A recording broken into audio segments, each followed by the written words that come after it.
This is the Northern Ireland Assembly Plenary. Programme signed. This is the Northern Ireland Assembly Plenary. Programme signed. This is the Northern Ireland Assembly Plenary. Programme signed. This is the Northern Ireland Assembly Plenary. Programme signed. This is the Northern Ireland Assembly Plenary. Programme signed. This is the Northern Ireland Assembly Plenary. Programme signed. This is the Northern Ireland Assembly Plenary. Programme signed.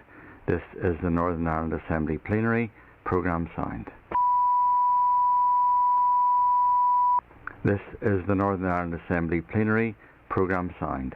This is the Northern Ireland Assembly Plenary. Programme signed. This is the Northern Ireland Assembly Plenary. Programme signed. This is the Northern Ireland Assembly Plenary. Programme signed. This is the Northern Ireland Assembly Plenary. Programme signed. This is the Northern Ireland Assembly Plenary. Programme signed. This is the Northern Ireland Assembly Plenary. Programme signed. This is the Northern Ireland Assembly Plenary. Programme signed. This is the Northern Ireland Assembly Plenary. Programme signed. This is the Northern Ireland Assembly Plenary. Programme signed. This is the Northern Ireland Assembly Plenary. Programme signed. This is the Northern Ireland Assembly Plenary. Programme signed. This is the Northern Ireland Assembly Plenary. Programme signed. This is the Northern Ireland Assembly Plenary. Programme signed. This is the Northern Ireland Assembly Plenary. Programme signed. This is the Northern Ireland Assembly Plenary. Programme signed. This is the Northern Ireland Assembly Plenary. Programme signed. This is the Northern Ireland Assembly Plenary. Programme signed. This is the Northern Ireland Assembly Plenary. Programme signed. This is the Northern Ireland Assembly Plenary. Programme signed. This is the Northern Ireland Assembly Plenary. Programme signed. This is the Northern Ireland Assembly Plenary. Programme signed. This is the Northern Ireland Assembly Plenary. Programme signed. This is the Northern Ireland Assembly Plenary. Programme signed. This is the Northern Ireland Assembly Plenary. Programme signed. This is the Northern Ireland Assembly Plenary. Programme signed. This is the Northern Ireland Assembly Plenary. Programme signed. This is the Northern Ireland Assembly Plenary. Programme signed. This is the Northern Ireland Assembly Plenary. Programme signed. This is the Northern Ireland Assembly Plenary. Programme signed. This is the Northern Ireland Assembly Plenary. Programme signed. This is the Northern Ireland Assembly Plenary. Programme signed. This is the Northern Ireland Assembly Plenary. Programme signed. This is the Northern Ireland Assembly Plenary.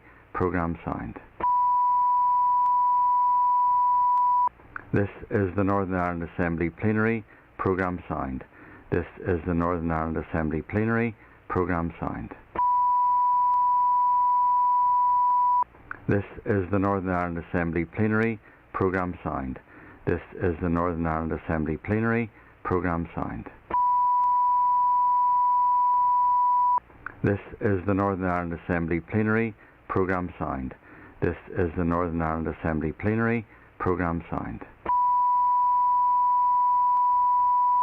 This is the Northern Ireland Assembly Plenary. Programme signed. This is the Northern Ireland Assembly Plenary. Programme signed. This is the Northern Ireland Assembly Plenary. Programme signed. This is the Northern Ireland Assembly Plenary. Programme signed. This is the Northern Ireland Assembly Plenary. Programme signed. This is the Northern Ireland Assembly Plenary. Programme signed. This is the Northern Ireland Assembly Plenary Programme signed. This is the Northern Ireland Assembly Plenary Programme signed. This is the Northern Ireland Assembly Plenary Programme signed. This is the Northern Ireland Assembly Plenary Programme signed. This is the Northern Ireland Assembly Plenary Programme signed. This is the Northern Ireland Assembly Plenary Programme signed. This is the Northern Ireland Assembly Plenary Programme signed. This is the Northern Ireland Assembly Plenary Programme signed. This is the Northern Ireland Assembly Plenary Programme signed. This is the Northern Ireland Assembly Plenary Programme signed. This is the Northern Ireland Assembly Plenary Programme signed. This is the Northern Ireland Assembly Plenary Programme signed. This is the Northern Ireland Assembly Plenary Programme signed. This is the Northern Ireland Assembly Plenary Programme signed. This is the Northern Ireland Assembly Plenary Programme signed. This is the Northern Ireland Assembly Plenary Programme signed. This is the Northern Ireland Assembly Plenary Programme signed. This is the Northern Ireland Assembly Plenary Programme signed. This is the Northern Ireland Assembly Plenary Programme signed. This is the Northern Ireland Assembly Plenary Programme signed. This is the Northern Ireland Assembly Plenary Programme signed. This is the Northern Ireland Assembly Plenary Programme signed. This is the Northern Ireland Assembly Plenary Programme signed. This is the Northern Ireland Assembly Plenary Programme signed. This is the Northern Ireland Assembly Plenary Programme signed. This is the Northern Ireland Assembly Plenary Programme signed. This is the Northern Ireland Assembly Plenary Programme signed. This is the Northern Ireland Assembly Plenary Programme signed. This is the Northern Ireland Assembly Plenary Programme signed. This is the Northern Ireland Assembly Plenary Programme signed. This is the Northern Ireland Assembly Plenary Programme signed. This is the Northern Ireland Assembly Plenary Programme signed. This is the Northern Ireland Assembly Plenary Programme signed. This is the Northern Ireland Assembly Plenary Programme signed. This is the Northern Ireland Assembly Plenary Programme signed. This is the Northern Ireland Assembly Plenary Programme signed. This is the Northern Ireland Assembly Plenary Programme signed.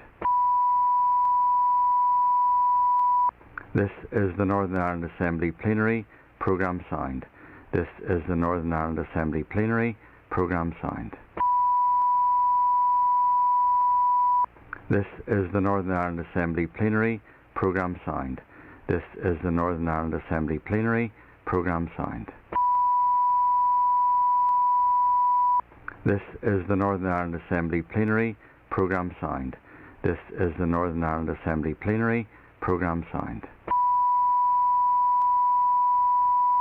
This is the Northern Ireland Assembly Plenary Programme signed.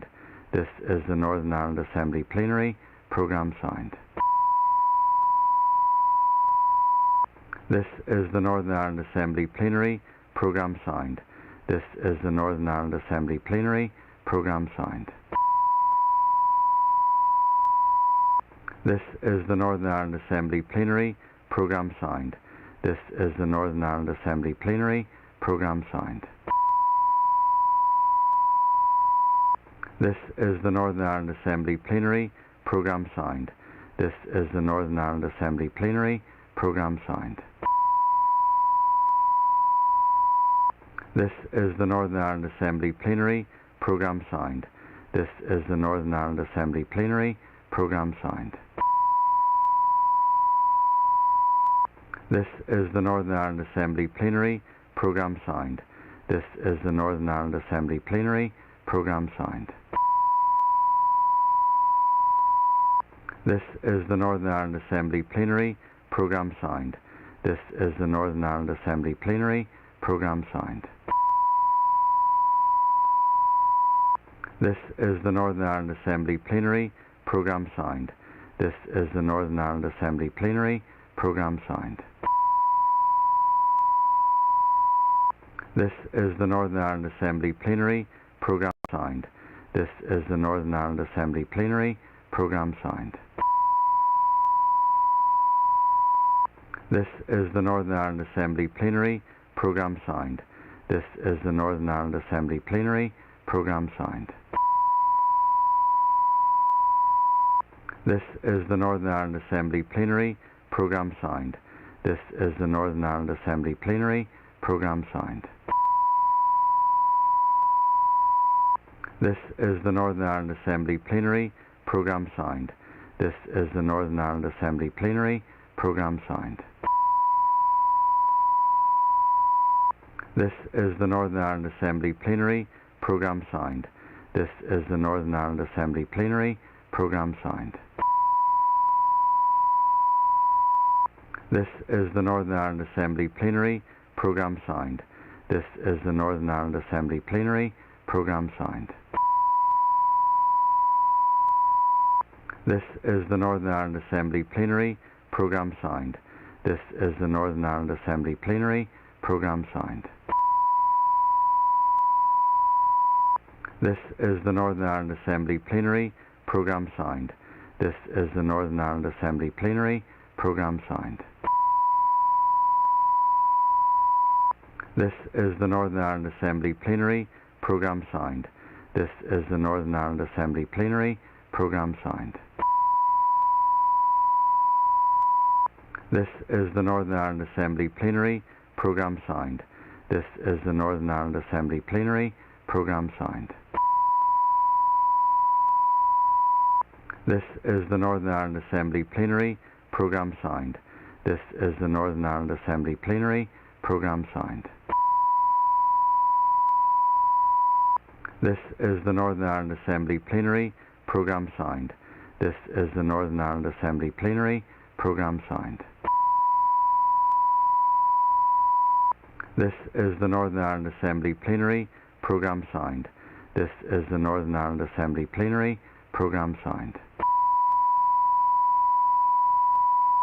This is the Northern Ireland Assembly Plenary Programme signed. This is the Northern Ireland Assembly Plenary Programme signed. This is the Northern Ireland Assembly Plenary Programme signed. This is the Northern Ireland Assembly Plenary Programme signed. This is the Northern Ireland Assembly Plenary Programme signed. This is the Northern Ireland Assembly Plenary Programme signed.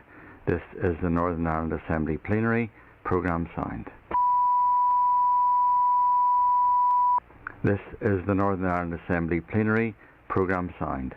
This is the Northern Ireland Assembly Plenary Programme signed. This is the Northern Ireland Assembly Plenary Programme signed. This is the Northern Ireland Assembly Plenary Programme signed. This is the Northern Ireland Assembly Plenary Programme signed. This is the Northern Ireland Assembly Plenary Programme signed. This is the Northern Ireland Assembly Plenary Programme signed. This is the Northern Ireland Assembly Plenary Programme signed. This is the Northern Ireland Assembly Plenary Programme signed. This is the Northern Ireland Assembly Plenary Programme signed. This is the Northern Ireland Assembly Plenary Programme signed. This is the Northern Ireland Assembly Plenary Programme signed.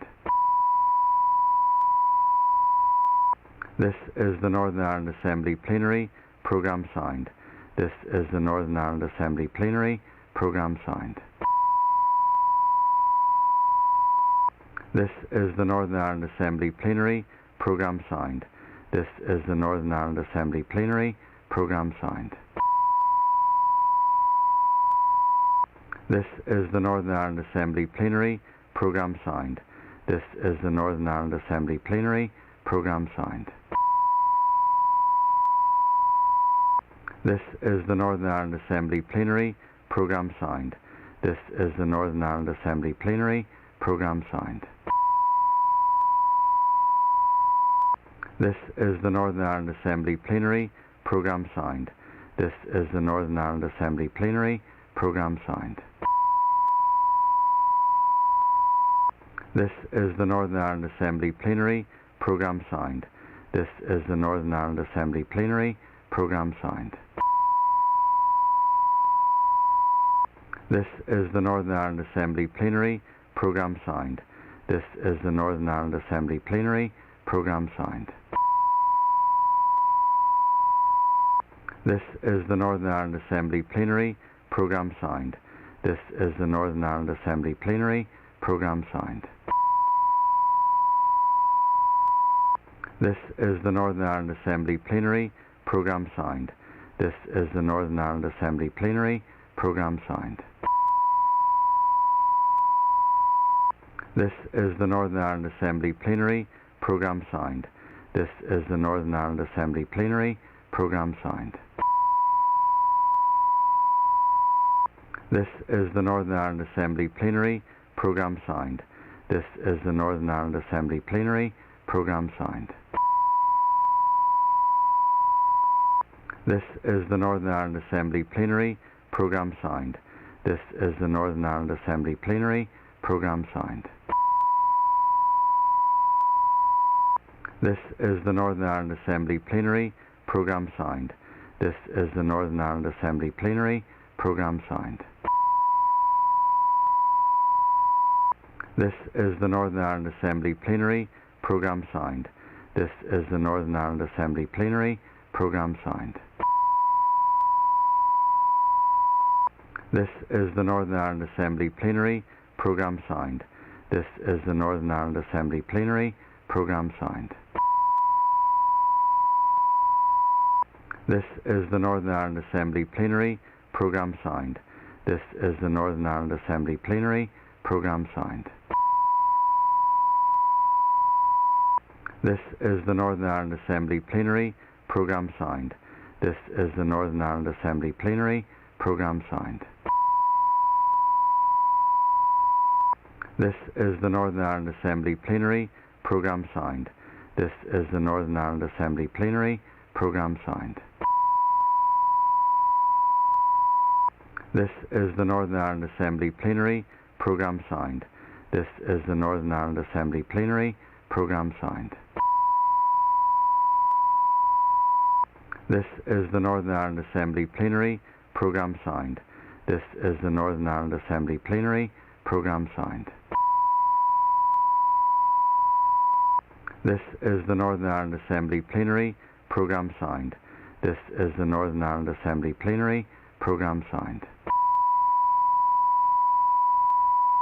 This is the Northern Ireland Assembly Plenary Programme signed. This is the Northern Ireland Assembly Plenary Programme signed. This is the Northern Ireland Assembly Plenary Programme signed. This is the Northern Ireland Assembly Plenary Programme signed. This is the Northern Ireland Assembly Plenary Programme signed. This is the Northern Ireland Assembly Plenary Programme signed. This is the Northern Ireland Assembly Plenary Programme signed. This is the Northern Ireland Assembly Plenary Programme signed. This is the Northern Ireland Assembly Plenary Programme signed. This is the Northern Ireland Assembly Plenary Programme signed. This is the Northern Ireland Assembly Plenary Programme signed. This is the Northern Ireland Assembly Plenary Programme signed. This is the Northern Ireland Assembly Plenary Programme signed. This is the Northern Ireland Assembly Plenary Programme signed.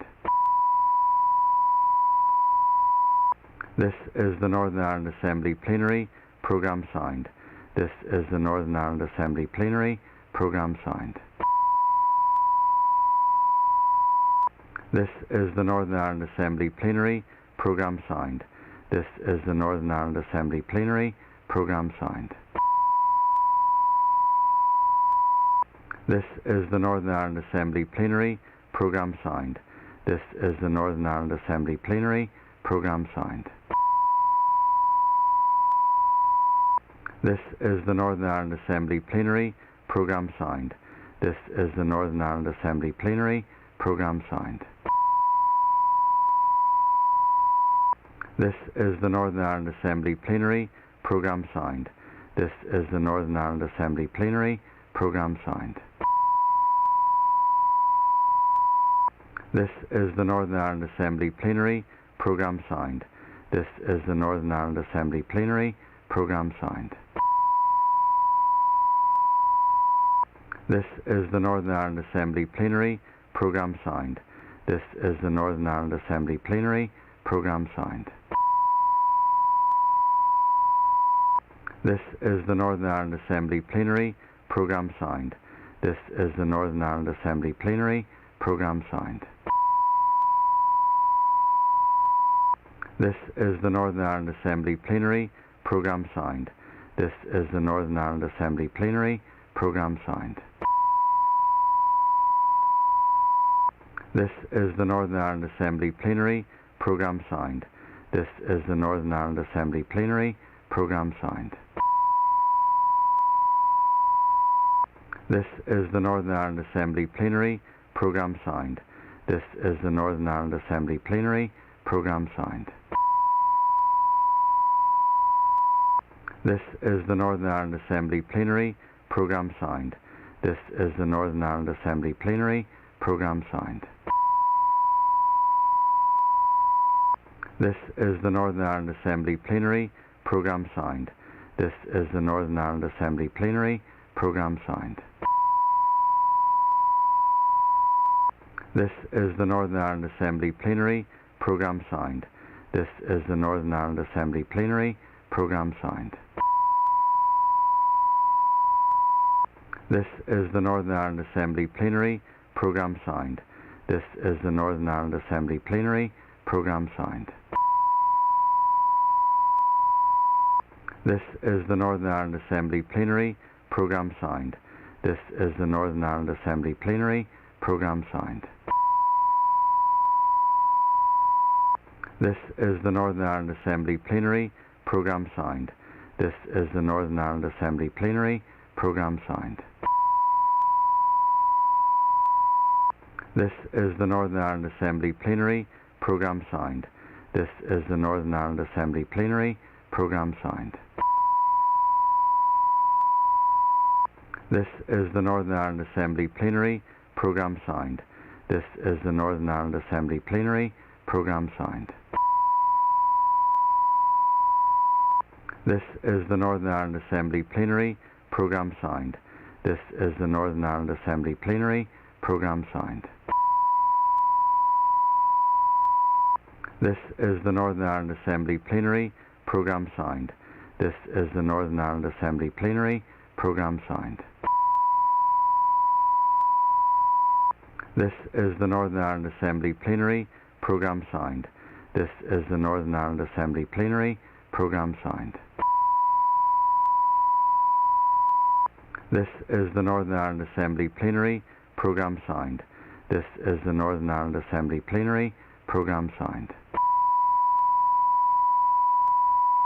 This is the Northern Ireland Assembly Plenary Programme signed.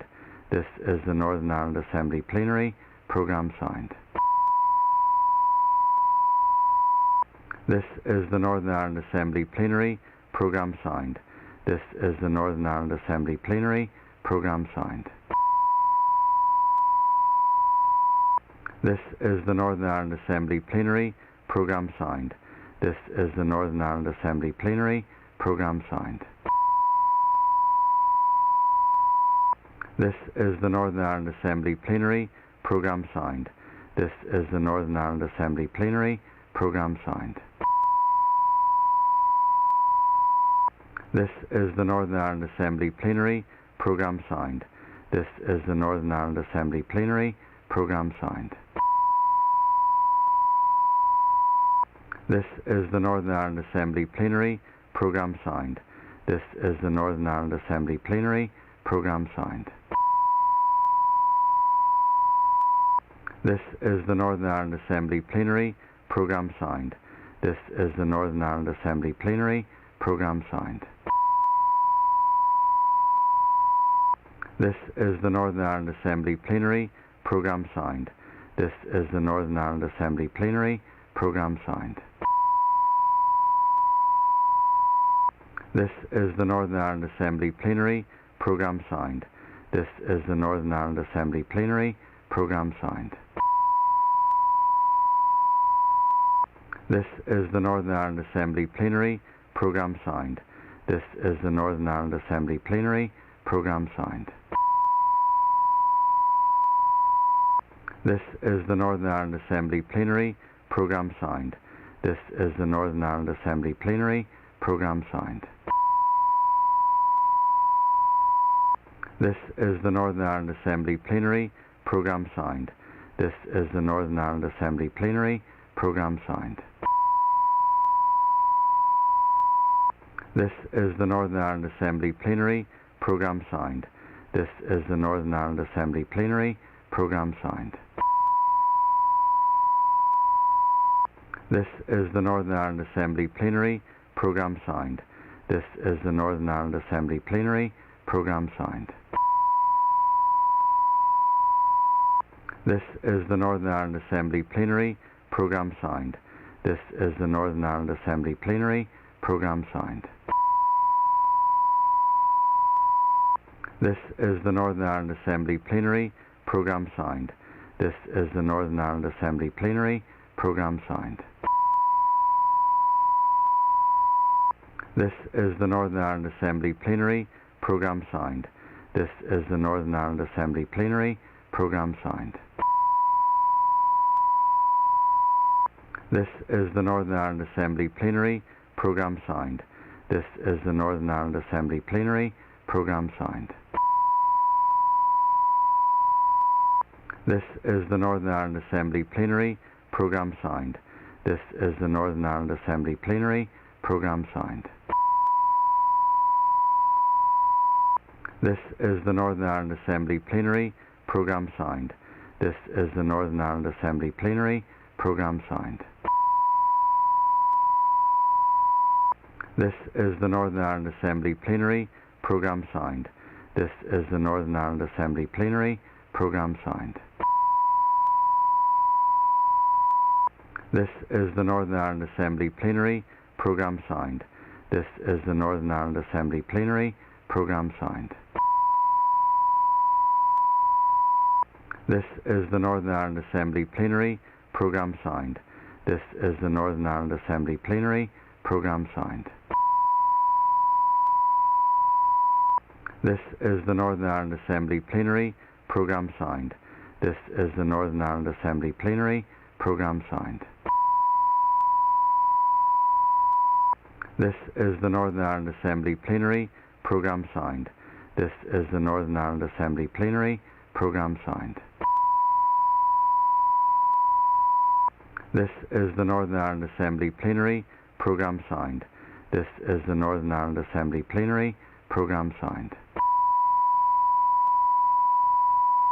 This is the Northern Ireland Assembly Plenary Programme signed. This is the Northern Ireland Assembly Plenary Programme signed. This is the Northern Ireland Assembly Plenary Programme signed. This is the Northern Ireland Assembly Plenary Programme signed. This is the Northern Ireland Assembly Plenary Programme signed. This is the Northern Ireland Assembly Plenary Programme signed. This is the Northern Ireland Assembly Plenary Programme signed.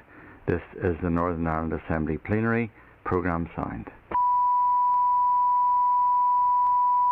This is the Northern Ireland Assembly Plenary Programme signed. This is the Northern Ireland Assembly Plenary Programme signed. This is the Northern Ireland Assembly Plenary Programme signed. This is the Northern Ireland Assembly Plenary Programme signed. This is the Northern Ireland Assembly Plenary Programme signed. This is the Northern Ireland Assembly Plenary Programme signed. This is the Northern Ireland Assembly Plenary Programme Signed. This is the Northern Ireland Assembly Plenary Programme Signed.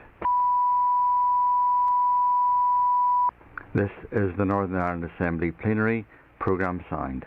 This is the Northern Ireland Assembly Plenary Programme Signed. This is the Northern Ireland Assembly Plenary Programme Signed. This is the Northern Ireland Assembly Plenary Programme Signed.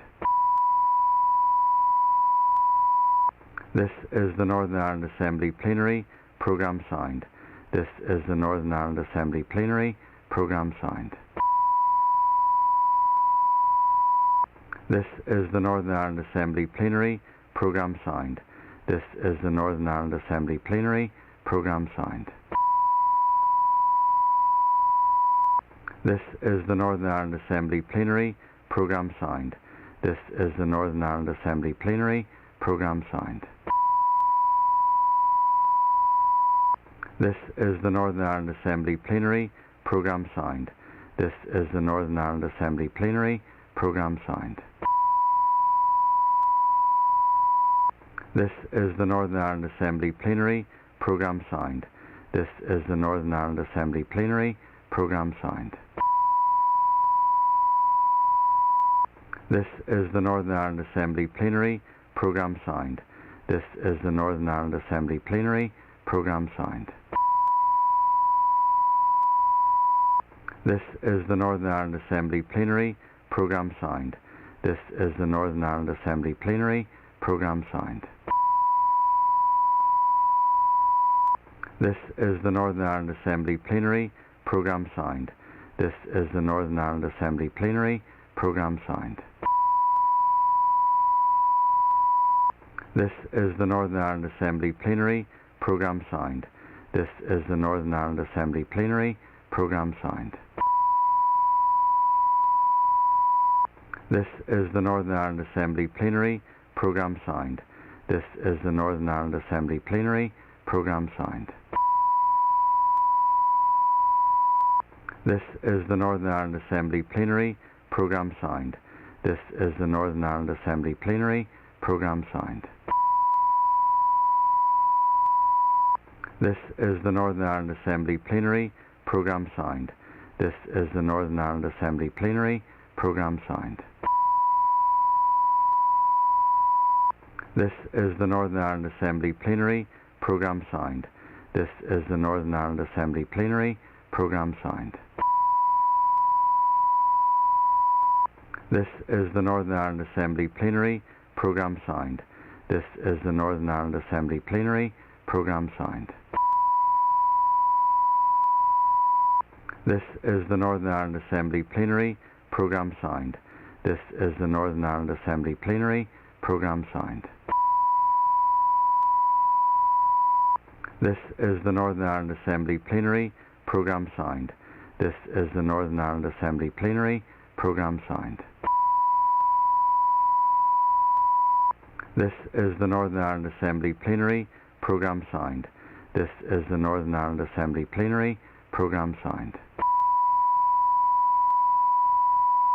This is the Northern Ireland Assembly Plenary Programme Signed. This is the Northern Ireland Assembly Plenary Programme Signed. This is the Northern Ireland Assembly Plenary Programme Signed. This is the Northern Ireland Assembly Plenary Programme Signed. This is the Northern Ireland Assembly Plenary Programme Signed. This is the Northern Ireland Assembly Plenary Programme Signed.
2, 3, 4, 5, 6, 7. Let's just give it a wee.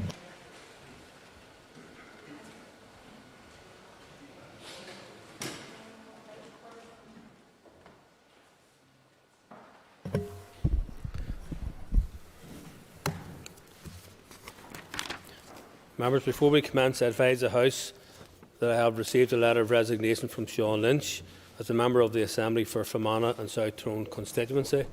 I have also been informed by the Chief Electoral Officer that Ms Anya Murphy has been returned as a member of the Assembly for the West Tyrone constituency to fill the vacancy resulting from the resignation of Mr Lynch. This morning, Ms Murphy signed the undertaking and role of membership and entered her designation in my presence and that of the Clerk of the Assembly. Ms Murphy has now taken her seat, and I welcome her to the Assembly and wish her every success. Mr Stuart Dixon has been given leave to make a statement on relations and solutions to the implementation of the protocol, which fulfils the criteria set out in Standing Order 24. If other members wish to be called, they should do so by rising in their places and continuing to do so. All members called will have up to 3 minutes to speak on the subject.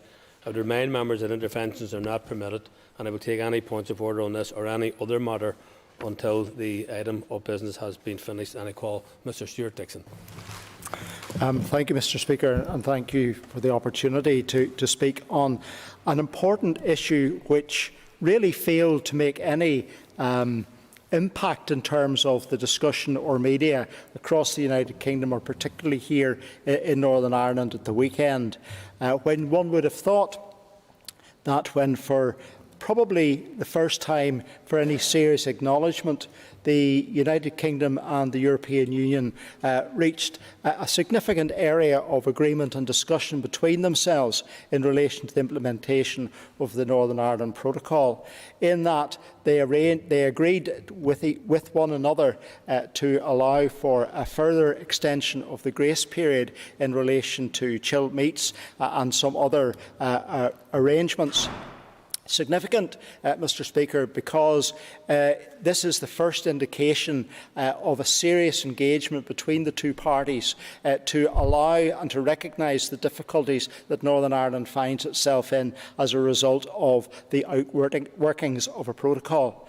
But it might also be worth noting that we're in this situation because of the failure of those in Northern Ireland to recognise the damage that they were doing by supporting indeed our exit from the EU, but more importantly, from that point in time when the United Kingdom decided democratically to leave the European Union, a great deal of work has been done by certain political parties to put every single obstacle in the way of Northern Ireland's relationship with the EU and its relationship with the rest of the United Kingdom.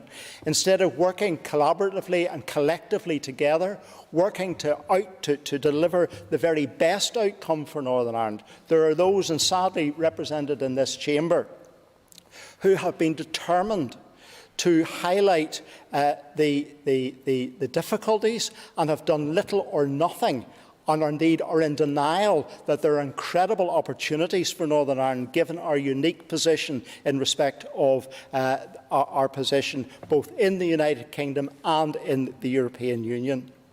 That indeed has been further exacerbated, Mr Speaker, in respect of the legal action which was taken. And while I do not deny the right of any citizen or any political party or any grouping of political parties to take legal action to check or verify their perception of the law, it is very clear that their actions very much have the potential to weaken the union relationship in the United Kingdom rather than any way to defend the union position of the United Kingdom, Mr Speaker.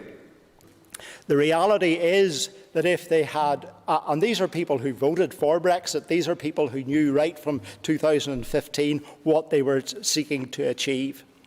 Now is the time to move away. Now is the time to move away from constitutional issues and to determine the business and better prospects and future for the citizens of Northern Ireland. And I welcome the statement of agreement between the EU and the United Kingdom. Thank you. Thank you. And I call Christopher Stalford. Thank you, Mr. Speaker. Sir, I'll not be selling my birthright for any mess of European Union pottage, despite being invited so to do by the Alliance Party. This is not purely an economic issue. It is a constitutional issue, and the constitutional position of Northern Ireland has been fundamentally undermined and threatened by the protocol. It is ironic to be summoned here today to a discussion about the amendment of the implementation of the protocol by people who called for its rigorous implementation. Mr Dixon and his party all signed up to this joint position demanding the rigorous implementation of the protocol. Not a soft touch, not a light hand, but the rigorous implementation. And we have seen for ourselves what that has produced. We have seen situations where medical supplies have been threatened to the people of Northern Ireland. We have seen a situation where certain food products are being threatened and their supplies to the people of Northern Ireland.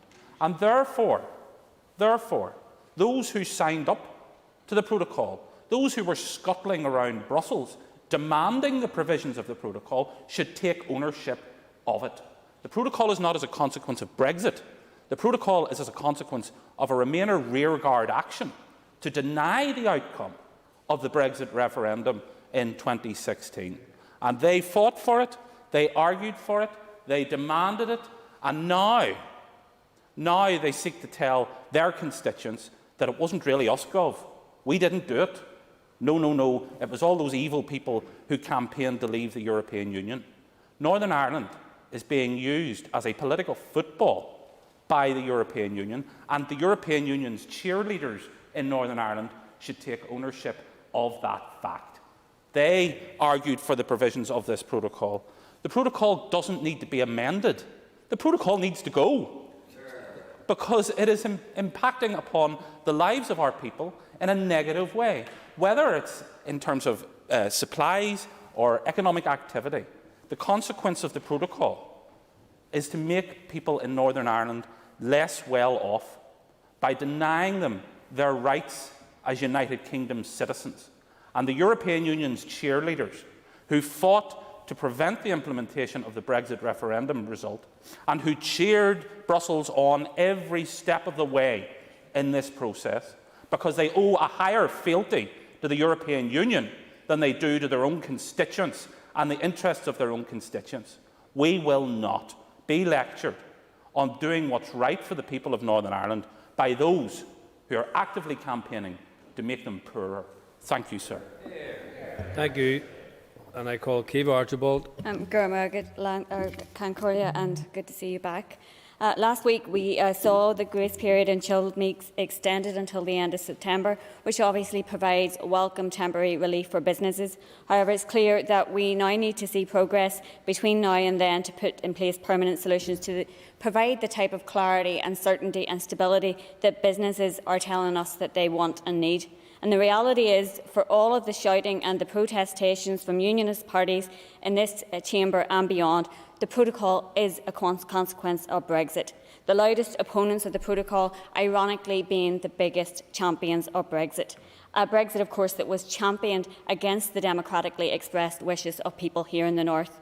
The majority of MLAs in this chamber, the majority of citizens and businesses opposed Brexit and wanted mitigations from its worst excesses. The protocol is that mitigation, and while imperfect, it does offer very real protections and also gives the North competitive economic advantages. Those who depend on the protocol protections for their livelihoods and business success want to see it maintained and working, and any operational problems resolved. That is why we need to use the period we now have to find longer-term solutions to the outstanding issues, and that will only be achieved through diplomatic and political engagement, through working together on the basis of good faith. Unhelpfully, however, we have British government representatives, including those involved in the negotiations, saying they didn't expect the protocol to be implemented in the way it is. In doing so, either they are exposing themselves as incompetent negotiators or they are disingenuously trying to mislead the public. The former is, of course, entirely possible, but it's much more likely that it's the latter that is the case, and they are being entirely dishonest. And of course, the position is entirely betrayed by the fact that if they honestly wanted to operate the protocol on an easier basis, they could seek a veterinary agreement with the EU. They said they don't intend to reduce standards, and a veterinary agreement which would minimise the checks required substantially, but they have refused completely to do that. What we have seen and heard from the EU is a willingness to engage through the structures that exist, that were agreed, of course, as part of the withdrawal agreement that was negotiated, ratified and signed up to by the British Government, to find solutions. And that work now needs to continue to find permanent solutions.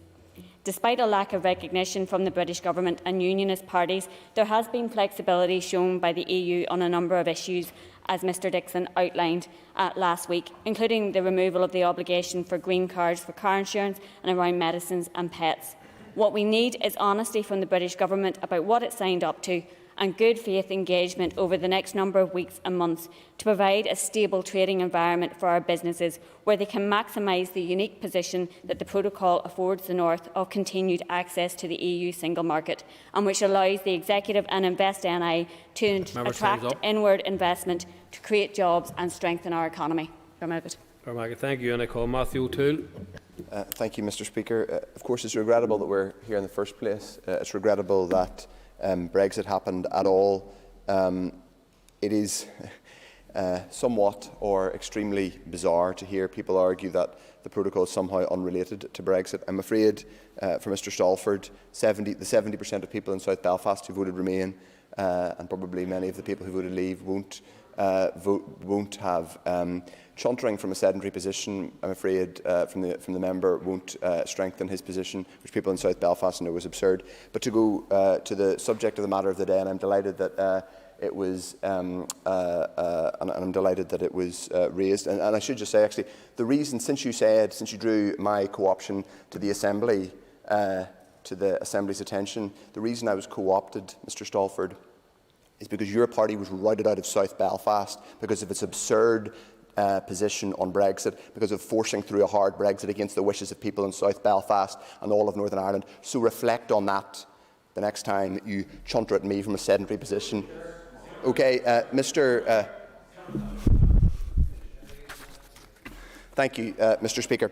To move briefly on, if I could, to what we're actually discussing, which is the matter of the day, and I welcome the fact that it's been given. Last week, the European Commission and the UK did agree a significant package of easements. We should all be about making Brexit work. All of the consequences of Brexit, which includes the new bureaucracies that some businesses are dealing with as a result of the protocol. On chilled meats, the grace period was extended. On pets, a solution is close to being found in terms of moving pets from GB to Northern Ireland. On medicines, the European Commission has signalled a clear willingness to legislate in this area in order that we will have a comprehensive solution to this. So some of the scaremongering that has gone on is wrong. And on green cards, as has been mentioned by the previous speaker, because it is sometimes the case that we forget, or people are want to forget in this place, that the consequences of Brexit go far, far beyond the protocol. So it's welcome that in relation to green cards, people won't need a green card simply to travel to Donegal, or indeed for some people's constituents simply to drive a mile down the road to fill up their car with petrol. Now, leaving the single market and customs union, Mr Speaker, was always going to have consequences. The protocol is an imperfect but necessary means of managing those. What we should all be about is making them work, seeking to find practical solutions to issues where they arise, and yes, taking advantage of the opportunities. For decades, for generations, this place has had very little genuine competitive advantage. We've all said it. Well, now we do. We have the opportunity to move goods to export seamlessly, unique on the planet, into the British market, and also the European single market of 500 million people. Why would we deny our economy that? Yes, there are issues we need to make work, but this constant harping on the Constitution, this constant harping on identity anxiety is not the way to deliver prosperity and stability for our people. So with that, Mr Speaker, I will conclude my remarks and say I welcome progress last week, and I just wish that other parties in this chamber would put their shoulder to the wheel, having created these problems in the first place, to put their shoulder to the wheel and help deliver solutions. Thank you. And I call Jim Allister. Speaker, I suppose it is progress that the rigorous implementers of the protocol are now beginning to recognise the serious damage that their protocol is doing to Northern Ireland and their constituents, though they come with that subservient attitude still that we should be grateful to our overlords in Brussels that they have deigned to allow us to buy some sausages. Let me be very clear. This is an issue of sovereignty, not sausages. And mere tinkering with the protocol, grace periods, all the rest, do nothing to affect the obnoxious, pernicious substance of the protocol. And until that is gone, there is no solution. And the test of all the tinkering and all the grace periods and any changes is, does it still leave this supposed part of the United Kingdom within a foreign single market for goods, subject to a foreign customs code, a foreign VAT regime, all overseen by foreign laws adjudicated upon by a foreign court?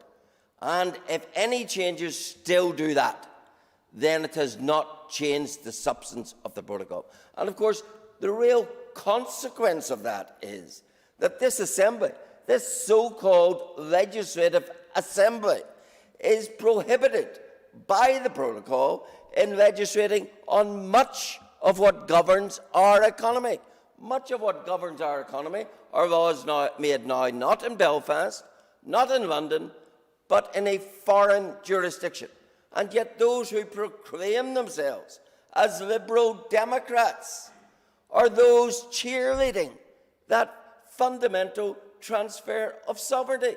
How can members of this House, who say they want to be Democrats, approve of a system which removes the lawmaking powers on such a colossal part of our economy to a foreign jurisdiction and tell us that is a good thing?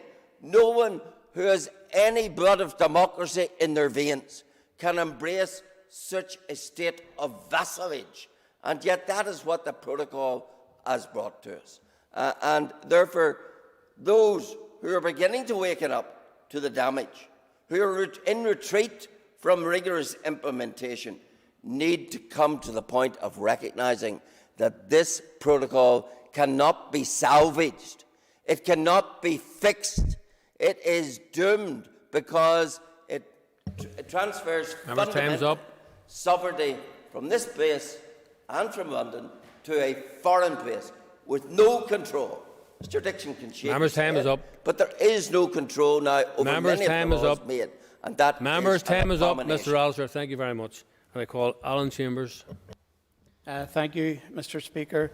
Mr. Speaker, just like the percentage of people in South Belfast that Mr. O'Toole referred to who voted to remain, I also voted to remain. But the referendum was an exercise in democracy. It was not an opt-in, opt-out referendum. It was not conducted on a street-by-street level. It was conducted as a national referendum of the United Kingdom and Northern Ireland. And people voted to leave. And as a Democrat, I accepted that decision. The protocol is a different animal. The protocol was not brought forward as a democratic process. I wasn't asked as a voter or as a resident of Northern Ireland or the United Kingdom whether I was happy with the protocol. It was imposed on us, and that is just not democratic.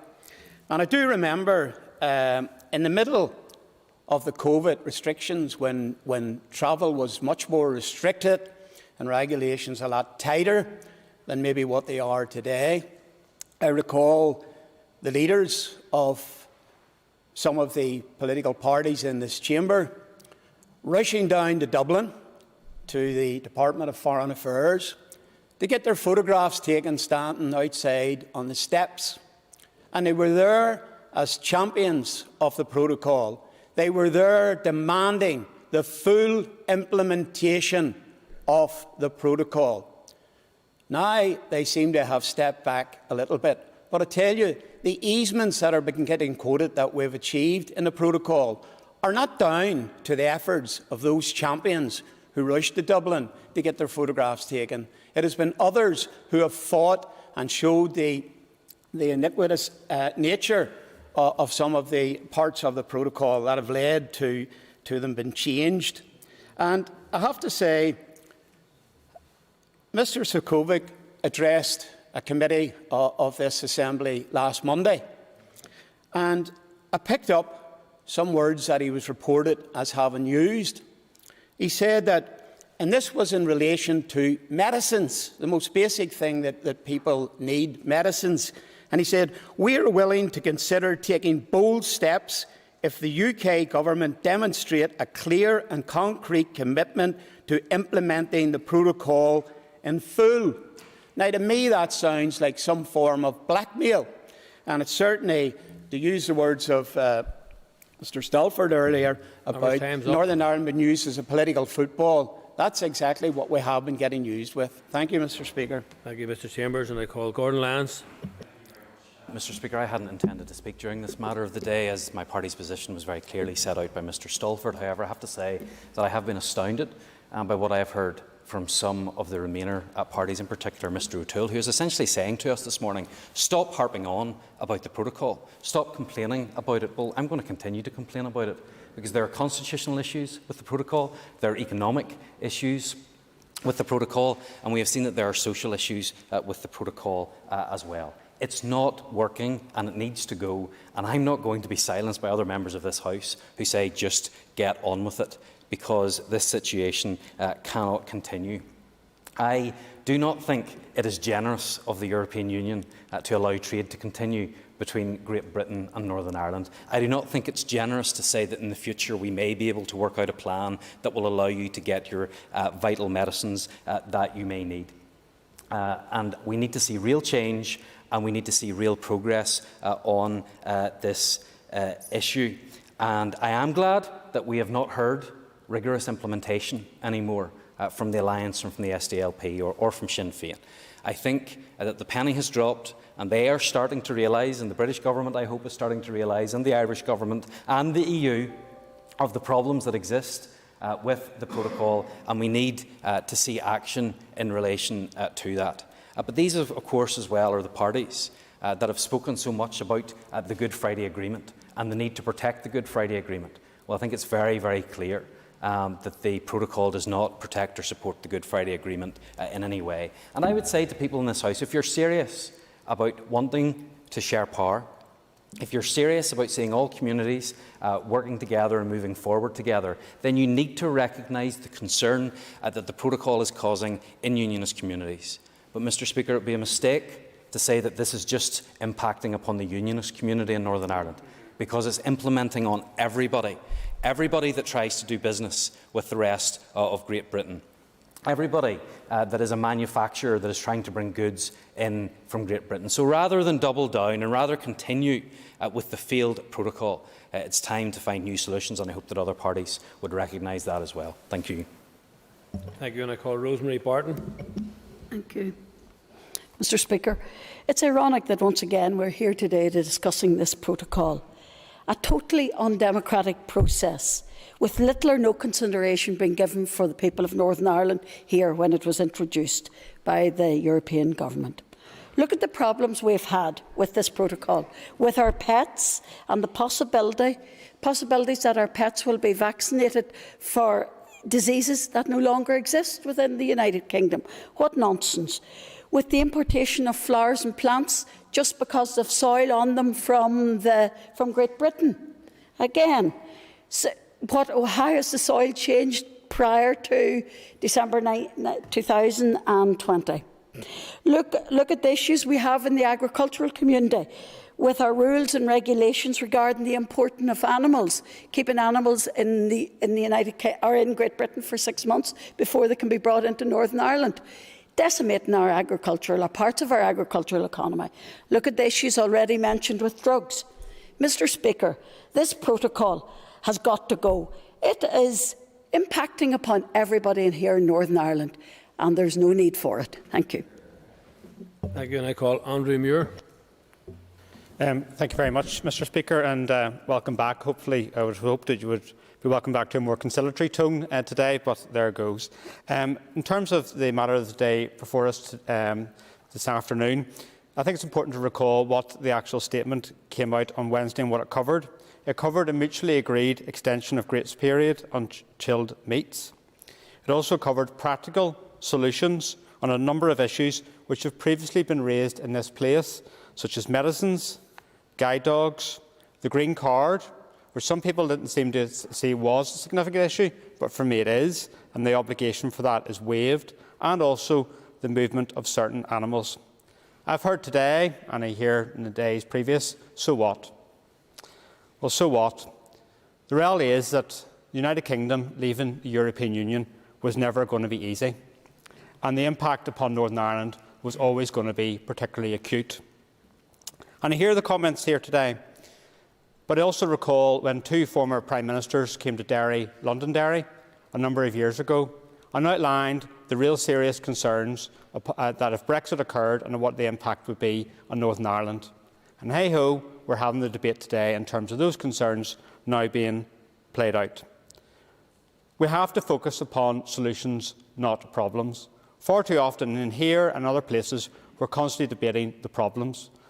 This announcement is solutions. And for those who say, get rid of the protocol, bin the protocol, that would have some credibility if it wasn't for the fact that there's no credible alternative to the protocol. Bin the protocol and you get Protocol 1.1.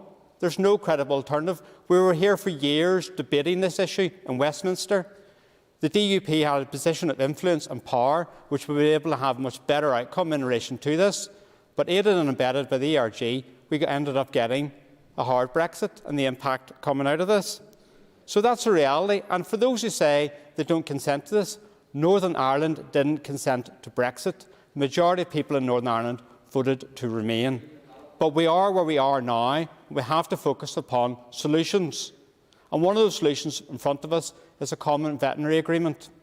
And I really wish people would come together and support that, because until that happens and until all parties come together and support that and push the UK Government to deliver upon that solution, some of the outrage here, I'm sorry, does not come across as entirely credible, because solutions are out there for you in terms of actually being able to take this forward, and we have to focus on solutions to deliver for people and businesses in Northern Ireland. Thank you, Mr. Speaker. Thank you. The members, and that concludes this matter of the day. Next item on the agenda, matter of the day, Mr. Doug Beattie. I'll give Doug a chance to come into the chamber.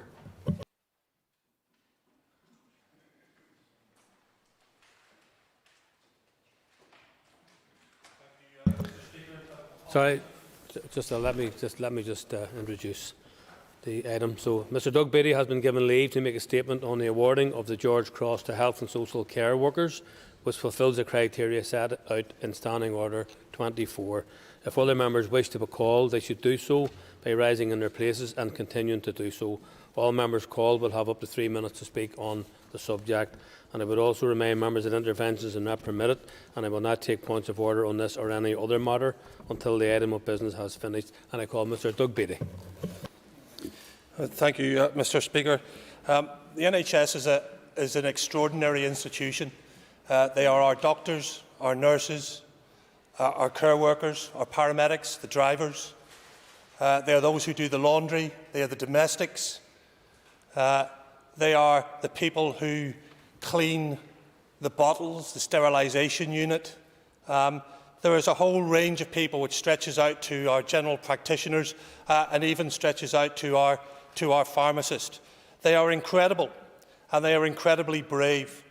And for the last 18 months, they have been fighting a battle, and they've been fighting a battle on our behalf, and that is against a pandemic which has taken lives and taken liberties. Who can forget the pictures and the images of exhausted doctors and nurses in our NHS as they fought to keep people alive? It is truly incredible. Of course, we can spin this to say that actually the problem here is we need more funding and resources for our NHS, and I'll park that because it's absolutely right, because our NHS has been underfunded for many, many years, and that needs to be dealt with. But today, from Her Majesty the Queen, these very simple words: it is with great pleasure, on behalf of a grateful nation, that I award the George Cross to the National Health Service of the United Kingdom. Very simple words, but this has only been given on 3 occasions in its lifetime. One was to Malta for fighting Nazi fascism. The second was to the RUC for fighting terrorism. And now to our brave NHS is for fighting the global pandemic. For those who know the George Cross, it is a very simple medallic recognition in the form of a silver cross. And in the middle of it is a depiction of St George fighting the dragon, which is our NHS fighting that dragon, which is COVID-19. And around it are the words for gallantry. And nobody can stand up, whether you like the national award system of the UK or not, but nobody here can stand up and not say that our NHS needs to be recognised for their gallantry. Thank you, Mr Speaker. Thank you, and I call Jonathan Buckley. Thank you, Mr Speaker. And again, I rise to congratulate the National Health Service on the award, the accolation of the award, the George Cross. Mr Speaker, this honour will come as a huge welcome right across the health service, from doctors to nurses, management to midwifery, clinicians to cleaners, ambulance team to porters. Our health service is made up of a wealth of individuals that have all played their part, particularly this year as they have fought against COVID-19, but throughout its 73-year history. Many in our health services, and they come from our communities regardless of backgrounds, have supported our citizens in their hour of need. The George Cross is the highest award bestowed by the government for non-operational gallantry, an award brought into place by Her Majesty's late father. It has a huge personal affinity to Her Majesty the Queen, and as has been mentioned, has only been awarded on a collective twice. In 1942 on the island of Malta for their efforts during World War II, and also in 1999 to the Royal Ulster Constabulary for their gallant efforts against terrorism in Northern Ireland. There is no doubt that this is a very befitting award to the people that make up our National Health Service. And here in Northern Ireland we have the added advantage of those that actually work in the social services as well, that can share in this great accolade. Mr Speaker, we need to look after our NHS staff. While this award will be so welcome to so many, and is right and befitting to be put upon them today, we must also recognise them in better pay and conditions. For safe staffing levels, we must recognise that they've been through a huge turmoil this year, and we, as elected representatives and our community, must get behind them. How sad is it that today we still have a tax on our NHS staff? How sickening. It is up to us to right those wrongs. But one more fundamental point that I would like to raise, Mr Speaker, is that it is clear of the values of the NHS and what it brings to this part of the United Kingdom.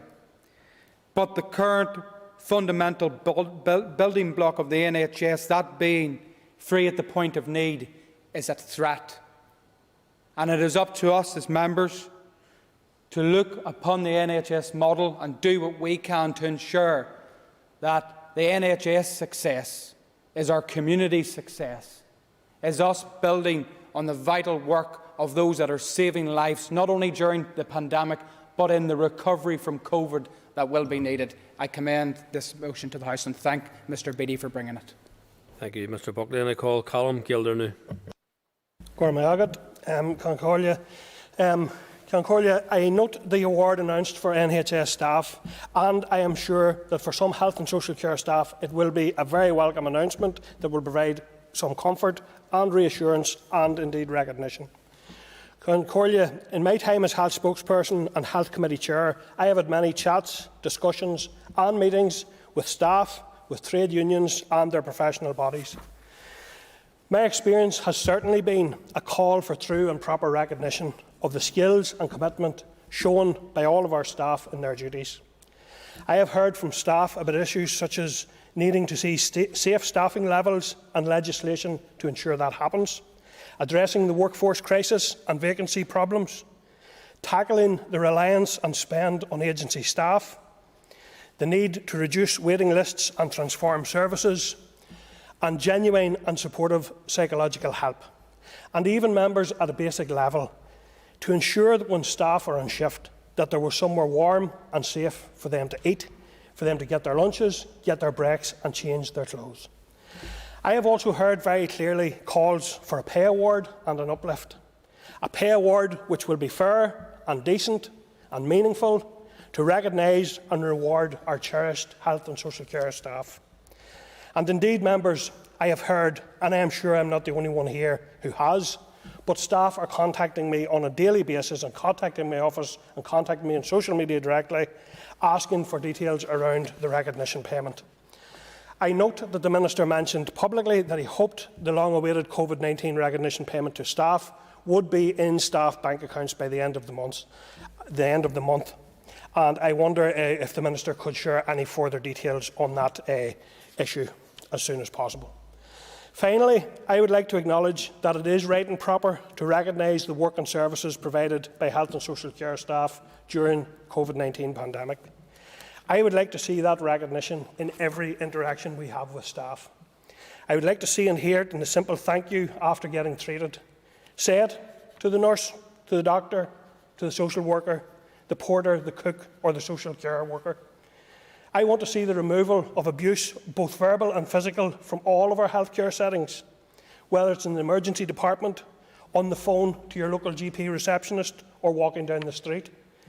Let us not forget all the emergency and frontline workers who were there on our behalf when they were needed. They do what they do because of their commitment to their work and to us, their community. Let us reward their commitment and effort today and every day in real and meaningful ways, both large and small. Thank you. And I call Colin McGrath. Mr. Speaker, and I welcome this today for what it is, that is a recognition of our brave health service staff. And I think as well it is a recognition of their hard work, their determined effort and their absolute bravery that was displayed. Let's remember just 1 year ago the images that we were seeing, the people that we were talking to, those that were working in the intensive care units, but those that were working in other areas of the hospital, those in the community that were being given one set of gloves and one mask and being asked to go into multiple houses throughout the day. And all of that done during a time when none of us truly knew what the impact of COVID was going to be. They didn't stop, they didn't think about it, they went ahead and they did their work because they knew as staff that they had to deliver care. And also we got to recognise the full breadth of careers that there are within our health sector. Many different people doing different jobs, but if any element of that didn't play their part, the system wouldn't work. And I acknowledge fully what has been done. However, I think such an award, whilst is welcome, I think they were also promised the £500 payment, and that was promised a long time ago. I think that would be an equal, if not more practical, acknowledgement of their work and their effort, and I would like to see those payments starting as quickly as possible. But I think the best possible recognition for our healthcare staff and the bravery that they do day and daily would be a properly resourced service, to pay our health service staff the proper pay rise that they need to see, and ensure the proper working conditions that is appropriate and acceptable for people. Any recognition of our wonderful healthcare staff is welcome, and I'm happy to welcome this one today as well. Thank you. Thank you. And I call Paula Bradshaw. Thank you, Mr Speaker, and thank you, Mr Beattie, for raising the issue in the Chamber today. And I think it is entirely appropriate that this honour from Her Majesty the Queen extends to health workers right across the United Kingdom. The George Cross is awarded for acts of the greatest heroism, or the most conspicuous courage, and I think we can all agree that both of those apply here. Not only did many health and social care workers have to work in the most exceptional and difficult circumstances, but they often had to take on new roles quickly, working together, often in areas and situations that they had never imagined, with dedication, heroism and courage to save lives and see us through the pandemic. This most obviously applies to those on the front line working with victims of COVID-19 throughout the pandemic, but perhaps most notably right at the start when we were faced with a virus we did not fully understand. The speed with which decisions had to be made and implemented meant that many people in our health service, from those who have just joined us right through to those who came out of retirement, operated under the most stressful circumstances. We should never forget, however, that many health workers then had to carry on with regular roles, also under the most immense stress. Workplaces literally became smaller, prioritisation more rapid and challenges more difficult. Mr Speaker, few of us in this Assembly will ever truly grasp the astonishingly challenging conditions with which our health workers had to fulfil their duties. Words are important, but they are small in terms of the contribution that they made. Recognition is more important. It shows health workers even more than the notes in house windows or the clapping on the doorsteps, that their role was appreciated by us all, and that when we look back, their heroism and courage will be something we will all look back with pride. Sadly, Mr Speaker, a number of health and social care staff also lost their lives to COVID-19 while working in our wards, and we must never forget their ultimate sacrifice. I think it is important to add, Mr Speaker, that in Northern Ireland at the outset there was still an ongoing pay dispute, and we know that the nurses set that aside to rejoin the front line. And I think we need to show our recognition to all health workers how they're truly valued, not just through these one-off recognition payments, but paying them proper salaries to ensure that those who qualify for these vital roles are encouraged to remain in them right here in Northern Ireland. Let this award therefore be the first step to a bold and true recognition of how much we value those who took the risks on our behalf to keep us all safe. Thank you. Thank you. And I call Jim Allister. Thank you. The awarding of the George Cross is something which is very sparingly used for very good reason, because it is indeed the ultimate superlative accolade, and therefore down the years it has been used very infrequently. But given what we've come through, I believe there is no one who would dispute the eligibility and the suitability of our national health service for this tremendous accolade. And I congratulate the NHS on the receipt of it. And of course, because it is to the corporate NHS, it applies equally to every member working in the NHS, from the most lofty consultant to the porters and the cleaners and all in between, who collectively made a monumental contribution to getting us to this point in dealing with the pandemic.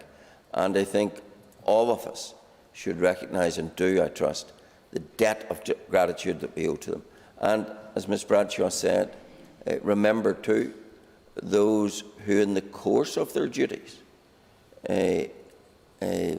fell victim to COVID and gave of their lives and didn't live to see this recognition of the service to which they had devoted themselves.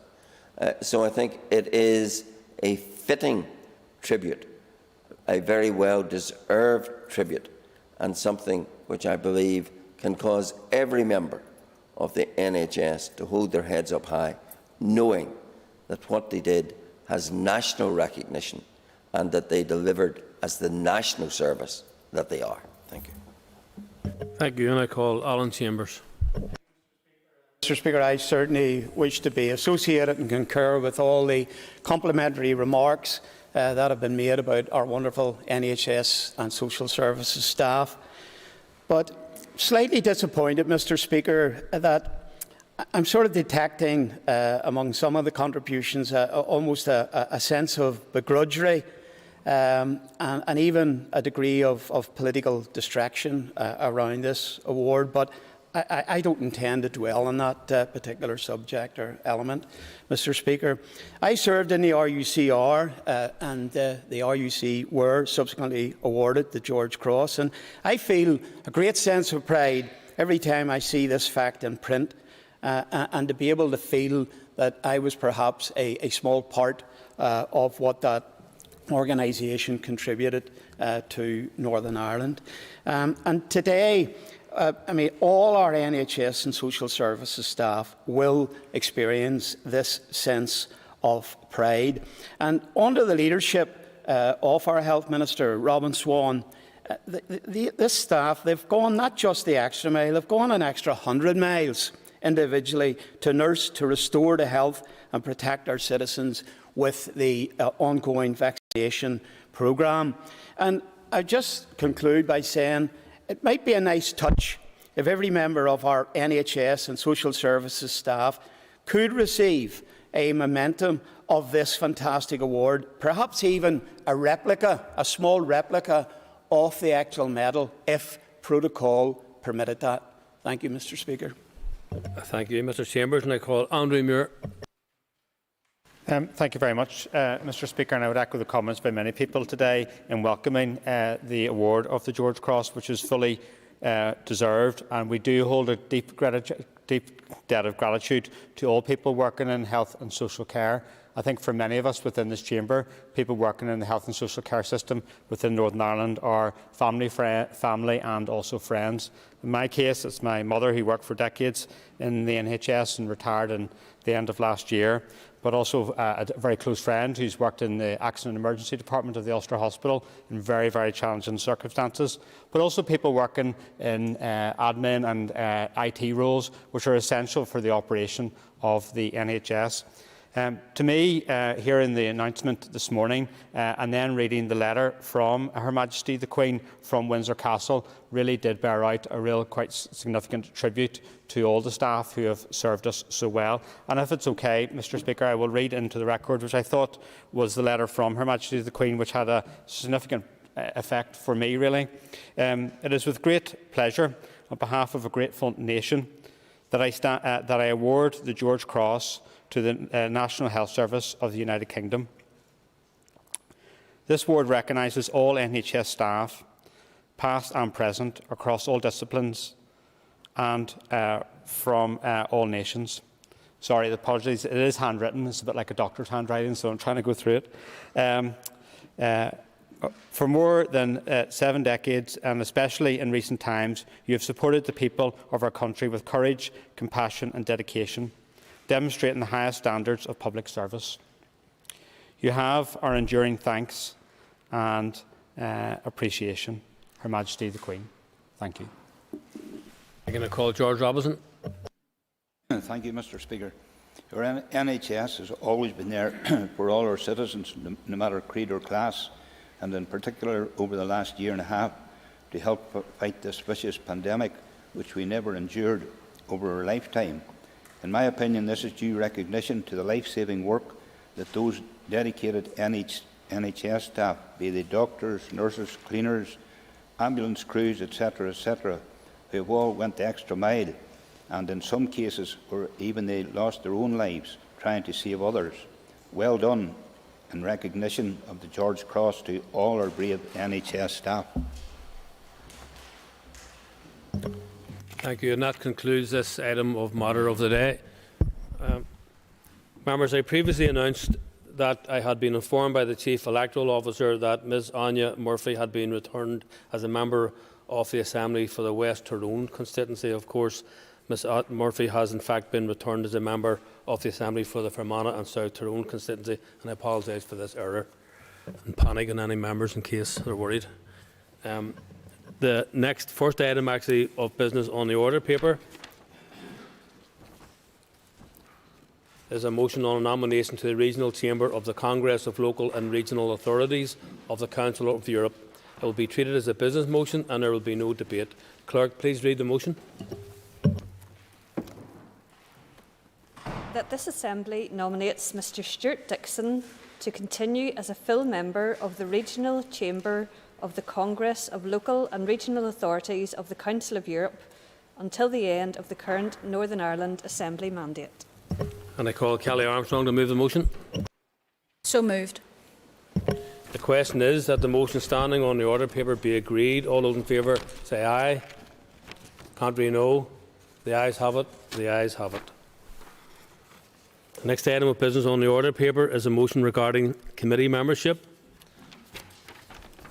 As with similar motions, it will be treated as a business motion and there will be no debate. Clerk, please read the motion.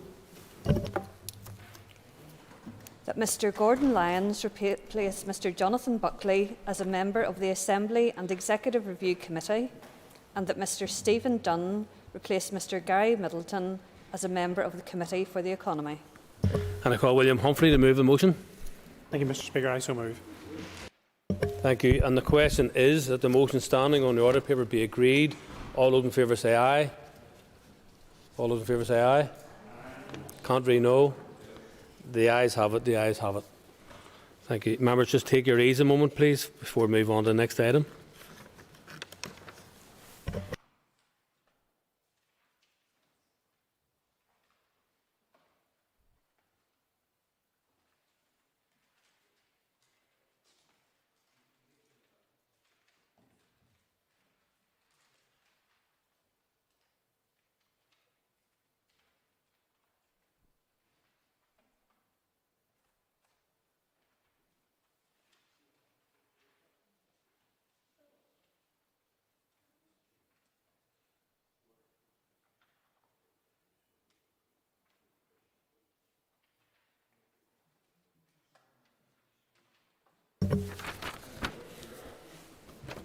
Okay, members. I have received notice from the Minister of Finance that he wishes to make a statement. Before I call the Minister, I remind members here in the Chamber that in light of social distancing being observed by parties, the Speaker's ruling that members must be in the Chamber to hear a statement if they wish to ask a question has been relaxed. Members participating remotely must make sure their name is on the speaking list if they wish to be called. Members present in the Chamber must also do this, but may do so by rising in their places as well as notifying the Business Office or Speaker's table directly. I remind members please to be concise in asking their question. This is not an opportunity for debate per se, and long introductions will not be allowed. And I call the Minister of Finance, Conor Murphy. Last December, I updated members on the restructured Procurement Board. As part of that restructuring, permanent secretaries were replaced by procurement practitioners and representatives from the private sector, the social enterprise sector and the trade union movement. The purpose of this change in membership was to ensure that procurement policies would be co-designed by people who develop contracts and the companies and workers that deliver those contracts. As part of that restructuring, it was also agreed that the Board's procurement guidance notes would go to the Executive for approval. Elevating the status of these notes from guidance to executive policy was intended to ensure better and more consistent procurement practice across government. At the time, I highlighted social value as one of my priorities for the new Procurement Board. And this is important because each year the Executive spends £3 billion, approximately 25% of its DAIL budget, buying goods, services and construction from the private and third sectors. This spending power can and should be harnessed to advance our programme for government outcomes. To do that, we need to consider the cost and quality of what we buy and the broader impacts on society. Yet tenders are typically scored on the basis of cost and quality only. Today, I can announce that a new policy on scoring for social value has been agreed by the Executive. Considerable work has gone into developing this policy. An initial paper was brought to the Procurement Board's first meeting in February. The feedback from that discussion was used to develop a more substantive policy paper which was presented to the Board in April. In May, an innovation lab with a range of stakeholders to finalise the policy was held with a range of stakeholders to finalise the policy and identify the support needed to implement it effectively. The main request arising from the lab was for lead-in time of at least 9 months before the new policy comes into effect. This is to allow for training to be rolled out to procurement practitioners and small organisations bidding for contracts. It will also allow time for business cases to build in any additional financial costs arising from the social benefits included in contracts. The Lab also highlighted the fact that this is a step into the unknown, and there may be contracts where it is not possible or appropriate to apply an aspect of the new policy. Therefore, if a department wishes to opt out of an aspect of the policy, it must attain the approval of the relevant minister. Opt-outs must be strongly justified by the characteristics of the specific contract, and they must be reported to CPD. This is a high bar, and ministers are required under the Ministerial Code to abide by it. The final policy which incorporated this feedback was approved by the Procurement Board in June and subsequently by the Executive. I would like to thank the Board for working diligently and constructively to develop this policy and for reaching a consensus on what will be a transformation in procurement practice. It is a testament to the excellent work of the Procurement Board that when I brought the policy to the Executive, it was very much welcomed by all ministers. The new policy mandates that from the 1st of June 2022, tenders must include a minimum 10% of the total award criteria to social value. This minimum weighting will apply to the threshold set out in public contracts regulations. That is, service contracts valued above £123,000 and construction contracts valued above £4.7 million. These contracts make up approximately 97% of the total procurement spend. From the 1st of June 2023, the minimum weighting will be increased to 20%, subject to review and approval by the Executive. This phased approach was requested by all stakeholders to help everyone adjust to the new scoring arrangements in a smooth and managed way. It is worth emphasising that the government departments can score for social value before the 1st of June 2022. They can score for social value on contracts below the thresholds, and they can assign a higher weighting than 10%. The purpose of this policy is to set minimum standards.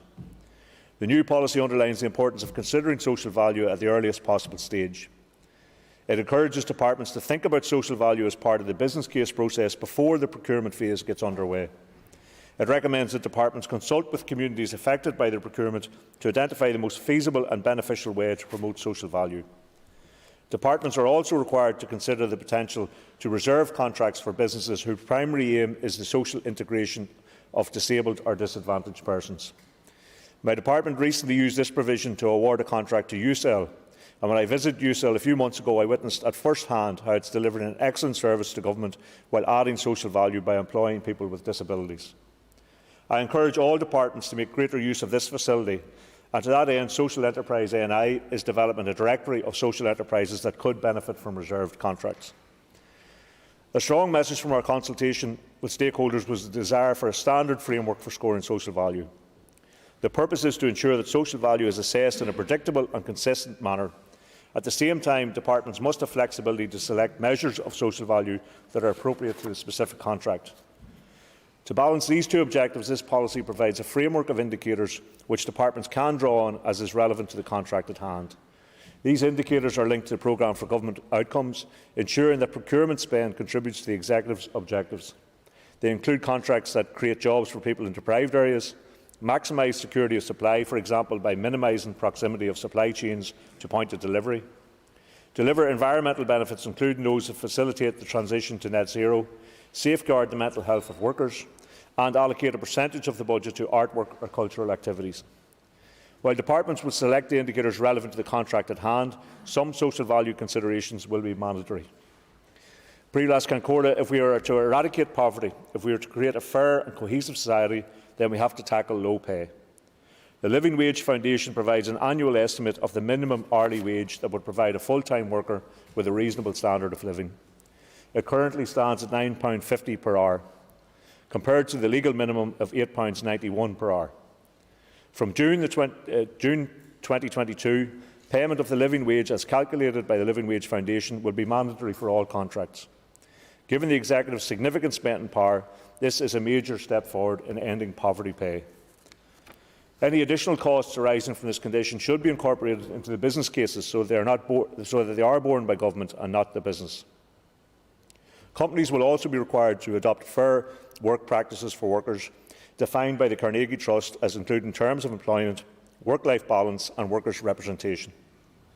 Departments and organisations that tender for government contracts will now begin to prepare for this new era in which social value is a key component of public procurement. Training and guidance will be developed to assist with this preparation. It is important that those who design and those who deliver contracts here have a common understanding of the new requirements and how it will be applied in practice. Reporting arrangements will be established so that the impact of the policy can be assessed and that any changes needed can be identified. I expect this policy will evolve and develop over time. We are now also in a position to look at the legislation required to underpin this policy. This policy ushers in a new era in terms of the Executive using its spending power for the common good.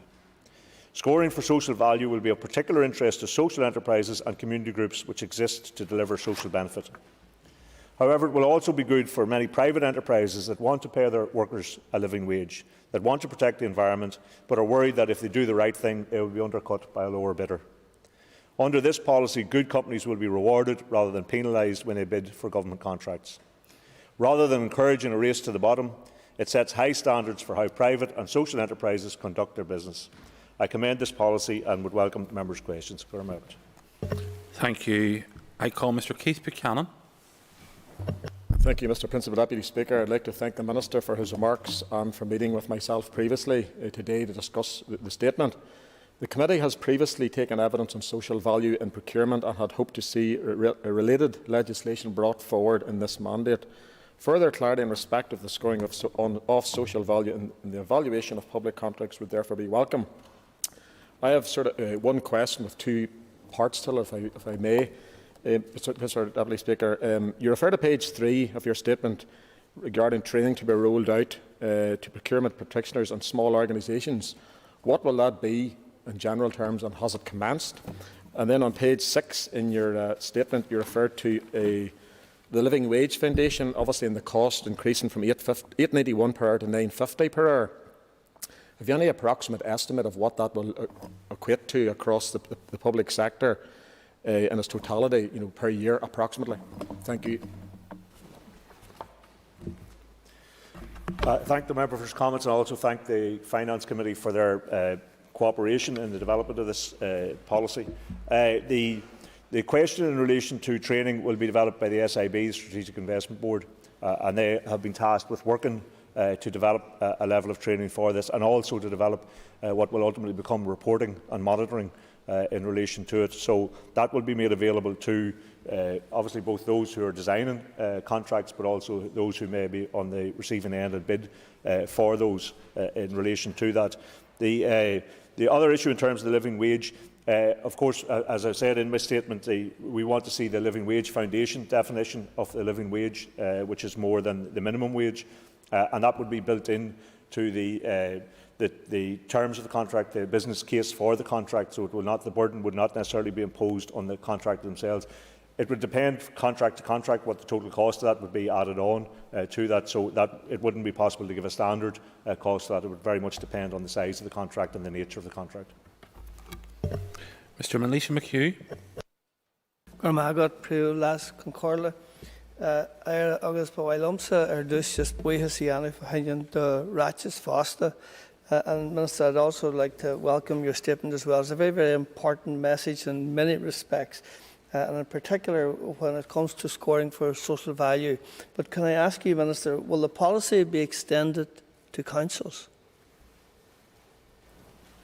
Well, councils currently operate under a different framework for procurement, but I know quite a few of them are interested in what we're doing. We've had some discussion with councils and have expressed an interest in themselves incorporating social value into their procurement practice. My own team in the procurement side in the department will work with councils to give them advice, even within the framework they currently have, to make sure that they can take maximum advantage of that ability to do social value. But if there is a legislative change required in terms of how the councils framework for procurement is, then that would be a matter for the Department of Communities. But certainly I think there can be much progress made in the time ahead in relation to that, and I know some of the councils are interested in that type of work.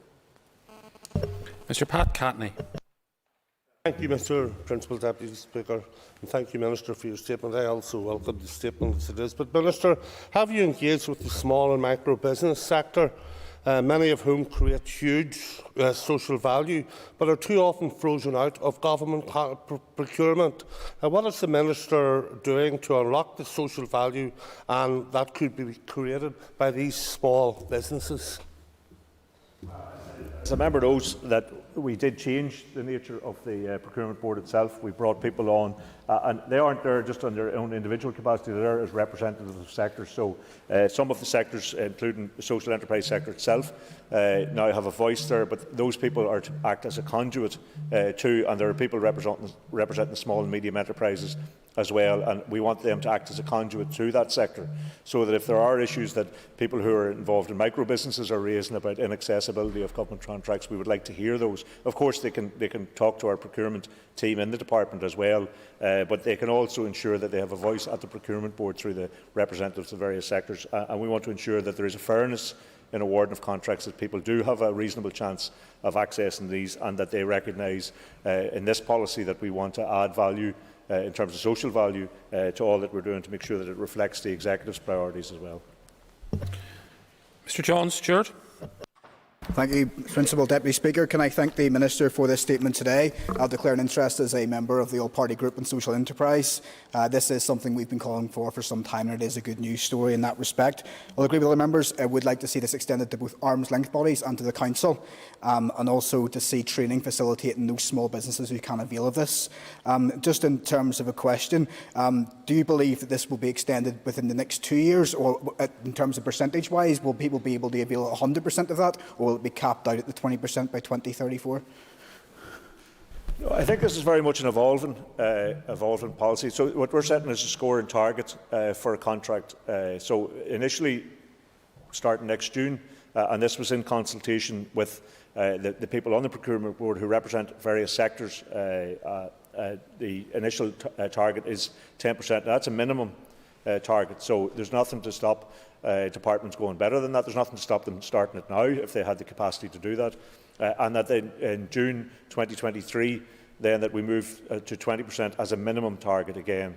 And again, that can be exceeded if departments have the capability or the contract would allow for that. So what we're setting very much is minimum standards. It's also an evolving policy, and that's why we have a reporting mechanism in relation to it. My own department will produce an annual report, which the SIB, as I had said in response to an earlier question, are working up the terms of how that will be done, delivered and implemented, and how it will be reported on, so that we get an ongoing sense of how this is impacting. And I see it very much as an evolving policy, and if there is scope for setting a higher minimum standard, then that's something I'm sure can be looked at in the future. Mr Stewart Dixon.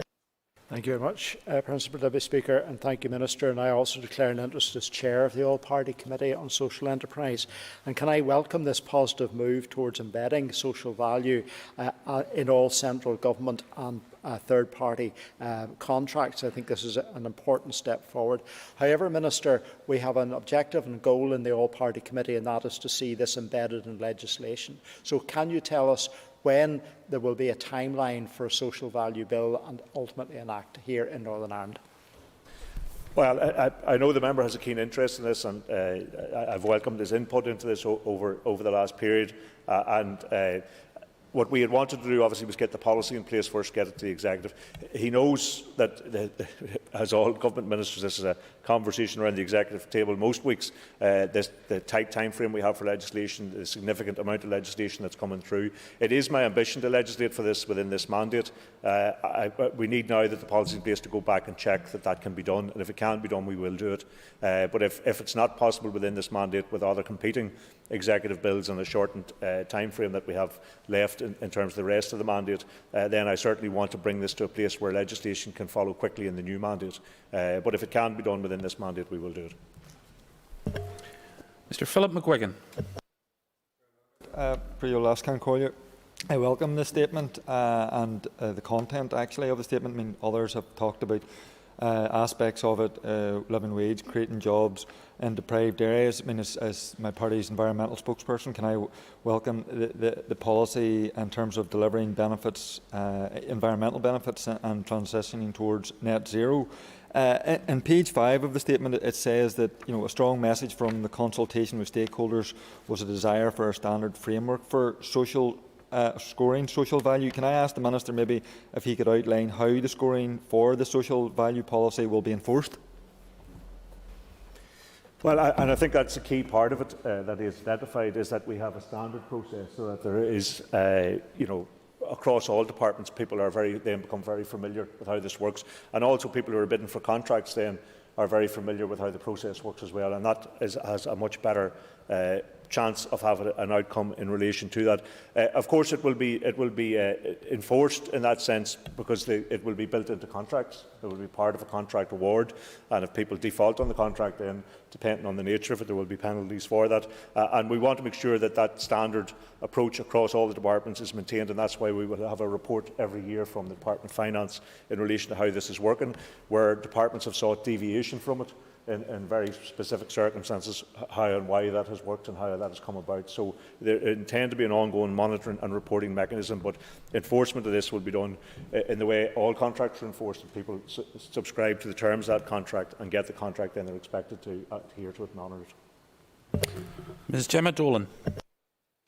And I thank the Minister for his statement today.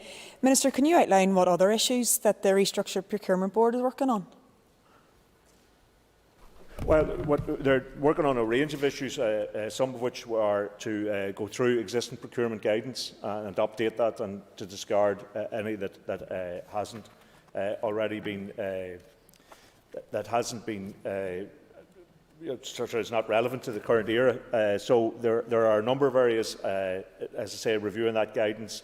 Initiatives to improve delivery of major capital contracts, which was obviously a report in recent times. Addressing supply chain resilience, which has obviously become a main feature. One of the main features during the pandemic is about resilience of supply chain, so it's a very timely piece of work.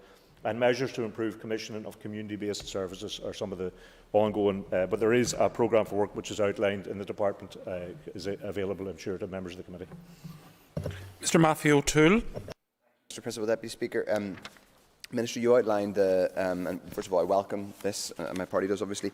You've outlined the change that is now an executive policy and the change in guidance, but what monitoring mechanisms will there be for this? What surety do you have that accounting officers are following this, and if they don't, what sanction will exist?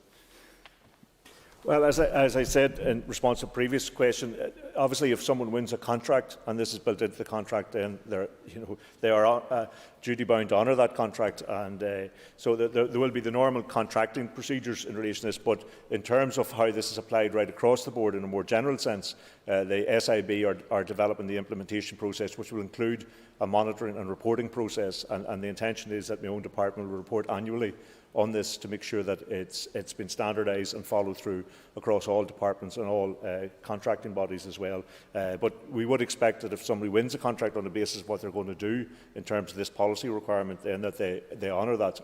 There would be obviously penalties within a contract for not honouring that. Ms Linda Dillon. And thank the Minister for his answers so far. Minister, you have outlined that you would like to bring legislation forward in this mandate, and hopefully that will happen.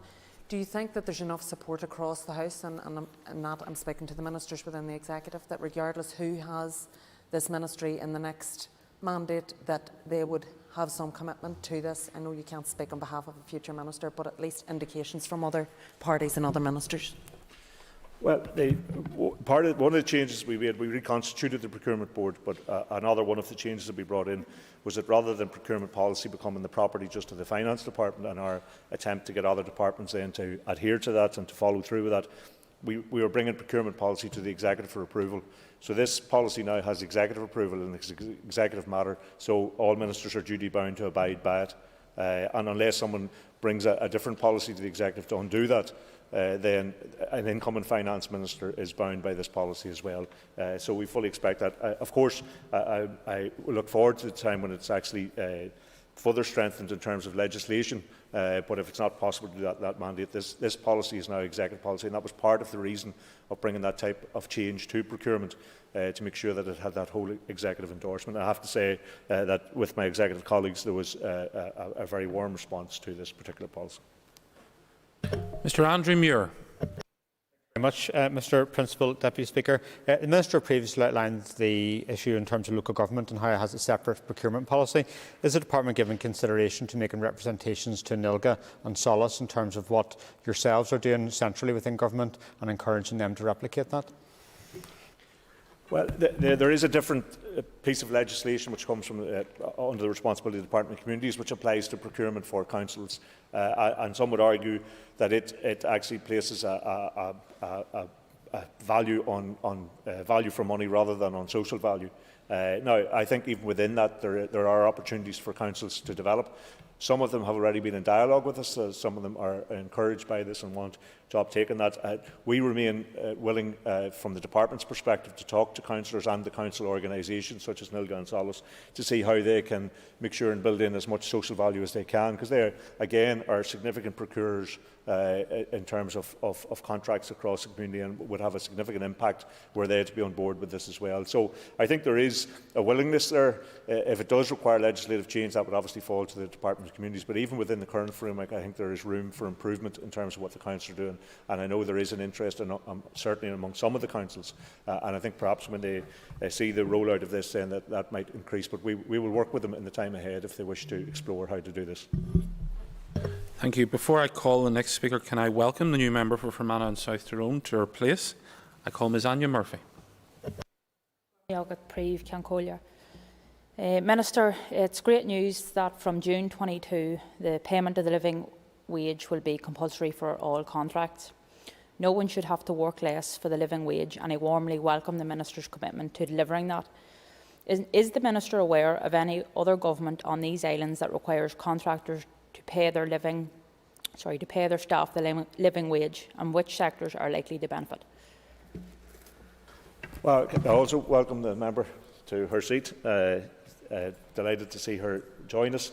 Can I say that she is correct, of course, that one of the key aspects of this is the living wage, and I think it will allow many firms who wish to actually give their workers a decent standard to ensure that they can bid for contracts and not be undercut by those who don't. So I think it's an important part of this. As far as I'm aware, the governments in Scotland and Wales encourage this or promote this, but they haven't made it a requirement. So this is probably the first institution on these islands to make this an actual requirement as part of contracts. So in that case, we're ahead of the game. And I do think of significant workers. I just caught the tail end of the previous discussion here in relation to the recognition of the health workers. And there are obviously significant people who are employed in private contracts in the health service who don't, in care homes and in the caring sector, that wouldn't necessarily get the living wage. So I think a development of this will have a significant impact on those people, and I'm glad that that will be the case. Mr Justin McNulty. I thank the Minister for her statement, and I welcome the statement and the thrust of the statement. My question was already asked, but I'm going to ask you, Minister, in layman's terms, in terms of from the 1st of June 2022, tenders must include a minimum of 10% of total award criteria to social value, and then in 2023 a step up again. Layman's terms, in language the dogs in the street will understand, what does this actually mean? Well, firstly, it's a minimum standard so government departments can do this now if they wish and have the capability of doing it. It's a minimum standard. They can do a higher standard than 10% from next year. And the minimum standard in 2023 with the approval of the Executive will be 23%. One of the key issues is one I've just referred to. Instead of people being employed the minimum wage, they'll be employed the Living Wage Foundation's living standard wage, which is obviously a key issue for them. I think rather than trying to encourage people to do good by society in terms of environmental improvements or in terms of the treatment of workers, there's a requirement in here for fair treatment of workers. So there's a whole range of measures which will be aligned to the Executive's own programme for government priorities as well. So when the contracts are being designed, it's not just a random selection, it will be aligned to the Executive's programme for government commitments. And I think in doing that and in ensuring that people such as the company I referenced, USL, who actually have now won a government contract and delivering it very well, but employ people with disabilities. You can see that actually in practice. So the more of that we encourage, and there is a facility to encourage that even today, government departments and contracting bodies to go out and do that. When you see it actually in practice and you see a firm which is delivering a very good service to the government and delivering real social value for people who otherwise wouldn't be in the employment, arena, then you can actually see what the benefit of this is. And that shouldn't be just a random thing. I think there might only be 2 companies at the moment doing that across the north. That is now going to be part of a minimum standard of all government contracts. Mr. Jim Allister. So the tax-paying public should now realise that this executive has decided that when it comes to public sector contracts, value for money has been downgraded. And then we have the added cost to the public purse of the declaration in this policy that the additional costs of the living wage will be borne by government. Yet from an answer already given, that has not been costed. Will that therefore be an added burden on the block grant, leaving less money for health and education, and will it come out of the capital or resource budget of any given department? Well, last Concordia, they say a cynic is a person who knows the cost of everything and the value of nothing. And Mr Allister clearly falls into that category because you can't see the bigger picture in terms of value. Social value delivers much more than value for money. And of course, value for money is still an element of awarding of contracts, but social value delivers much more for society, which actually saves in the longer term the executive. When people are out who are disabled or have mental health issues and able to get back into work, that's a saving on the cost of the health service. When we have contractors through their everyday work improving aspects of the environment, that's a saving in the longer term to the executive. So I would invite Mr Allister to look above where he is at the moment and see the bigger picture and see that value for money is much enhanced with social value rather than just simply counting costs of pennies and shillings.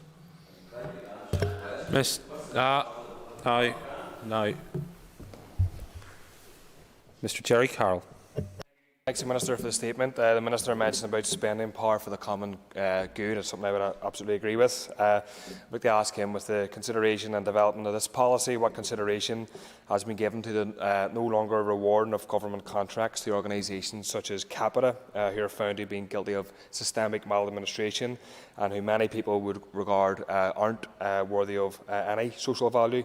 It would seem to me to be a contradiction of doing this policy on the one hand whilst funneling many millions to organisations like Capita at the same time. So what consideration has been given to this? Well, I can say the member knows that contract was awarded long before this discussion was in place, and so what we want to do is create a better future in relation to matters such as that. I can't speak to the specifics of that contract, it's a different department, and I'm not across all of the detail of it, but suffice to say that this is about creating social value within contract awardings. It's about changing the picture. It's about a higher requirement in terms of people who will get public money for delivering services, about having a higher standard in relation to that, and I think it is about changing that mindset. So whether that specifically applies to some of the issues that he's raised or not, as I say, I'm not across the detail of that, but I think what we want to ensure that into the future, and that this policy begins to deliver on that people who are bidding for public money to provide services on contracts to the government then have a significantly higher standard to meet in terms of their dealing with broad society and their approach to societal interests and outcomes than perhaps has been the case in the past. Thank you, Minister. No other member has indicated to me that they wish to ask a question on this statement, so that concludes questions on the statement from the Minister for Finance. If members would take their ease for a few moments to allow change in the chamber. And the next item of business is the urgent oral question, which stands in the name of Ms Linda Dillon. Members just take their ease for a few moments.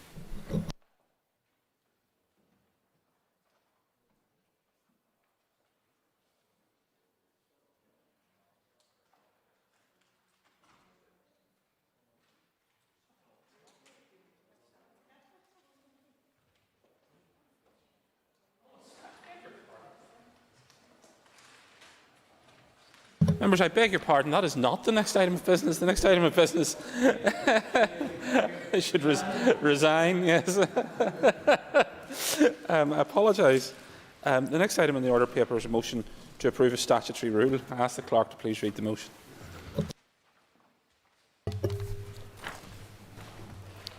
That the Corporate Insolvency and Governance Act 2020 Coronavirus Amendment of Certain Relevant Periods Number 2 Regulations Northern Ireland 2021 be approved. Thank you. I call the Minister for the Economy to move the motion. Minister. Principal Deputy Speaker, I beg to move. Thank you. Business Committee has agreed that there should be no time limit on this debate, and I therefore call the Minister to open the debate on the motion. Minister. Thank you, Mr. Principal Deputy Speaker. I am seeking the Assembly's approval of a statutory rule which has been made under powers contained in the Corporate Insolvency and Governance Act 2020. This Act was made at Westminster on the 25th of June 2020 and includes both permanent amendments and temporary modifications to insolvency legislation as it applies in Great Britain. Corresponding amendments and modifications to Northern Ireland's insolvency legislation were included in the Act under a legislative consent motion passed by this Assembly. The temporary modifications were to assist companies adversely affected by the measures taken to prevent the spread of coronavirus. They were to apply during what are termed relevant periods, and the Act originally provided for all of these to expire on the 30th of September 2020. However, as we know, the pandemic and indeed the restrictions imposed has had a deeper, longer-lasting impact on society and the economy than was originally envisaged. This has led to the Department for Business, Energy and Industrial Strategy making a series of extensions to the temporary modifications as they apply in Great Britain. One of the key principles behind the making of the Act was that the modifications which it made to insolvency legislation should apply equally throughout the United Kingdom. This was to ensure a level playing field so that companies in all parts of the United Kingdom would benefit from the same support and assistance, and none would be at a disadvantage. In accordance with this principle, each time a measure has been extended at Westminster, regulations have been brought to this Assembly to extend the corresponding temporary modifications for Northern Ireland. Mr. Principal Deputy Speaker, with the gradual opening up of the economy across the United Kingdom, the need for these temporary easements has reduced. The Department for Business, Energy and Industrial Strategy has advised that just 2 of the temporary modifications to insolvency legislation applying in Great Britain are to be further extended for what is expected to be a final time. The first is a prohibition on the presentation of petitions to have companies wound up where the statutory demand was served during the relevant period. The second is a prohibition on the presentation of winding up petitions by creditors and the making of winding up orders where coronavirus has had an effect on the company's finances. These 2 measures, which had been due to expire on the 30th of June 2021, are to be kept in place until the 30th of September 2021. This is being done with the aim of providing further support to companies in sectors such as hospitality and non-essential retail, which have been most severely impacted by the restrictions imposed to curb the spread of the coronavirus. The aim is to prevent action being taken by creditors to wind up these companies before they have had a chance to regain their solvency by trading for a reasonable period of time, to ensure that Northern Ireland companies benefit from the same easements and are not at a disadvantage compared to their GB counterparts. The same modifications to Northern Ireland's insolvency legislation are being extended until the 30th of September 2021. Mr. Principal Deputy Speaker, that is the purpose of these regulations, which I am now asking the Assembly to approve.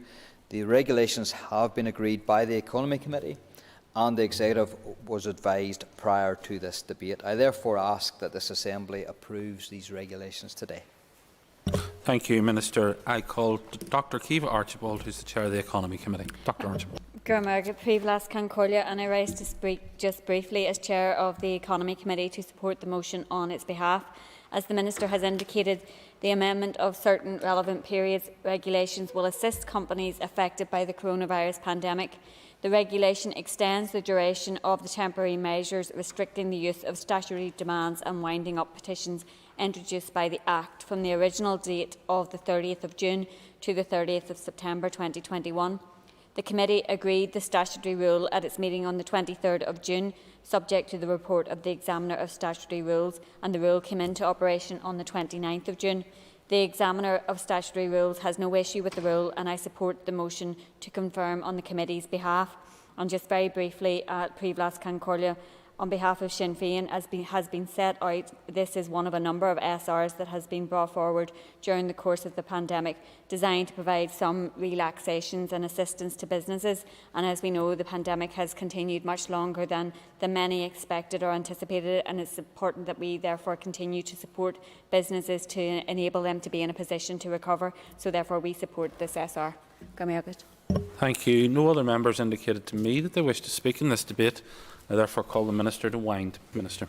Thank you very much, Mr Principal Deputy Speaker. Can I thank the House and the Committee, the Economy Committee, for their support for the statute rule, and without further ado I commend the motion to the House. Thank you, Minister. The question is that the Corporate Insolvency and Governance Act 2020 Coronavirus Amendment of Certain Relevant Periods Number 2 Regulation NI 2021 be approved.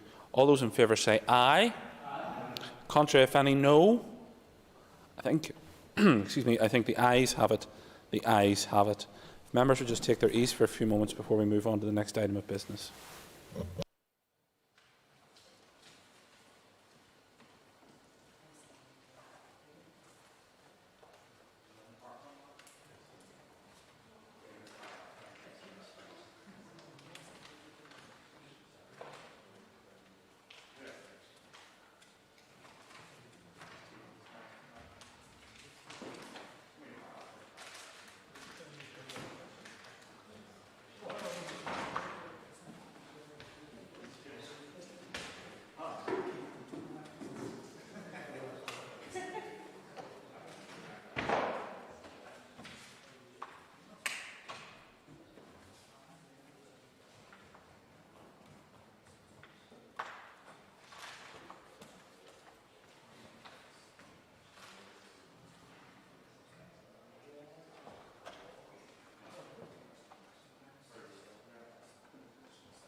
Thank you, members. The next item of business is a motion to affirm a statutory rule. I ask the clerk to please read the motion. That the sea fish industry coronavirus fixed costs regulations Northern Ireland 2021 be affirmed. Thank you. I call the Minister of Agriculture, Environment and Rural Affairs, Mr Edwin Poots, to move the motion. I beg to move. Thank you. Business Committee has agreed that there should be no time limit on this debate, and I call the Minister to open the debate on the motion. Minister. Apologies, Mr. Speaker, for being slightly late there. We were told it was going to be 4:30. Then it came up on the screen, so I had a bit of a rush down, but I'm here now anyway. Members will recall that on the 3rd of April 2020, I announced an initial £1.5 million support package to ensure the Northern Ireland fishing industry was supported through the COVID-19 pandemic. This financial support package was in response to unprecedented difficulties brought about by the COVID-19 pandemic, which had an immediate impact on the industry after the introduction of social distancing measures and the collapse of the European and domestic fish markets. The Northern Ireland fishing industry faced extreme difficulties as a result of COVID-19 and was in urgent need of support to ensure that there was a profitable fishing industry to return to once COVID-19 subsides. As the COVID-19 pandemic continues to have a significant impact, I announced a second financial support package for the sea fishing industry on the 5th of October 2020.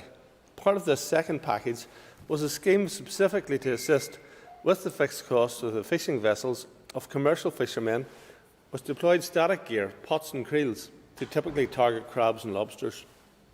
This sector continued to be badly affected by the closure of the hospitality sector, and the scheme covers the period 1st of September 2020 to December 2020.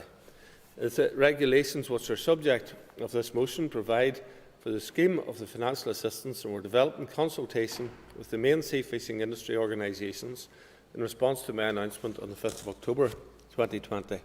The regulations were made under powers conferred on my department by the Fisheries Act 2020, and the Northern Ireland fishing boats are eligible for support under them if they have a valid safety certificate issued by the Maritime and Coast Guard Agency. At the date of the application, were insured for the purposes of commercial sea fishing. They had, during the period 1st of November 2018 to the 31st of October 2020, conducted more than 50% of its sea fishing activity using static fishing gear. That they had, during that period, 1st of November 2018 to 31st of October 2020, landed more than 50% of its value of declared sea fish landings into ports in the United Kingdom. They had declared sea fish landings for the year 2019, which were valued at £10,000 or more, and they had a minimum of 12 declared sea fish landings during the period 1st of June 2020 to 31st of October 2020.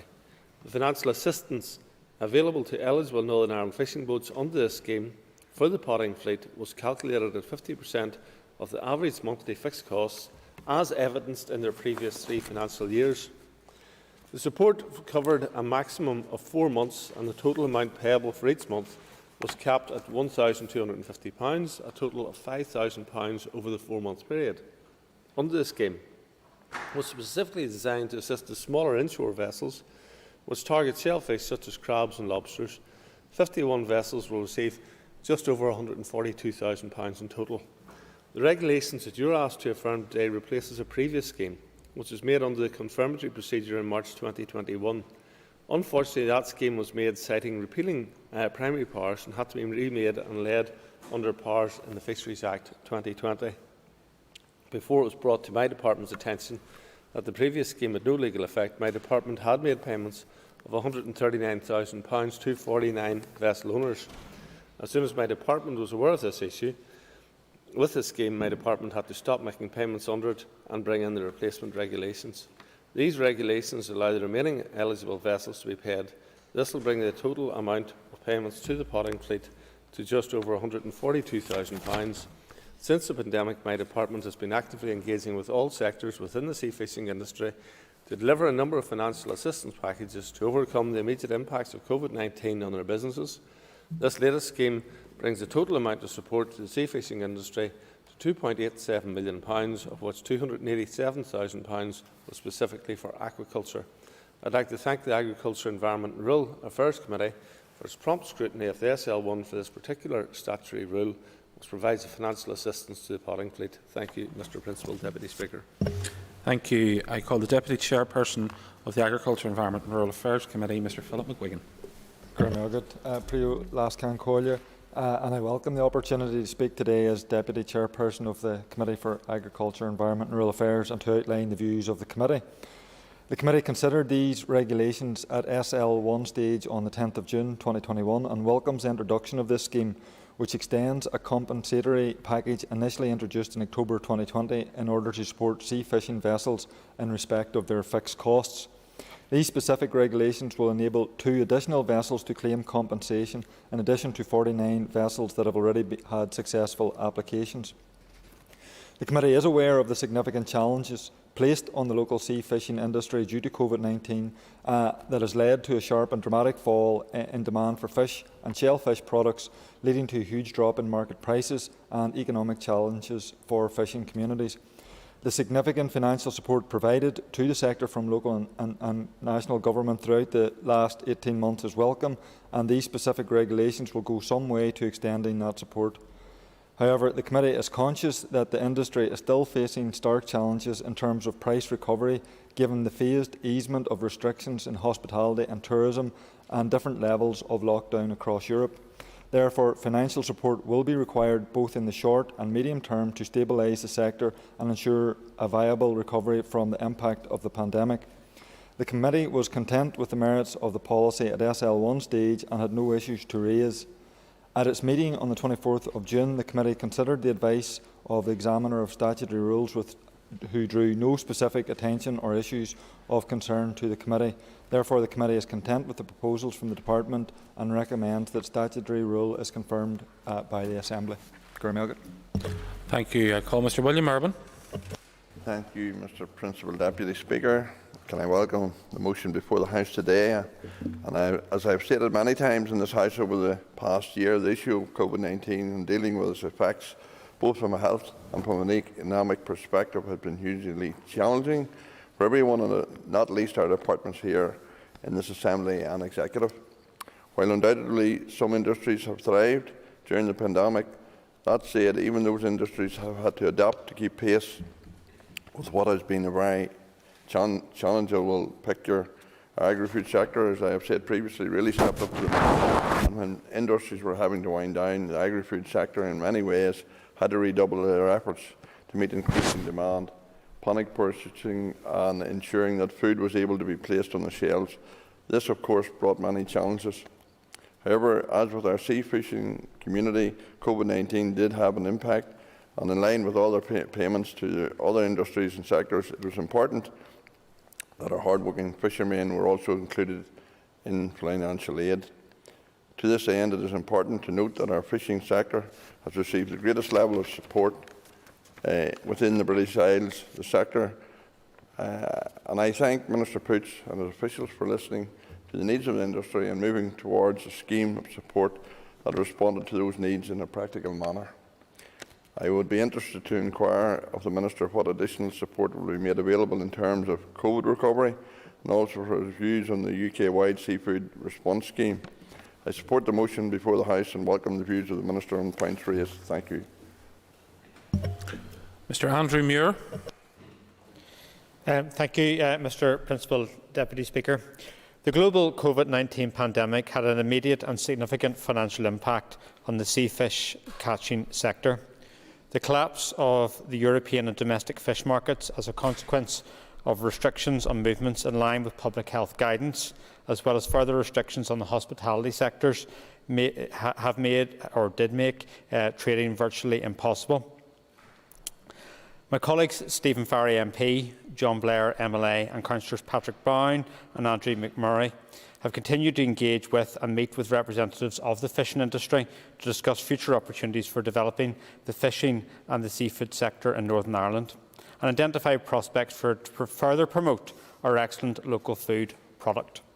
The financial support scheme allocated to support fishing vessels in the Northern Ireland fleet, whose incomes have been significantly affected by the impacts of COVID-19, is welcome, and I rise on behalf of the Alliance Party to support the Department's intervention.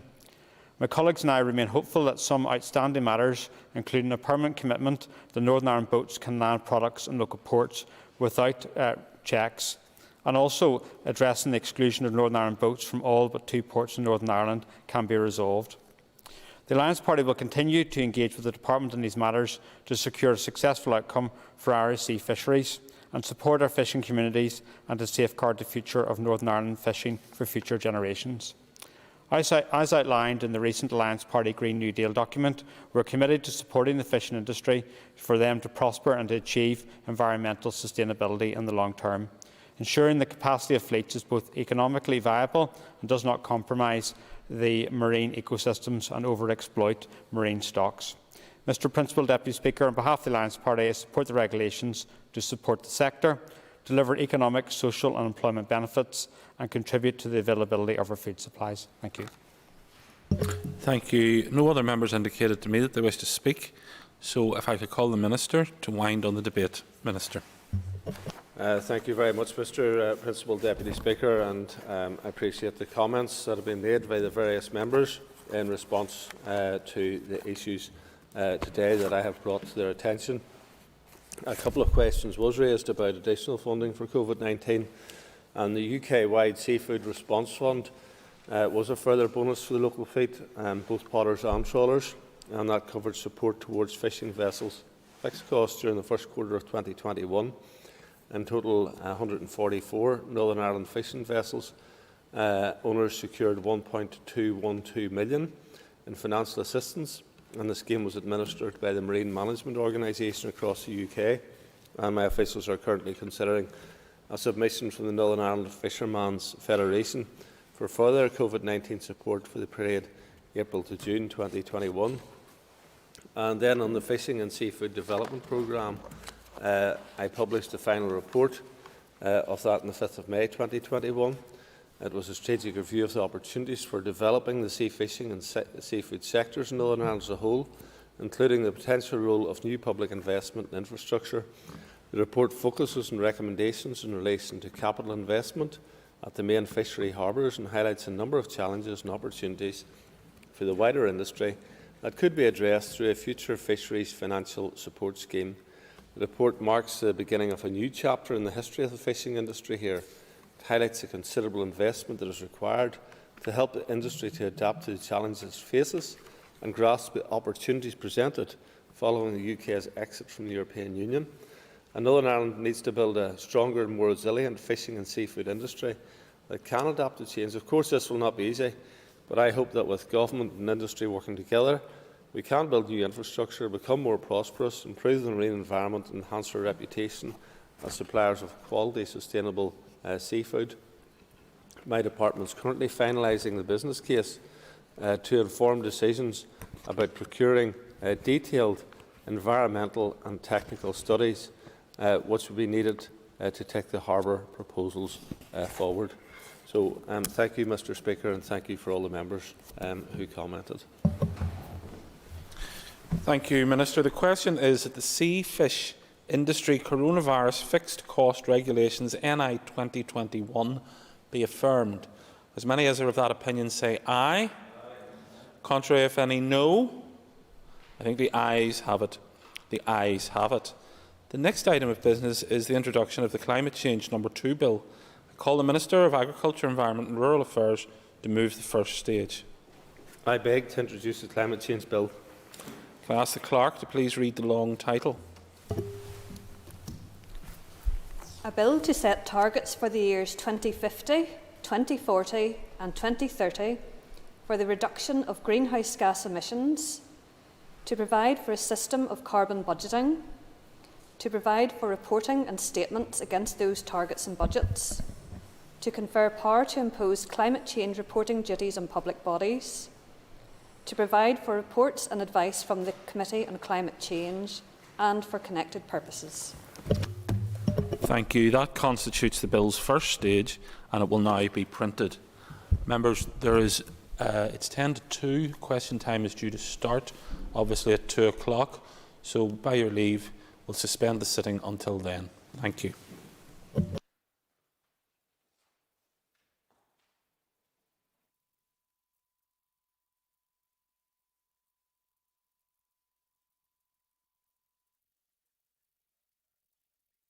The Northern Ireland Assembly Plenary, Programme signed. This is the Northern Ireland Assembly Plenary, Programme signed. This is the Northern Ireland Assembly Plenary, Programme signed. This is the Northern Ireland Assembly Plenary. Programme signed. This is the Northern Ireland Assembly Plenary. Programme signed. This is the Northern Ireland Assembly Plenary. Programme signed. This is the Northern Ireland Assembly Plenary. Programme signed. This is the Northern Ireland Assembly Plenary. Programme signed. This is the Northern Ireland Assembly Plenary. Programme signed. This is the Northern Ireland Assembly Plenary. Programme signed. This is the Northern Ireland Assembly Plenary. Programme signed. This is the Northern Ireland Assembly Plenary. Programme signed. This is the Northern Ireland Assembly Plenary. Programme signed. This is the Northern Ireland Assembly Plenary. Programme signed. This is the Northern Ireland Assembly Plenary. Programme signed. This is the Northern Ireland Assembly Plenary. Programme signed. This is the Northern Ireland Assembly Plenary. Programme signed. This is the Northern Ireland Assembly Plenary. Programme signed. This is the Northern Ireland Assembly Plenary. Programme signed. This is the Northern Ireland Assembly Plenary. Programme signed. This is the Northern Ireland Assembly Plenary. Programme signed. This is the Northern Ireland Assembly Plenary. Programme signed. This is the Northern Ireland Assembly Plenary. Programme signed. This is the Northern Ireland Assembly Plenary. Programme signed. This is the Northern Ireland Assembly Plenary. Programme signed.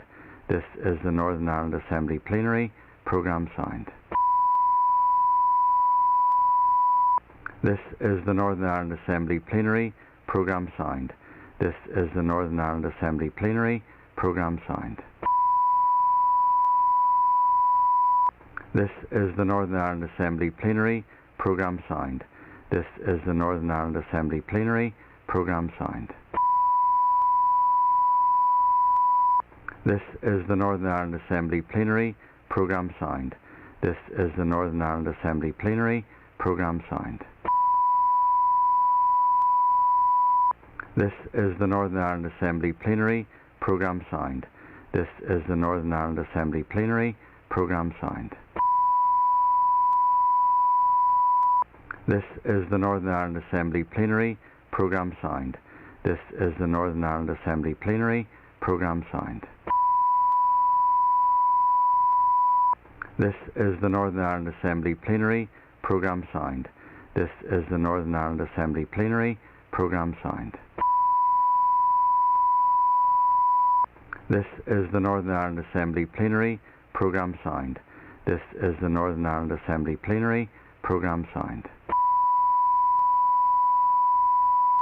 This is the Northern Ireland Assembly Plenary. Programme signed. This is the Northern Ireland Assembly Plenary.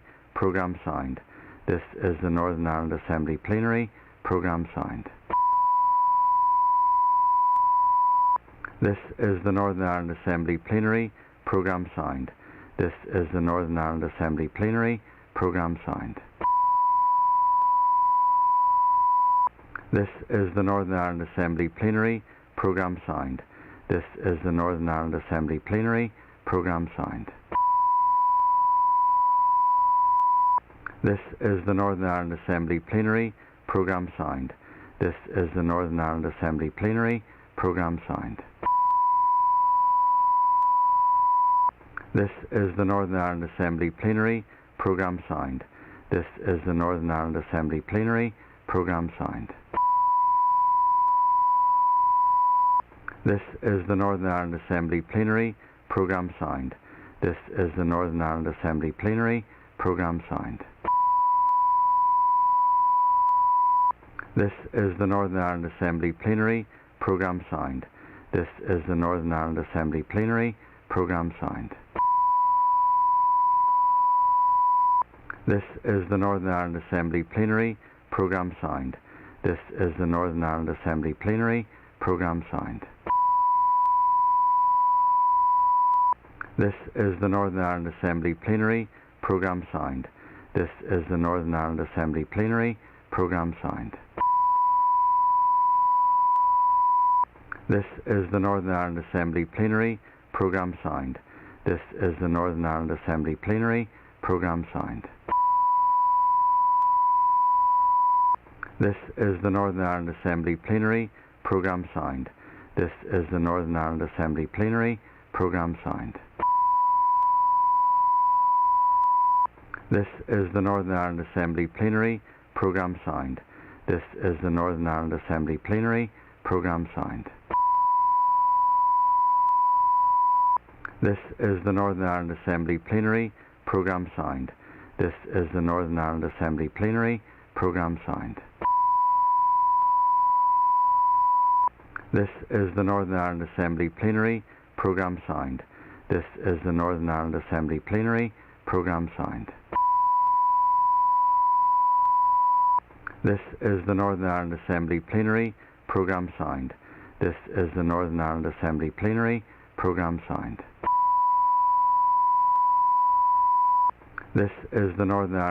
Plenary. Programme signed. This is the Northern Ireland Assembly Plenary. Programme signed. This is the Northern Ireland Assembly Plenary. Programme signed. This is the Northern Ireland Assembly Plenary. Programme signed. This is the Northern Ireland Assembly Plenary. Programme signed. This is the Northern Ireland Assembly Plenary. Programme signed. This is the Northern Ireland Assembly Plenary. Programme signed. This is the Northern Ireland Assembly Plenary. Programme signed. This is the Northern Ireland Assembly Plenary. Programme signed.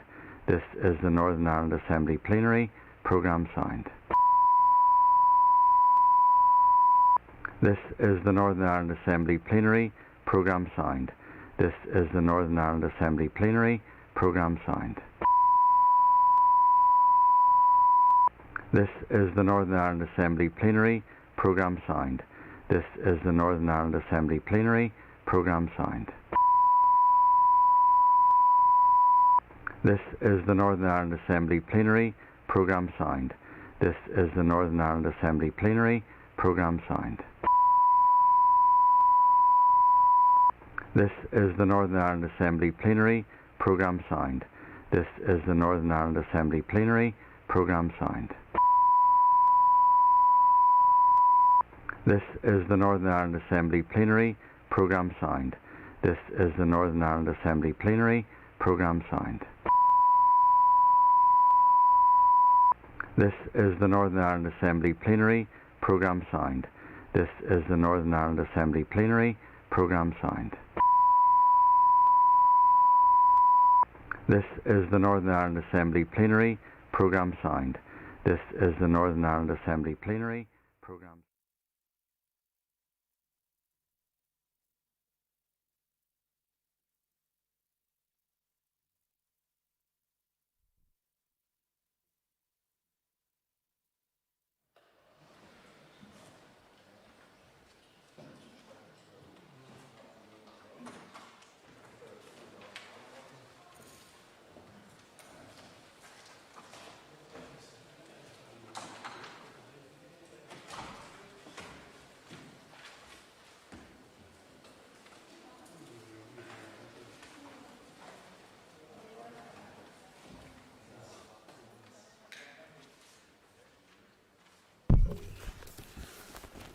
Members, it's now time for questions to the Minister for Finance, but first of all, a number of questions have been withdrawn. Question 5 by Mr Jerry Kelly, and topical question 3 by Jerry Kelly, and topical 10 by Dolores Kelly. And I now call Paula Bradley to ask the first question. Ms Bradley. Thank you. Question 1. Agus Éireann Saranara Arigadish on Fragra Horchai could now call the Minister for Finance. I'm pleased to say that a further 12-month non-domestic rates holiday has been fully implemented and is now providing a further £230 million worth of support for businesses dealing with the impacts of the COVID-19 pandemic. This package of support goes well beyond what has been given in England and demonstrates the Executive's commitment to providing certainty and support for businesses. It means the additional rates support provided to business over 2 years amounts to more than £500 million. The legislation for this additional holiday came into operation on the 7th of May.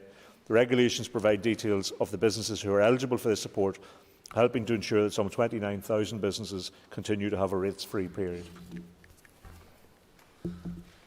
Call Paula Bradley for a supplementary.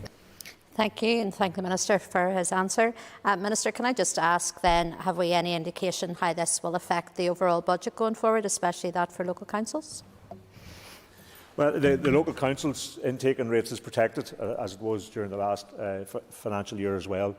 So in many ways, it's actually a benefit for them that rates income, if a business happened to fail through the course of the year, that rates income has been protected for them. It did cost us, as I say, over £500 million.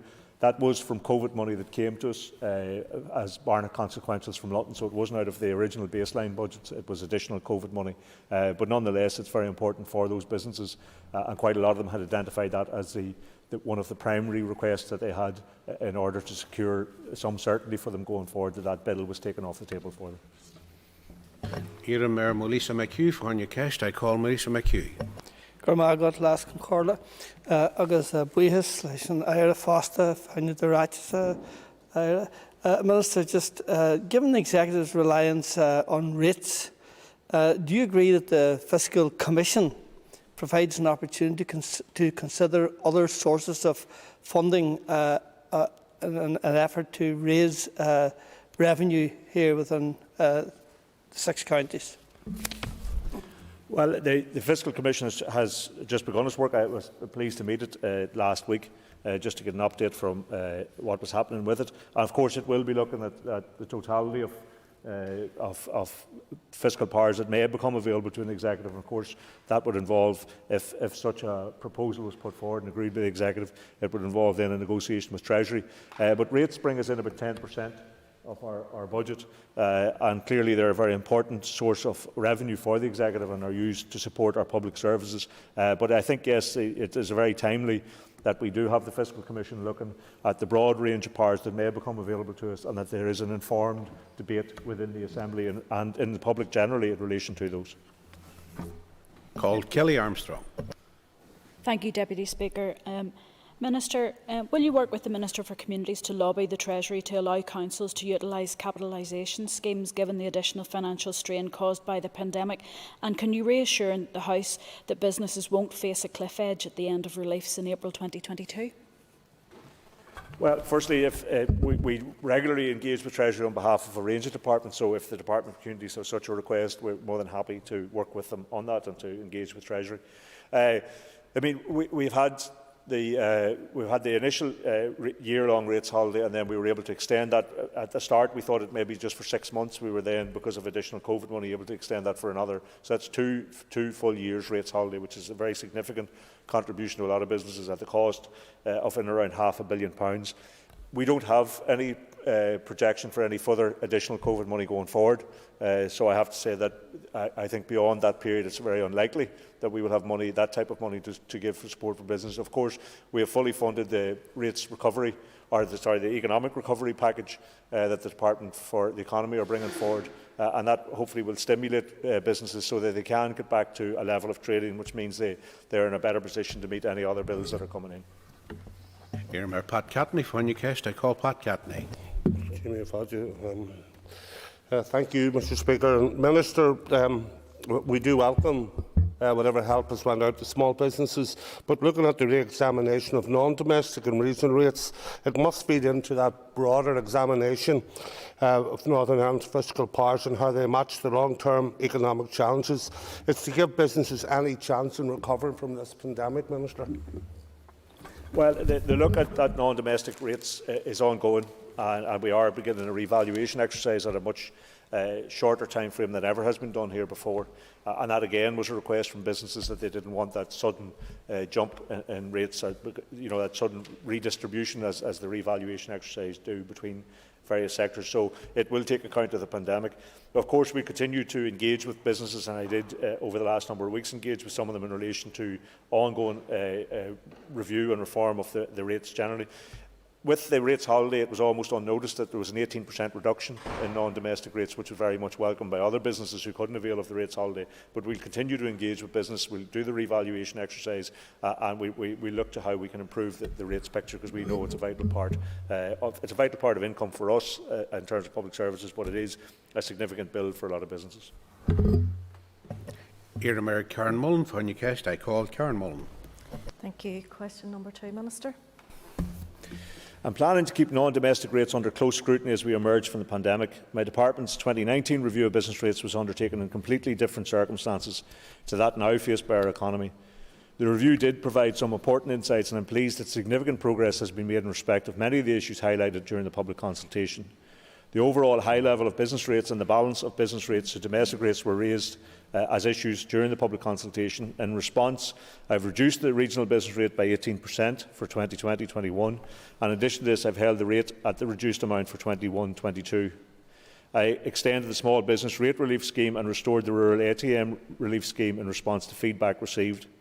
I have also made 2 changes that have been sought to assist district councils in relation to district rates. And finally, I recently announced the revaluation of non-domestic rate property, which was another issue highlighted during the consultation.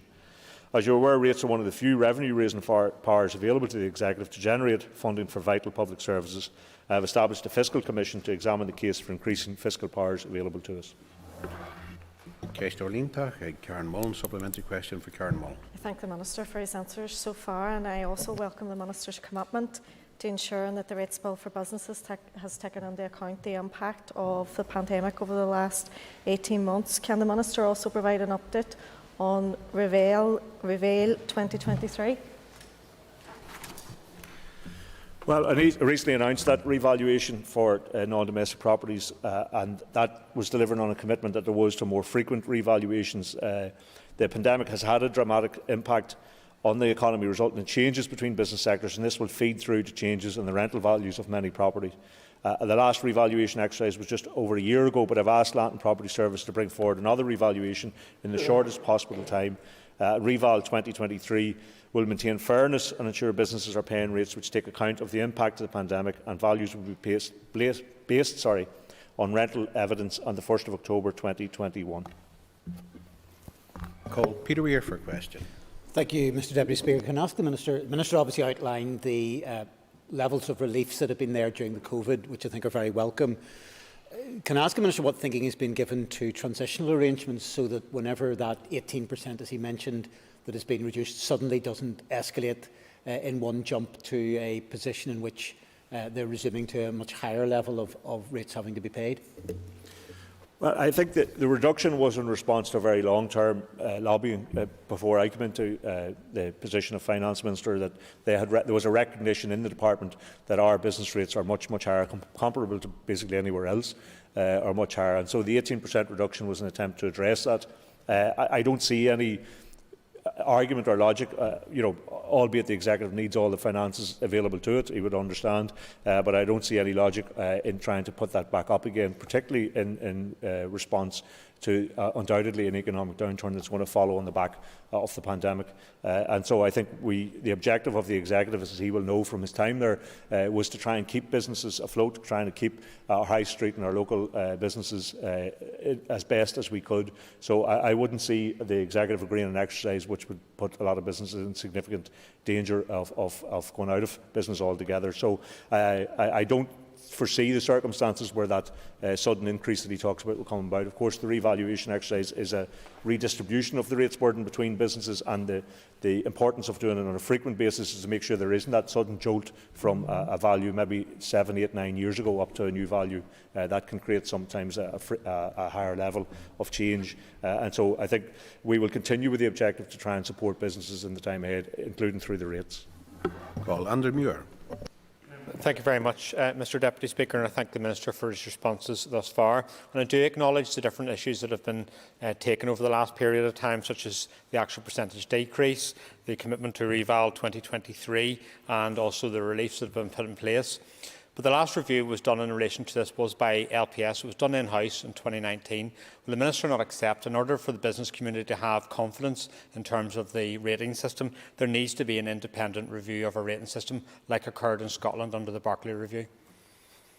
Well, I have to say that I've met with business organisations more frequently probably than ever over the course of the pandemic, addressing a range of issues, obviously in relation to business supports and all that, but also discussing the rates issue. And I've never had that sense that people don't trust the department to do a rates review. What they want is maximum consultation, and that's already beginning again. I did a meeting with business organisations just about 2 weeks ago in the department to discuss this idea of review. Again, I think people are content for the department to do that. They want to make sure that it's open, it's transparent, there's a significant level of consultation. And obviously there are different interests here between what the department needs to do and what businesses would like to see, and that's understandable. What we have to try and do is find a system which is fair, which recognises the burden that businesses are under, but also recognises that the executive does require this resource to support public services as well. So I don't have plans, to be honest, to do an independent review. What I do intend to do is continue that dialogue with businesses and business organisations to make sure that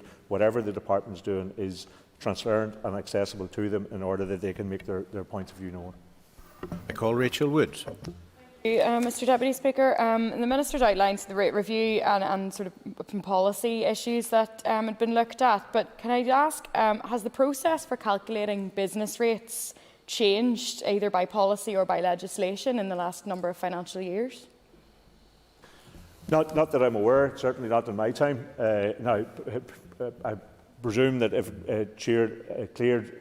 changed in legislation terms, that wouldn't have happened in the previous 3 years because there was no legislation going through here, unless there was a policy change, and I'm happy to have a look at that and come back to the member, but certainly not in my time. What we have tried to do, obviously we've been focused on responding to the business needs during the pandemic, but in terms of that rates policy is to respond to some of the issues that were raised in the consultation in 2018, I think it was, or 2017, respond to some of that, sorry, it was 2019, just before I came into office, respond to that consultation, implement some of the issues that were raised with us, and continue to engage with business in the time ahead as we review the policies. I call Doug Beattie for a question. Thank you, Mr Speaker. Question 3, Minister. I met the Fiscal Commission Chair and members again last week, where they provided me with an update on their important work to date. The Commission act independently of ministerial and departmental direction, and our agenda covered practical operational issues.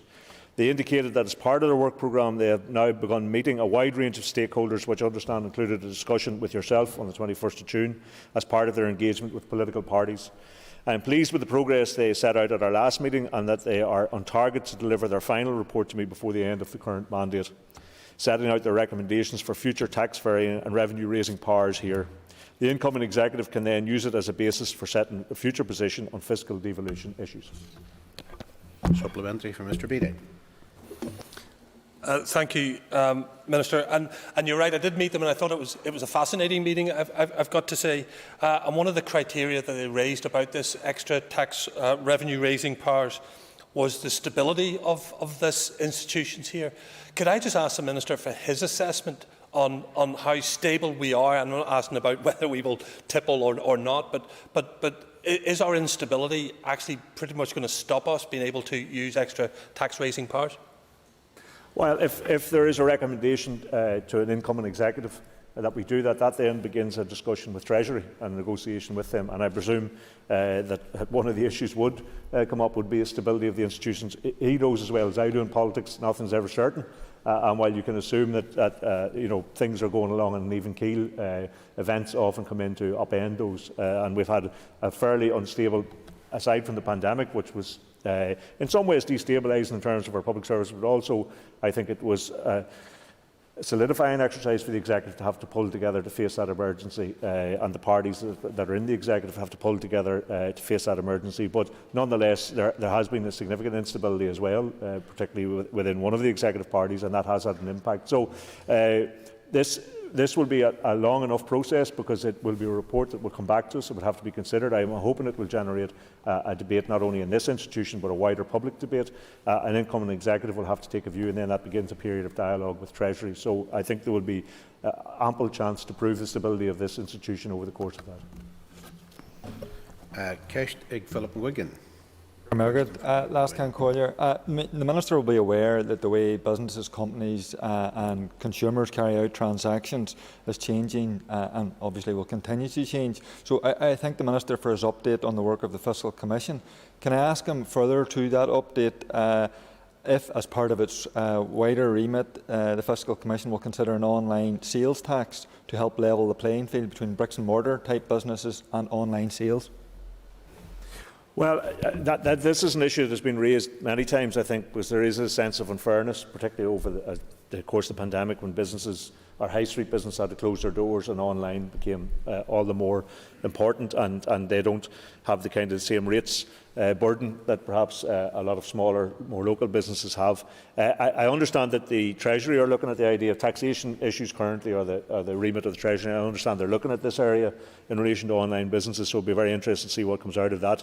I'm sure the Fiscal Commission will take evidence from people in relation to where they would like to see powers devolved to us. But as I say, the Treasury are currently looking at that, and we would like to get a handle on what their take on it is, how this can be done. But there is certainly a growing sense among representations I get, not just from businesses but from other MLAs as well, that there is an unfairness in that arrangement between the high street, the local businesses and the online presence, which doesn't have any rates burden or very little rates burden attached to it. Cashdig Matthew Toole. Question for Matthew. Thank you, Deputy Speaker. Minister, as you know, I've been strongly supportive of, and my party has, of the setting up of the Fiscal Commission. Can you be clear, though? You mentioned that you're expecting the Fiscal Commission to report to you and your department by the end of the mandate. Is that report going to be laid in the Assembly? You've just said that you think it should generate debate in the Assembly, but surely in order to generate that debate, we have to be able to read it. Can you confirm that it won't just go to your department?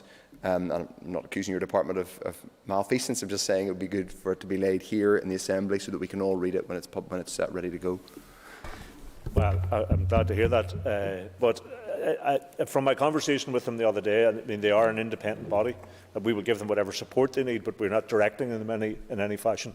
But they are have been asked to report to me. My understanding is they intend to produce an interim report sometime in the autumn, which I think would also be a good stimulant to public debate and perhaps further consultation and further input from, generally speaking, the public and political parties and business institutions and others, trade unions, into the final report. And it's my intention, certainly, that the purpose of this was to stimulate a debate, was to hopefully influence an executive to engage with this, as Scotland and Wales have done for many, many years now, to engage with this discussion in an informed way, so that an incoming executive and assembly could take decisions based on solid information. So, of course, that means that it has to be public. The reports have to be public, and I'm happy to make them, should it be through laying them in the chamber, tabling them for debate, whatever that requires. I'm very happy to make sure that an interim report and a final report are made public. Next, Cashdig John O'Dowd. Question for John O'Dowd. Gurma Yogat, Last Concordia. Cash Diver Cahar Littlehull. Question 4, please. To date, the 10k top-up payments have been issued to 1,173 businesses that received the 25,000 retail, hospitality, tourism and leisure grant last year. The total value of those payments to date is £11.5 million. The 5k top-up payments have been issued to 12,114 businesses that received the 10,000 small business support grant last year. The total value of those payments to date is £60.4 million. Businesses that did not receive an automatic top-up payment, and any businesses which started to trade between the 20th of May 2020 and the 1st of March 2021 have been able to apply for the top-up grant since the 30th of June 2021. I expect the payments resulting from these applications to start issuing to businesses before the end of this month. John O'Dowd. Supplementary question for John O'Dowd. Thank the Minister for his answer thus far, and I welcome the interventions that he and his department has made, particularly the latest top-up payments to many businesses who were relying on it. Has the Minister any thoughts on those businesses who have multiple premises as to whether there is going to be support offered to those? Yes, we have long recognised that a number of sectors, and the multiples being one of them, weren't able to avail of much, if any, support over the course of the pandemic, and so we've always been striving to try and find a way, or encouraging other departments to find a way to provide support to those businesses. We have engaged with people representing multiples over the last while, and we are committed to looking at a scheme which we hope will provide them some support in the autumn, and we'll work that through with them. Hashtag Justin McNulty. Supplement or question for Justin McNulty. Minister, thank you for your answers thus far. Some 13,000 businesses did not qualify for support during the most recent lockdown. They were not forced to close, but nonetheless, they were seriously impacted due to the stay-at-home message. Can the Minister confirm that all of these businesses, many of which are family-owned businesses in the community, have received grants from his department? Well, what we have endeavoured to do is to not only provide support, and we had to do that by regulation. So the regulations are brought forward by the Health Department. They tell us which businesses are obliged to close and which businesses can remain open. And we can't, by law, pay businesses which remain open under the LRSS scheme. We are forbidden to do so. So we have tried to find other ways to support some of those, and included in this question, the 10k top-up and the 5k top-up, were businesses that could remain open which have been able to avail of this support. Now, I can't guarantee that covers absolutely every business, because some businesses have been excluded on the basis that they were operating quite well during the lockdown. There were some businesses that experienced an upturn in trade. So, as far as we can, we have been not only doing the LRSS scheme to so many businesses, but we have been using the money that was left over at the end of the financial year ourselves to generate a scheme such as this, which will support further businesses. And just in relation to this top-up scheme alone, at the moment it's delivered over £70 million across businesses, with more to go out as businesses apply for it. Andrew Muir for a question. Thank you very much, Mr Deputy Speaker, and I'd like to express my thanks to all the staff within his department for the work that they've done in distributing the grant assistance over a year, really, to be honest, in very challenging circumstances. The public health restrictions are still in place, and they're affecting businesses in many different ways. Given the example, within a public house, you don't go to the bar, it's all table service, and I've had businesses contact me who operate slot machines, who their businesses has collapsed because people aren't walking around the bar. Is there any consideration being given to assisting businesses which are still affected by the public health restrictions? Because for some of them, it's proven very difficult to continue now. Well, can I say firstly, there was always a recognition that whatever support we could distribute through all of the grant schemes that we did, the Department of Economy did, the Department of Communities did, was never going to replace lost trade. It was just really to try and, because we wouldn't have the resource to do that, it was to try and give businesses a fighting chance of staying in business until such times as we hopefully could get back to normal trading on the other side of this pandemic. But I have to say the regulations in relation to what we can do in this regard are set by health. They determine which businesses could close and which businesses would remain open, and we weren't by law allowed to assist businesses that weren't required to close in relation to that. So, but we always do recognise that even where businesses were allowed to open up, and that's why the rates holiday was applied to certain sectors of businesses, the ones that we recognise would continue to struggle, even if they, particularly in the hospitality and tourism sector, even if their businesses were allowed to open. Certainly the restrictions that they had to operate in would mean that they would do less business. So the rates holiday was one way to try and offset some of that, but there's always a recognition that it never would replace the lost trade that they would have, but it really just try and give people a fighting chance to stay open until such times as they get back to full trade. The next question is remotely, so could we please bring Declan McAleer onto the screens, please? Am I who, Declan? Gurmagad last Cancoya, a Kester 6 Lanal. Right, Lannery, okay, thanks, Minister. In line with the NDNA commitment, the Executive Subcommittee on Reform was established to consider the recommendations of the RHI report in full and to oversee their implementation. The subcommittee met in July, November and December in 2020. Members of the Executive Subcommittee agreed a draft report setting out the response to the inquiry and the actions that are required to fulfil the remaining recommendations from the inquiry report. This report was forwarded to the Executive for agreement on the 26th of March this year. The subcommittee also agreed a number of changes to the guidance for ministers, the Special Advisor Code of Conduct, in light of the recommendations of the inquiry. They have also been provided to the Executive Office for consideration. Declan McAleer. Supplementary question for Declan McAleer. Gurmagad, I thank the Minister for his response. Does the Minister agree with me that if the public are to have confidence in these institutions, there should be no delay in the implementation of the recommendations from the RHI report? Gurmagad. Well, I do agree with the member, and it's a source of some frustration to me that a number of months on from this was submitted to the Executive, we're still waiting on it to be dealt with. The subcommittee was made up of representation from all parties in the Executive, and the report was agreed by all of the members of the subcommittee. So I'm struggling to understand what the delay in terms of getting this to the executive proper, getting it agreed and getting it implemented is. But nonetheless, I agree with him that the longer this runs on, the more I think it damages in terms of confidence that the executive is going to take the issues that were raised in the report and to respond to them in a proper and timely fashion. I call Jim Allister. Given the excessive delay by the executive, maybe it's a good thing that we got through some reforms under the Functioning of Government Miscellaneous Provisions Act. But could I ask the Minister, as well as reform, the other burning issue with many people when they viewed the wreckage of RHI and the mishandling of things was the question, well, is there any discipline? And could the Minister update the House? Has anyone within the civil service been disciplined for their actions or inactions during RHI, and did bringing forward retirement cause many to escape discipline? Well, there was, as he knows from his membership of the Finance Committee, there were a number of civil servants who were reported for further investigation and potentially disciplinary issues resulting from that. Some people did retire in the interim, which I think is unfortunate in terms of a proper and publicly understood outcome to the inquiry's recommendations.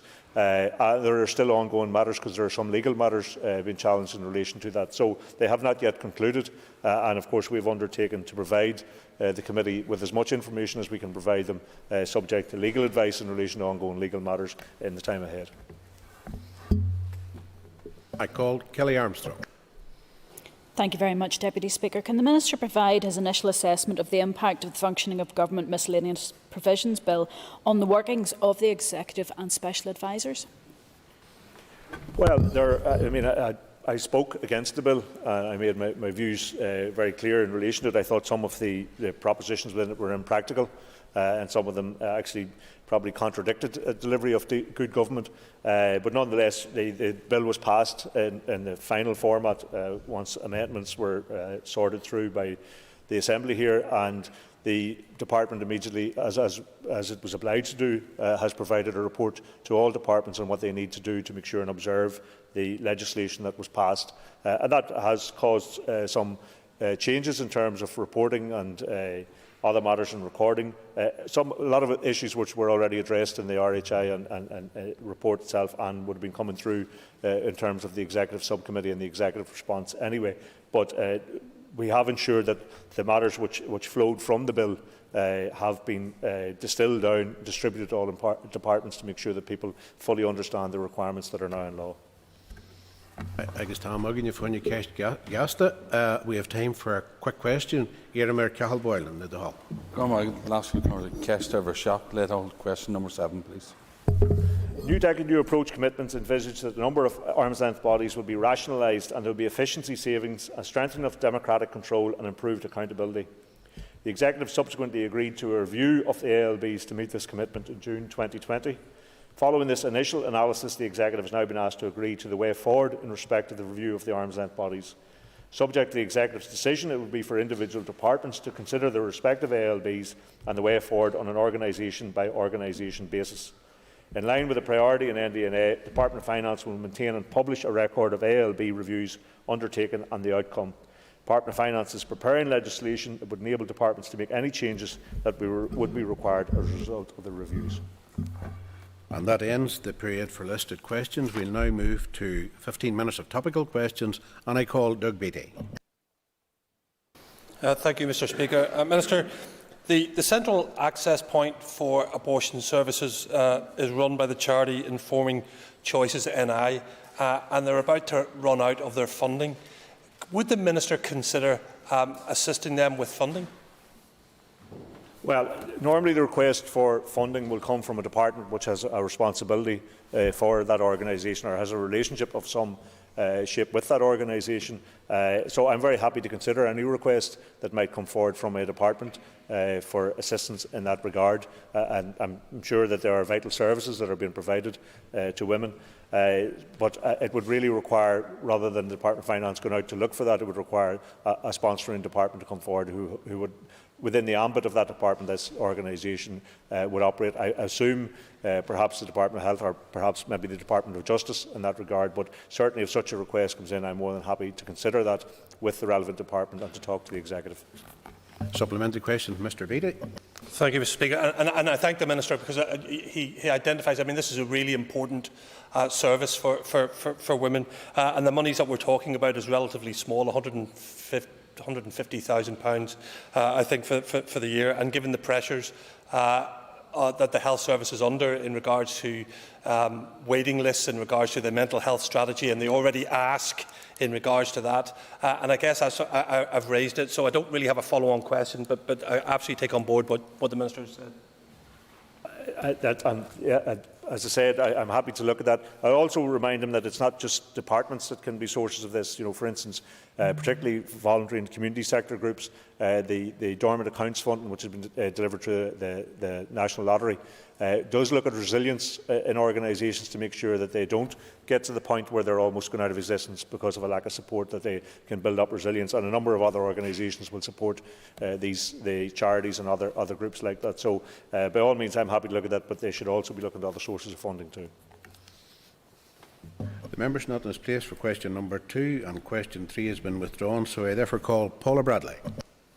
Mr Deputy Speaker, Minister, you'd be aware that social clauses have been in place within the Department for Communities for some years, especially when it comes to building homes within the social sector. So it's just, how do you see that working alongside the social value model that you brought along to the Chamber this morning? Well, I see it certainly enhancing because a number of departments, in my own time back in DRD, we had social clauses in terms of some road service contracts to try and achieve some good social outcomes to them. But the problem with things such as this, it was kind of intermittent. It wasn't uniform, there wasn't a standard process for assessing social value and scoring social value. And that's why I think the paper that I brought to the Executive and I reported on this morning to the Assembly will bring that standardised process across all departments. A minimum scoring, a minimum threshold, and I think that will enhance what the good work that some departments have been doing anyway off their own bat in relation to this, and ensure that those who are awarding the contracts, but also those who are bidding for them, have a clear understanding of what's required, that everybody's operating on the same playing field, and I think it will lead to much better outcomes and much better social outcomes as well. Paula Bradley for a supplementary. Thank you, Mr Deputy Speaker, and thank the Minister for his answer. And the Minister, as he knows, many of those social clauses, especially within the construction sector, they were unable to actually utilise them to their full extent because they weren't written awfully well and have been around a long time. So it's just then to just further on from that, any conversations he's had with the Minister for the Economy around the apprenticeships, and I know in your statement today you had said about bringing jobs to deprived areas, and very much that whole social model, I can see how that could work within those areas. I mean, the discussion in relation to this matter went to the Executive, and part of the changes we brought to the procurement is to make sure that rather than just being a Department of Finance policy, which we try to get other departments to adopt, that this is brought to the Executive and gets that sort of stamp of approval from the entire Executive, and then hopefully gets a uniform approach throughout all of those departments, because Executive Ministers are then obliged to follow through in relation to that. So I have a dialogue with a range of ministers in relation to all of this, but we certainly do want to see an improvement across the board in that. We want to see procurement used in that fashion, but where departments can achieve better social outcomes with some of the work they're doing, then by all means, what we're setting is a minimum standard. It doesn't mean that it stops there. Departments can do other things and can bring other improvements. We procure about £3 billion worth of goods and services each year. That has an enormous power to achieve an awful lot of other social good. And I'm hoping that the consequence of that policy we've brought through now will allow the Executive to do that right across the board. Could we bring Sinead McLaughlin to the screens, please? Sinead, while that case occur in Ireland, thank you, Speaker. Minister, I'm very concerned about the state of our town and city centres. They have been in decline for many, many years now, and I suppose the pandemic has exacerbated that decline. Have you been given consideration to how to radically review the fiscal policy that we have in relation to taxation of businesses? And if so, can you give me some step-by-step points that you have taken in order to make sure that that review takes place very quickly? Well, the only fiscal policy that we have currently that can be of that type of assistance to town centres is the rates policy. And of course, what we have done is, in response to the pandemic, is given a 2-year rates holiday to a substantial number of businesses at the cost of £500 million to the Executive. We also had reduced the non-domestic rate by 18% last year. We've kept it at that 18% reduction, and we've also, I suppose, in terms of trying to support business, we've given out, as the member is well aware, of a variety of business support grants through a number of departments. We've also fully funded the economic recovery package, which the Department of the Economy will use then to try and support town centres and other businesses to try and assist recovery from the pandemic. So I think there is a broad recognition that our high streets have been in trouble for some time, that wherever we can use whatever devices are available to the Executive in terms of support, that we should be doing that. We should be acting collectively across a number of departments. And I've seen, the Department of Communities have an interest, the Department for Infrastructure in terms of the parklets. Some of the parklet schemes were launched last weekend. These are all things that collectively can contribute to improving town centres, and I think the Executive should be working right across all departments to try and do what we can do with the limited resources and fiscal levers that we have at our disposal. Ceistor Líntach ag Sinead McLaughlin. Supplementary question for Sinead McLaughlin. Thank you, Minister, for that answer so far. But, Minister, do you believe that we should be incentivising businesses to actually set up in our town centres? At the minute, the fiscal policy that we actually operate actually penalises businesses that set up. There's no level playing field here. Bricks and mortar are penalised and taxed for setting up in city centres, while online shopping has experienced great growth in recent years, and it's not going to go away. So therefore we need our complete review of how we do business and taxation here in Northern Ireland. And I would like to see you, Minister, as being a leader. Does the member have a question, please? No, I would just, that is the question. Thank you. Is he going to be a leader and a champion for delivering fiscal policy that is different and incentivising businesses? I will be a champion, of course, for businesses, as we have distributed an enormous amount of relief and support to businesses, which wasn't the function of my own department in this time, to them to try and ensure that businesses have a chance of survival as a consequence of the pandemic. We have, as the member knows, established a fiscal council to look at the idea of other fiscal levers for the Executive. The only one we have at the moment is rates. It contributes about 10% of the Executive's finances. They are used to try and protect very vital public services, which serve Derry and other places, as the member will know, and are hugely important to us. So it's always that balance between trying to do that. In relation to the online presence, that's an issue for taxation, which is currently with the Treasury, and I know they are actually looking at the issue of online, because there is an unfairness between small local businesses in town centres struggling against that online presence, and it doesn't bear the same level of rates burden that town centre shops do. And so that's something that can be examined there. But I would be hoping that the Fiscal Commission will look at a range of issues in terms of the fiscal levers available to the Executive, and we use them to try and support local businesses and local jobs in the time ahead. I call Robbie Butler for a question. Deputy Speaker, thank the Minister for his answer so far. COVID has thrust workers and workforces into different ways of operating. Is the Minister considering developing policies or further development of an existing policy to enable people to work from home in his own department or maybe across the civil service?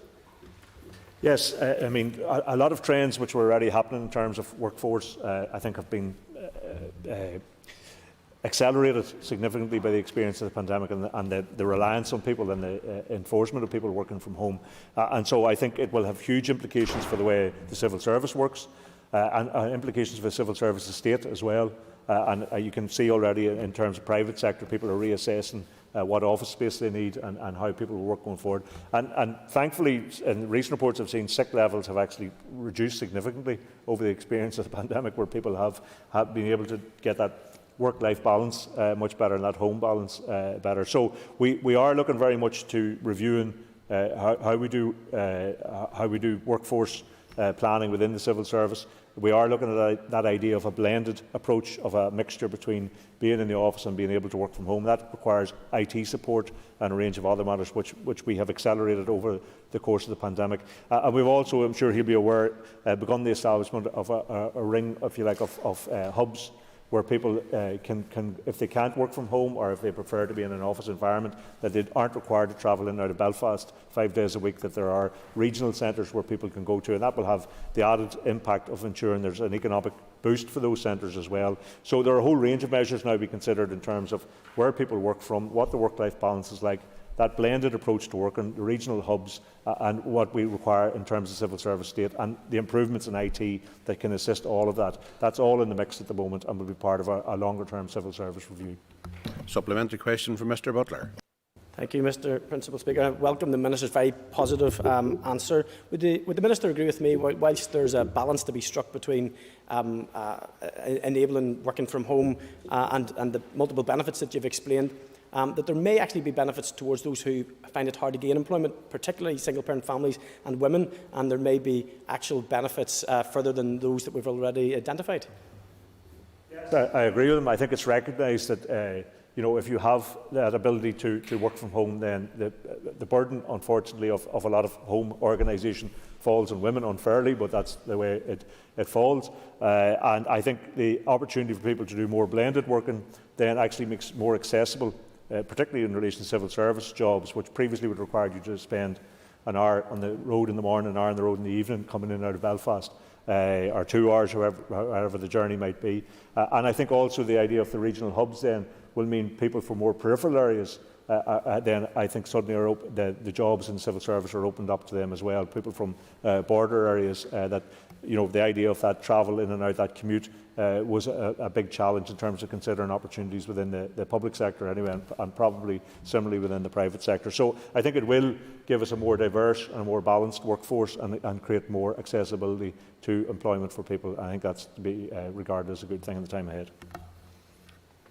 Earmark Karen Mullen for Honeycast. I call Karen Mullen for a question. Minister, have you received any indication that the spending review will make provision for a multi-annual budget settlement or additional funds to tackle health waiting lists? Well, I was in London a number of weeks back and I spoke to the Chancellor. I did a meeting with him and he assured us that the spending review will deliver a multi-annual budget, which is what the Executive has been seeking for some time, which gives us at least the opportunity to plan ahead and to try and deal with some of the big transformation issues like the health service. We have no indication of any additional finances for that transformational work, but we will continue to press the case for that over the time ahead, because if we are to get to, particularly in relation to our health service, if we are to get things like the waiting list reduced and the type of changes that we need to see within the health system, then we need a very significant investment from the Executive into that, and so we will press the case for that support. I know that the British Prime Minister, in terms of responding to the pandemic, said one of the issues they wanted to see was support for the health service, so we hope that translates to support for our health service here as well. Okay, we've time for a quick supplementary. Thank you, Minister. You had answered my supplementary, so I was just going to ask you for an update and then conversations with the Exchequer, so thank you so much for that.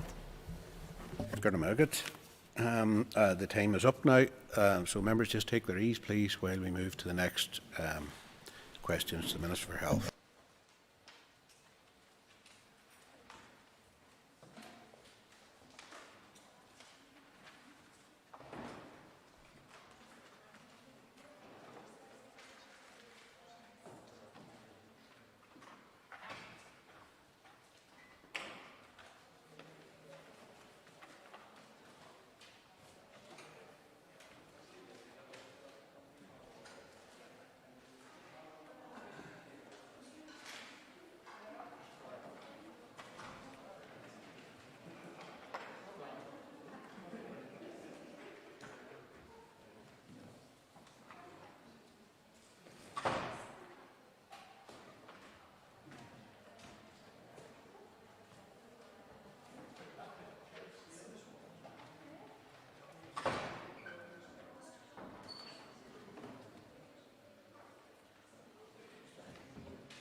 Members, we will now move to questions to the Minister of Health.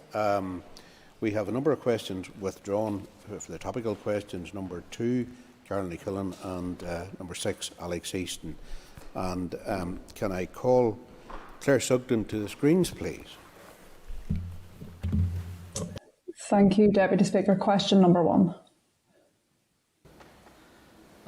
Thank you, Mr Deputy Speaker. And if I could, I would like to request an extra minute to answer this question, as I know it's of great interest to members and their constituents. My department has undertaken 2 significant pieces of work to assist those wishing to undertake international travel. First, officials have been working on a comprehensive COVID status certificate system, or CCS, since April, when international standards for information exchange began to emerge. The final CCS will take the form of a printed certificate supplemented by a mobile phone app.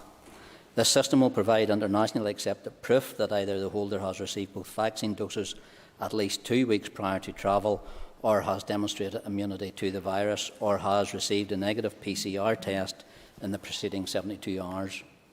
The comprehensive solution is expected to be available before the 19th of July. For those unable to access the automated digital solution, a helpline will be available.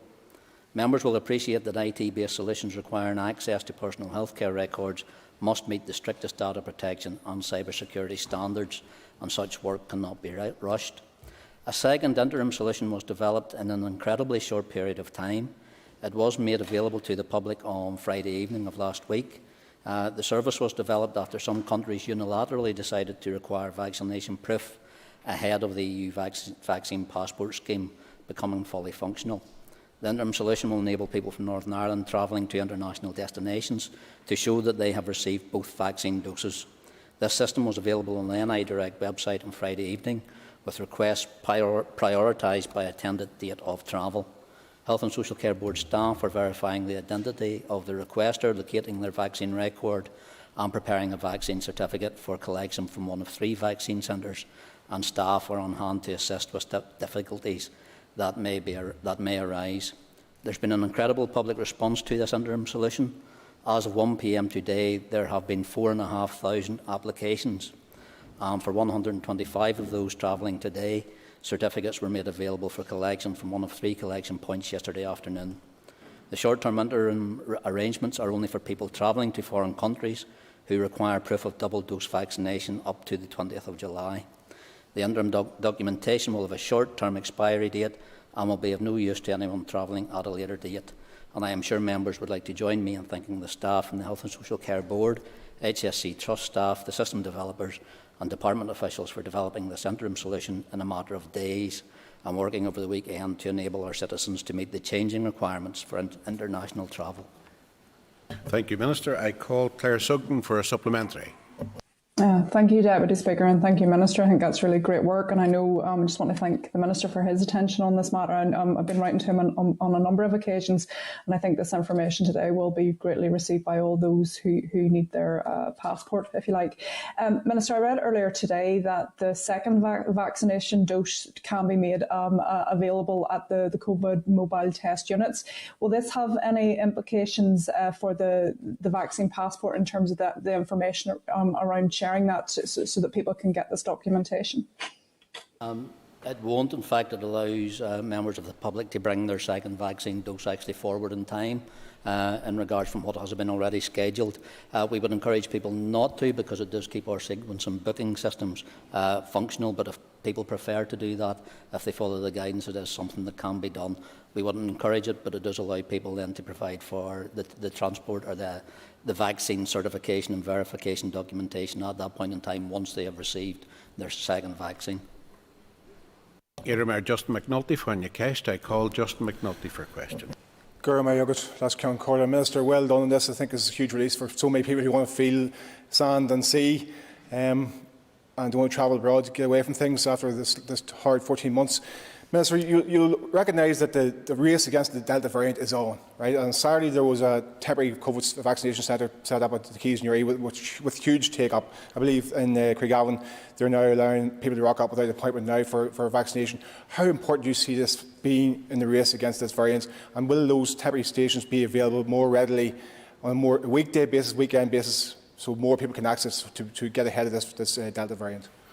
And I thank the member. And look, other people have used the terminology, this is now a race between the vaccine and the variant, and I would concur with that, because the more people we can get vaccinated, not just with their first dose but their second dose, the more protection we can give to the population of Northern Ireland. So the examples that the member quoted over the weekend will be something he will now see replicated across all trust areas. All trusts are moving forward with walk-in vaccine centres for the first dose, more located in towns and villages across Northern Ireland, where we've actually identified low uptake of vaccines in some cases, but our trust centres as well are still operating.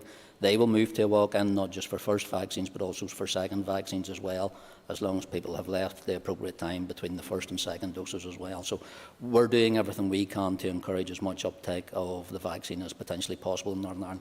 We've seen a great response to date. We've seen a great response from our health and social care system in reacting to the delivery of this vaccine, which only started, if the member recalls, quite a number of months ago rather than a long period of time ago. I call Rosemary Barton. I thank the Minister for his answers so far. Can he provide an update on what steps are being taken to ensure that people who participated in the vaccine trials are not disadvantaged when it comes to securing the appropriate certification? And I thank the member for the point that she raised, because it is actually a significant one, and it is relevant to people in Northern Ireland who came forward for vaccine trials but actually received the placebo dose as well. So rather than seeing them disadvantaged, the 4 UK CMOs and the Chief Scientific Advisor in Northern Ireland have advised that participants in well-regulated clinical trials should not be disadvantaged as global travel resumes. Participants will not be disadvantaged in terms of any further domestic future vaccine certification compared to anyone else who has had their vaccines under the standard health and social care programme. The vaccine management system used by the CCS will record participants as being vaccinated, and all participants in trials have been advised that they have received a vaccine that is not going to be licensed or a placebo, that they will remain certified during a grace period to allow them to actually receive the standard vaccines if these are recommended by the doctor in charge of the trial. I call Paula Bradshaw. Speaker, Minister, could you just clarify? I had a constituent who contacted me that their teenage daughter had only had her first dose. So what is the time period between the two? Because they're worried they won't get on holiday in time. Thank you. And I thank the member for that. There is now revised guidance in regards to the periods that we're shortening between the vaccines, and that will depend on what vaccine she got for their first dose as well. It's been reduced to 6 weeks and 8 weeks, depending on the vaccine. I have it in here somewhere, and if I remember it during the rest of this question time, Deputy Speaker, I'll respond to the member, but I will reply to her in writing in regards to shortening that period between the vaccine doses as well. It is possible, but I wouldn't encourage it, because it does upset some of the systems that we already have in place. I call Diane Dodds. Thank you, Mr Deputy Speaker, and can I thank the Minister for his answers so far. We're really pleased that there has been progress in allowing people to travel and the documentation to allow them to travel. But over the last number of months, there has been significant interest in investing in Northern Ireland. Is there any progress in allowing those people who are investors into Northern Ireland, in allowing them to come in the way that our national government have allowed exemptions for those people who are considering a significant investment in the country? And I thank the member for the point she raised, and I know it is something she raised as Minister of the Economy on numerous times. And we always review and revise the travel guidance that we undertake when it comes to restrictions under guidance from our Chief Medical Officer and Chief Scientific Advisor, and the member will know that that's reviewed continually, even at a UK level, as to what grades or what individuals are actually exempt from quarantine or providing proof of vaccination. But I think the member will acknowledge, as we see vaccines now being widely delivered across the world, that the proof of vaccination and the certification that can be provided now, not just on a Northern Ireland level or a UK level, but also on an EU level, will allow those individuals who are coming into this country to prove that vaccination certification and standard that will allow them to actually access the country under our traffic light system for guidance and internal travel as well. I call Robbie Butler for a question. Number 2, Mr Deputy Speaker. I thank the member for his question. The vaccine programme continues at pace, and I can confirm to the member that the uptake has been very strong across the Lagan Valley area. There is information on the vaccine uptake and total doses by postcode on my department's the vaccination dashboard. Looking at the 9 postcodes within the Lagan Valley Assembly area, there were 142,755 first doses, 105,955 second doses, and I'm sure the member will join me in commending all those who have already come forward in the area and played their part in helping to protect themselves, as well as helping to protect those around them, as well as thanking all those involved in the vaccine programme for the dedication and ongoing commitment. Our best way out of this pandemic is through vaccination, and the vaccination programme has been designed to be both agile and pragmatic, to try and make it as easy as possible for people to be vaccinated. While the figures mentioned are impressive, we will be striving to drive the uptake rates for firsts and second doses even higher. Call Pat Catney for a question.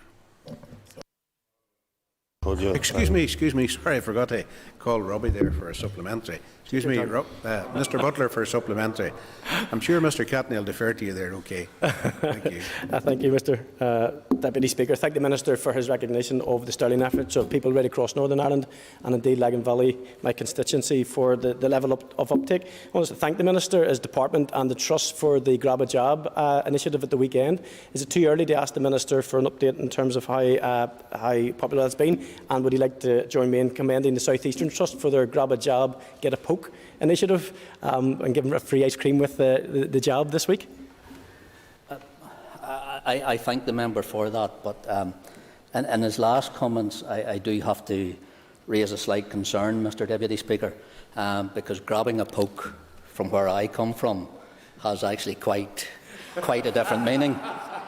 So while it translates well in some areas of this country, I'm glad that the member clarified it was ice cream, because I can assure him that that is all that, and anyone going, that is all that is involved, and that's all they will get, as well as their vaccine as well. So while terminology is always important and language is always important in this House, I do want to clarify that point.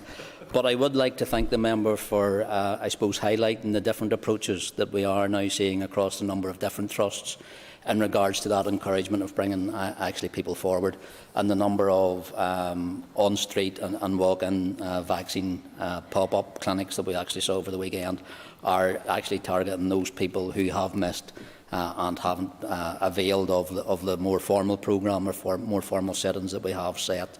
So again, I just want to acknowledge all the people who have come forward, but still encourage, Mr Deputy Speaker, those who haven't had their vaccine or their ice cream in the South Eastern Trust to come forward. Mayor Pat Catney for your case. To call Pat Catney for a question.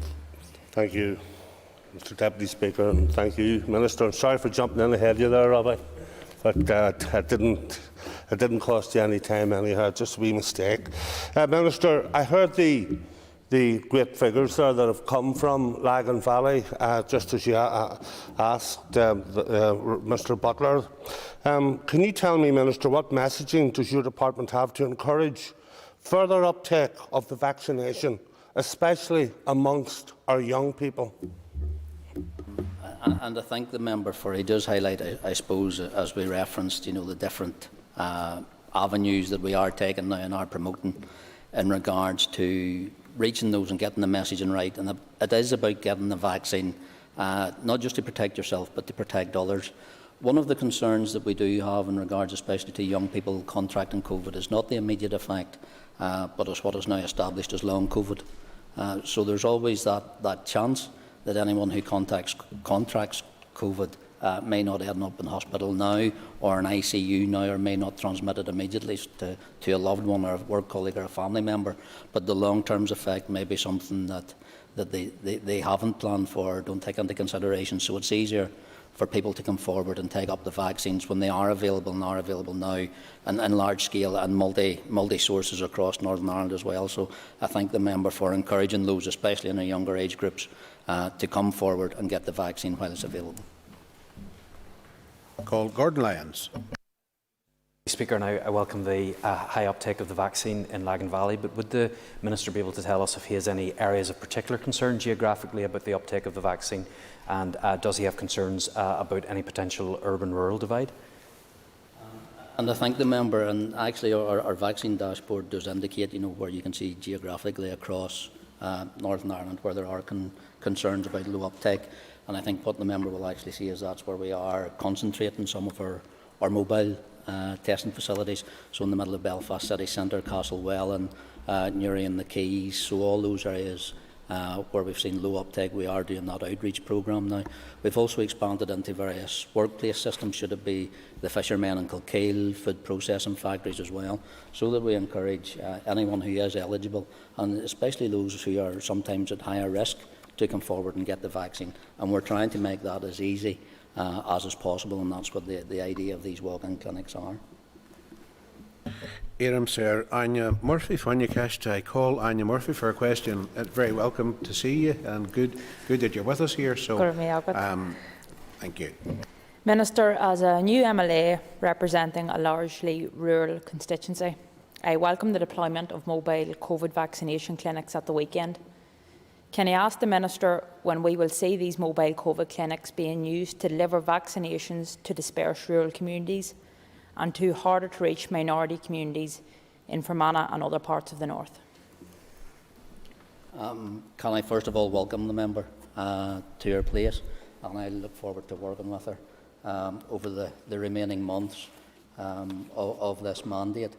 In regards to, actually the member refers to is what additional walk-in clinics will be available specifically in the west of the province or under the Western Trust. Further mobile and pop-up clinics are planned in July, and walk-in first doses are available actually in Oma from today and the Foyle Arena from tomorrow. And I would encourage all those eligible not yet vaccinated to make use of these clinics to protect themselves.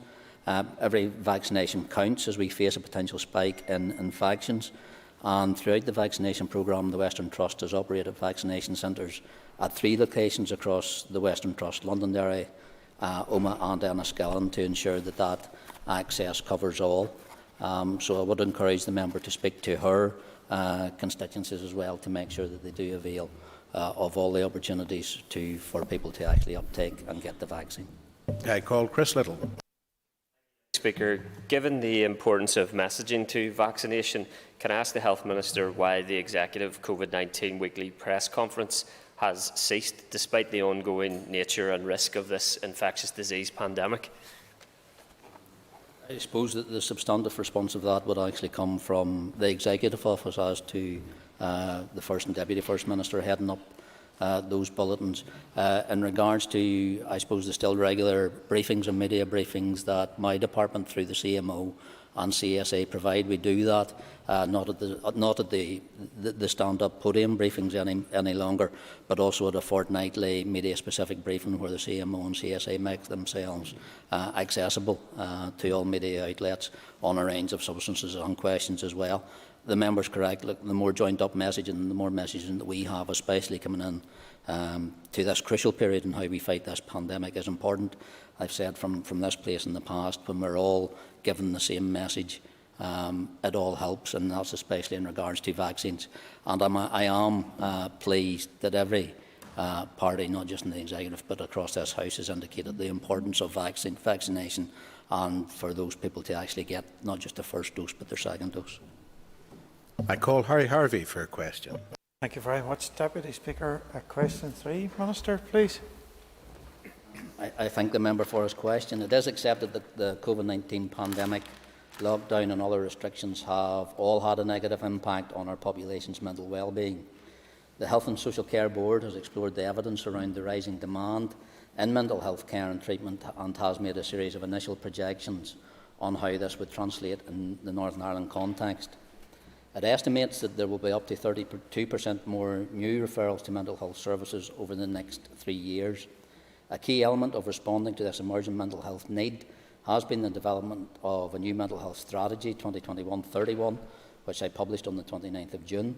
It sets the future strategic direction for mental health in Northern Ireland for the next decade and takes full cognizance of the impact of the pandemic. My department and the Health and Social Care Board are also working together on the development of a regional mental health surge and rebuild plan, which will outline the proposed approach to the medium and longer-term planning for managing and surge and rebuild. This will work across the stepped care framework in line with the 10-year strategy, together with the key actions required over the next 6 to 12 months to manage increasing referral rates and to prepare for longer-term rebuild, reform and redesign. This work will be overseen by a mental health pandemic response group, which will be chaired by the Department and will comprise colleagues from the Health and Social Care Board, PHA and Health and Social Care Trusts. And can I thank the member this morning for attending the launch of the £10 million Mental Health Fund. It was good to see him there, and also realising and acknowledging the importance of that fund. Supplementary for Harry Harvey. Thank you very much, Deputy Speaker, and thank you, Minister, for your answers thus far. Does the Minister believe that the development of crisis cafes, such as are available in Newry, are the way forward to provide easier access for mental health services? Thank you. And I thank the member.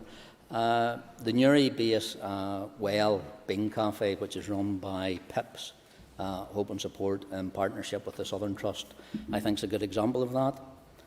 The cafe itself provides a clinical alternative to emergency departments to actually reduce mental and emotional distress. And I think the pop-up style cafe is actually based on a Leeds model and has been co-produced by those with lived experience and those working in the area of mental health promotion and suicide prevention from both the community and voluntary and statutory services. The crisis cafes are not a replacement for existing services, but a complement to them. By providing quick and easy access to early intervention and prevention, we can improve the outcomes for our population. And my officials are currently considering the future of crisis services, and the Crisis Cafe in Newry is one of the positive examples of new initiatives that will form the way forward in this important area. Orlia Flynn, Fornicast. I call Orlia Flynn for a question.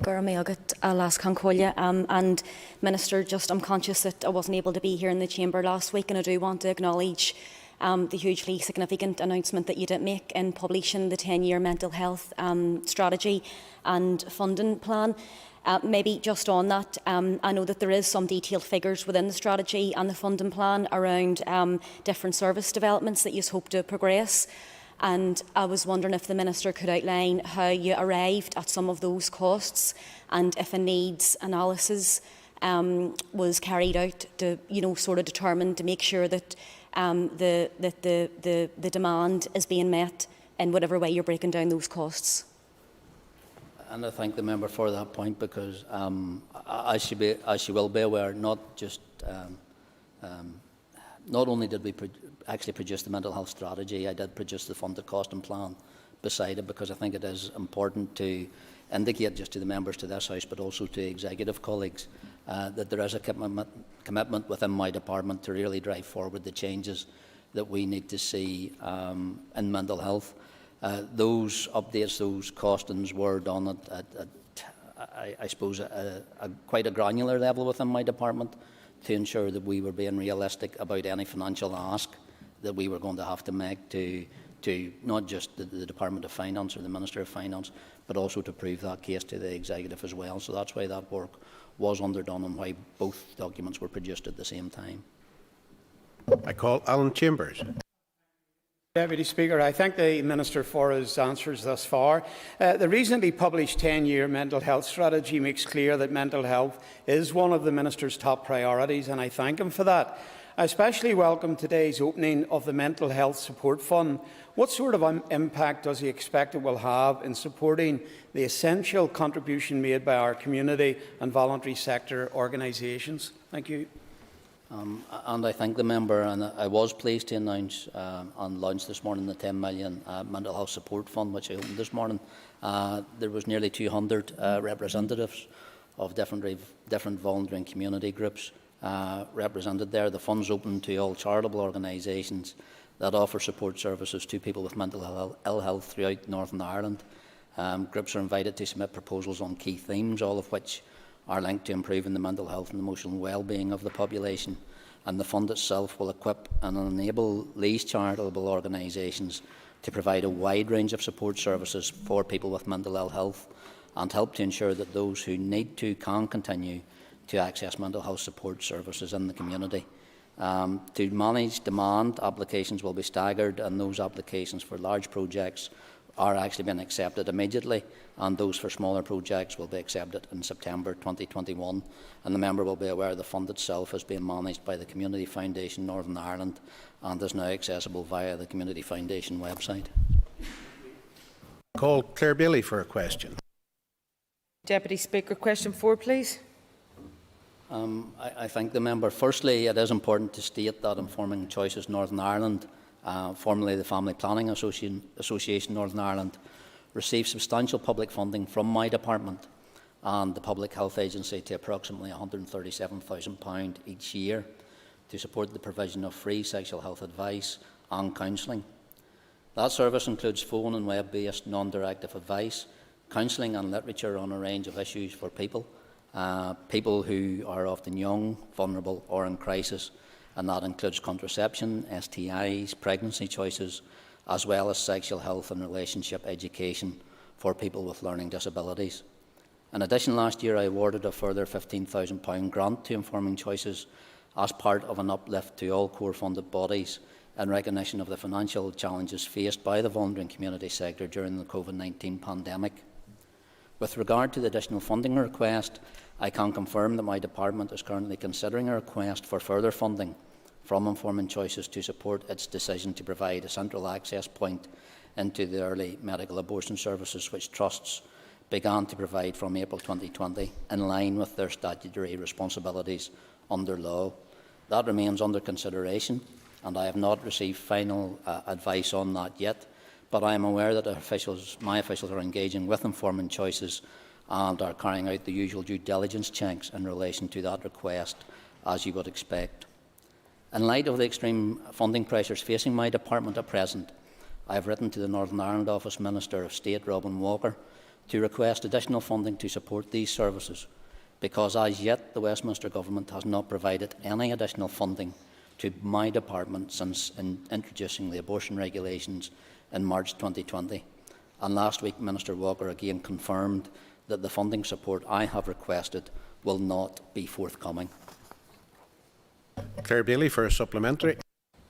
Thank you, Deputy Speaker. And I would like to also declare an interest as a board member of Informing Choices NI. And while the Minister may think that the funding they receive is substantial from his department, I can assure you that it's not sufficient in order to cover the demand for the services that they do offer. But Minister, this was being discussed last week on BBC Radio's Women's Hour, and at the end of this discussion they read out a response that had been passed on to them from your department, talking about the provision in the Western Social Care Trust, and the statement from your department said that the services for AMA have been temporarily paused due to staffing resource issues since April 2021, and that your department were monitoring ongoing efforts by the Trust to roll out services. Minister, given that your department have not implemented, have not funded and have not established any services at all, could I ask what you mean by temporarily paused due to staffing resource issues? And I thank the member, and I know she has raised this issue numerous times in the past, and I will refer her back to the position that has been confirmed that this issue is cross-cutting and controversial, and is not a decision for me and my department to take, but is actually one for the executive to take. In regards to the pausing of Health and Social Care Trust services, at this point it's not known how long services will be paused in the Western Trust. It is my understanding that efforts are ongoing to put additional staff in place as soon as possible and to resume provision of an EMA service and with minimum disruption. And my department continues to monitor this situation. But in the meantime, on the event of a prolonged pause, it is likely that women residing in the Western Trust area will be referred to the central contact point, which remains available to women from Northern Ireland, which is managed by the British Pregnancy Advice Service. Here, Mayor Colm Gildennew for Hunya Kesh. I called Colm Gildennew for a question, and if we could make it fairly brief, please, we're running out of time. as can call you. Minister, you do refer to the letter from the 16th of June when you wrote to the Health Committee and advised that you are working to develop a service specification for the commissioning. It has now been 14 months since the abortion regulations were made. When will you complete that work, and when will that service actually be delivered? And again, I refer the member back to the point that will be made. My department has resumed planning work to deliver a service commissioning specification. That work will consider setting in place the most appropriate access arrangements for women seeking abortion. But as I've stated previously, under the Ministerial Code, I am required to bring any matter which is significant or controversial and clearly outside the scope of the programme for government to the Executive for consideration and agreement. It's not possible at present to provide a precise timescale for the introduction of a fully commissioned abortion service. However, it is estimated that this work will take approximately 9 to 12 months to complete. That ends the period for listed questions. We will now move to 15 minutes of topical questions. Agus Iram Sir Orlia Flynn for Newcastle. I call Orlia Flynn for a question. Minister, on the 14th of June, I had asked you in the Chamber around the pelvic and hernia mesh implant scandal and around the Belfast Mesh Clinic, the dates for reopening. You had stated just the other week there that the Belfast Trust were looking at a reopening date, and I'm just wondering if you can confirm a date for us today. And I thank the member. I'm aware of Mesh Ireland and their admirable efforts to help Mesh injured women. In previous correspondence with that group, I addressed their comments while indicating that the issues they were raising reinforced similar issues raised by representatives of another group with whom I'd recently met. A further meeting on this issue was therefore not necessary, and that focus should be on the rebuilding of health services. The Belfast Health and Social Care Trust Mesh Centre collaborated with the Specialist Centre in Bristol, and the service actually resumed work on the 17th of June with one clinic per week. This, unfortunately, is reduced capacity due to COVID risk assessments and having to reduce footfall within the Belfast City Hospital. Supplementary question for Orlia Flynn. Keist Orlín Tachig, Orlia Flynn. Okay, Minister, thanks very much. That's good to know, although it's reduced capacity, the fact that it is starting to operate again, so I'm glad to hear that. I'm conscious that this week we're also 1 year on from the Julia Cumberle's report, and I know that you're probably going to be making an announcement on that soon. But just on the back of that report, Minister, I'm wondering if you can confirm if there is any plans here locally to look at reimbursing women and patients who have to travel to access private healthcare to fully and safely remove these mesh implants. I know there's been some progress over in Scotland recently, and just if you have any update on that, thank you. And I thank the member. She'll be aware of the extent of the Cumberle's report, and my officials are continuing to work and develop our response, and are working closely with colleagues actually across the United Kingdom in that regard. The work of the group I set up to consider the report and engage with UK colleagues has been progressing on a number of recommendations, and as the member said, I hope to be able to provide a fuller detail shortly on the work of this group. Not all recommendations are within my power to take forward as Minister for Health, as they reside with the Department of Health and Social Care in London, but we are continuing to engage with them from a Northern Ireland context. Question number 2 has been withdrawn. Move to question number 3. Mr. Stephen Dunn, please. Thank you, Mr. Deputy Speaker. The Minister will be well aware of the pressures our health service faces annually over the autumn and winter period. Can I just ask the Minister what plans does his department have to bolster frontline services, including in particular improving access, public access and face-to-face access with GPs? Thank you. I thank the member for his question. Can I welcome him to the House? Unfortunately, in such circumstances that he actually comes here, but I do welcome him to this place. In regards to GP services, the service itself is working to make best use of available resources for everyone who is seeking to access the care that they need. GP practices are open and providing both face-to-face appointments and alternative consultation options for patients as appropriate. The general practice telephone first consultation process allows patients to seek timely medical advice from their GP for both routine and urgent problems.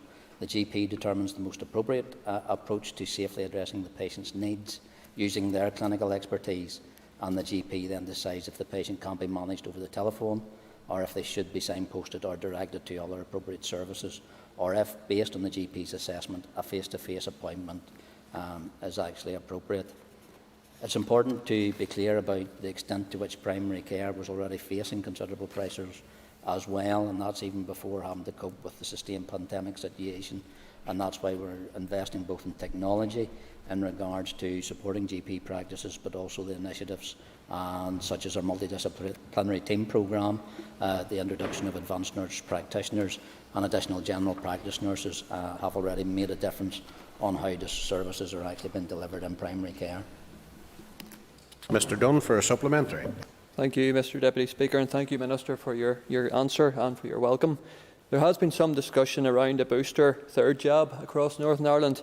Can I just ask, will that be offered to everyone in Northern Ireland? And what role do you envisage our GPs having in administering that? Do you see them having a central role rather than the regional centres? And will it be determined by age or vulnerability? Thank you. I thank the member for the very, I suppose, pertinent question that he does ask, both in regards to boosters and where they will be delivered.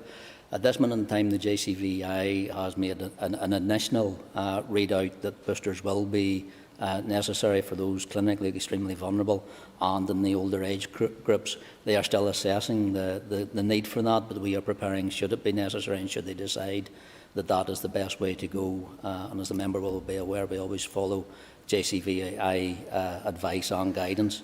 We have assessed and we do believe that the GP services will be the best place actually to deliver that booster programme, because there is an option also being considered at this point in time, although not confirmed, that we actually run COVID boosters in conjunction with the flu jab as well, because we are looking at a large crossover in regards to the cohorts who will both be accessible to the flu vaccine but also required to take or recommended to take a COVID booster as well. Iram Sir Keith Archibald, behind your cast, I call Keith Archibald for a question. Minister, I was wondering if you could provide an update on gallbladder surgery waiting times and how this will be addressed in the elective care plan. I thank the member for her questions. In regards to gallbladder specific numbers and where we currently are, I don't have those figures in front of me, and I'm sure the member could understand that. But she will be aware that when we published the elective care framework, the framework actually set out a 5-year plan with firm time-bound proposals for how we will systematically tackle the backlog of patients waiting longer than ministerial standards, and how we actually invest in and transform services to allow us to meet the population's demand in the future. Our current system of 1-year budget cycles contributes to the inefficiency within the system, as it does not allow us to plan services properly, and the framework takes a multi-year funding approach to tackle the backlog of patients waiting longer than ministerial standards. As the member is aware, I've asked the Executive for £707.5 million of additional investment to be made available over a 5-year period to implement the framework, and that will reduce the backlog of patients and build HSC capacity to meet annual demand for services.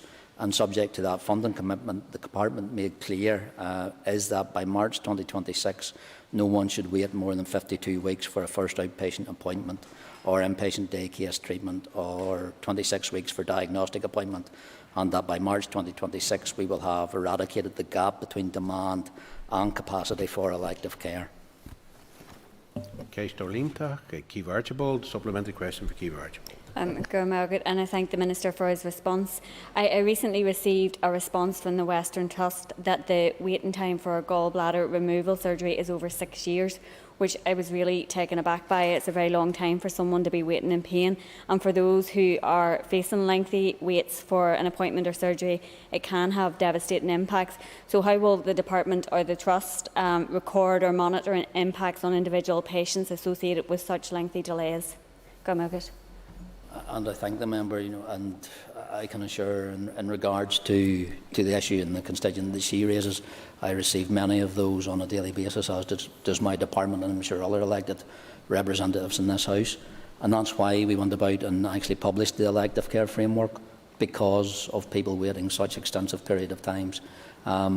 We do, Mr Deputy Speaker, celebrate today, and not just the birthday of the National Health Service, but also the recognition that Her Majesty the Queen has given in regarding providing or awarding our health and social care system with the George Cross.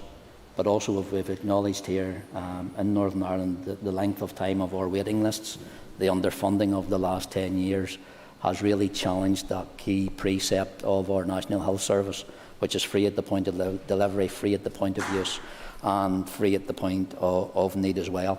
And not only was that, I suppose, the concept that Nye Bevan created the National Health Service, but also my party colleague and predecessor, the Health Minister William Grant, the MP for Belfast and Duncairn, when he brought forward the Health Service bill here in this place on the 10th of July in 1947. Kelly Armstrong for a question. Deputy Speaker, and I'd like to join the Minister absolutely in congratulating our health service, who are literal lifesavers, for the work that they do and the very deserved award that they have been given. Minister, I've asked you before about care and care day centres and respite, and you were to update or to look at a review to see how that was coming along so that we could have more day centres and respite opened. Could you give the House an update, please? I thank the member for her point, and I'd have been surprised if she hadn't have raised it. What I actually committed to do was actually ask the Public Health Agency to do an assessment of those centres in regards to where we are in regards to social distancing, face covering, and also if testing can make a difference in regards to how many people we could actually have in each specific centre at that time. That assessment has not been completed yet and has not been responded to or replied either to the Health and Social Care Board or to my department. But as soon as it will, I'll take action on the recommendations that we have. They do provide, because as the member has highlighted here, as we've debated in here, as we all recognise, the additional service that those respite centres, even should it be for daycare, actually provide to carers is invaluable and is actually priceless. Kelly Armstrong for a supplementary. And I thank the Minister and his commitment for taking on this issue. It's a very important one for me and for many across Northern Ireland. And indeed, just before I came into the chamber, there was an email circulated around to all MLAs from Action for Children with an update about young carers. Young carers have just left school for the year and are now faced with a summer without respite and day centre support to give them commitment. I'm just wondering, Minister, as far as the trusts are concerned, what support will you be asking those trusts to provide those young carers so they're not further exhausted before they start back to school again in September? And again, I think the member raises a very special cohort of carers that often go unrecognised and unacknowledged, especially as those young carers who are balancing not just a caring responsibility, either be for a parent or another sibling, but also while they undertake their own educational challenges as well. One of the things that she will be aware of is actually the £4 million investment we made to carers organisations that they could actually put in bidding proposals as to how they support specific groups of carers. I am aware the early indication is there is a number of bids and applications in from organisations who will specifically look at supporting young carers. I'm not in a position to provide any further update until those awards or those applications have actually been accepted and assessed and nominations have been announced. But I will keep the member up to date in regards to that. And I call Ms Rachel Woods. We have time for a quick question. Thank you, Mr Deputy Speaker, and thank the Minister for his answers so far. And I'm sorry if the Minister's already answered this, but I can't hear very well from back here. But on the 2nd of July, your department issued a press release stating that an interim scheme for foreign travel vaccine proof would be available for travel up to and including the 19th of July. But what advice do you have for someone who is travelling on the 20th of July and requires proof of vaccination?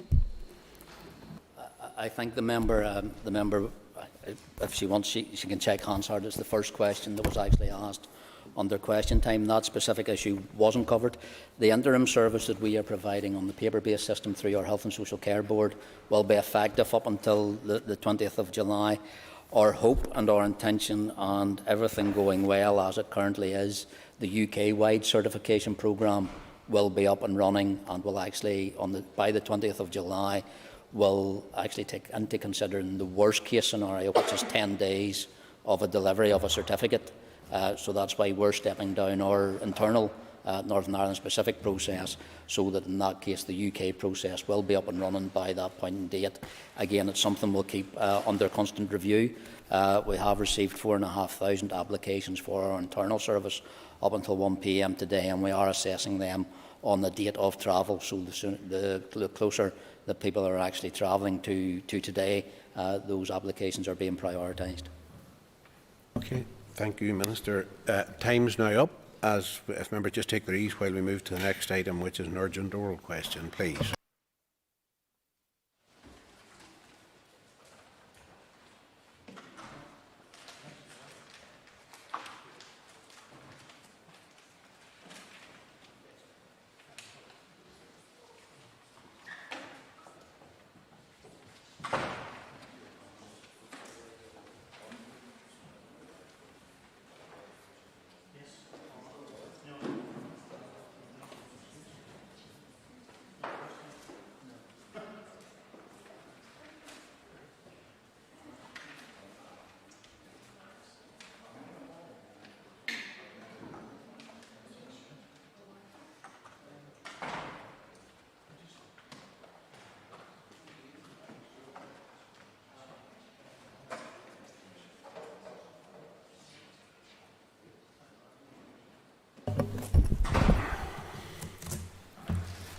Members, Ms Linda Dillon has given notice of an urgent oral question to the Minister of Justice.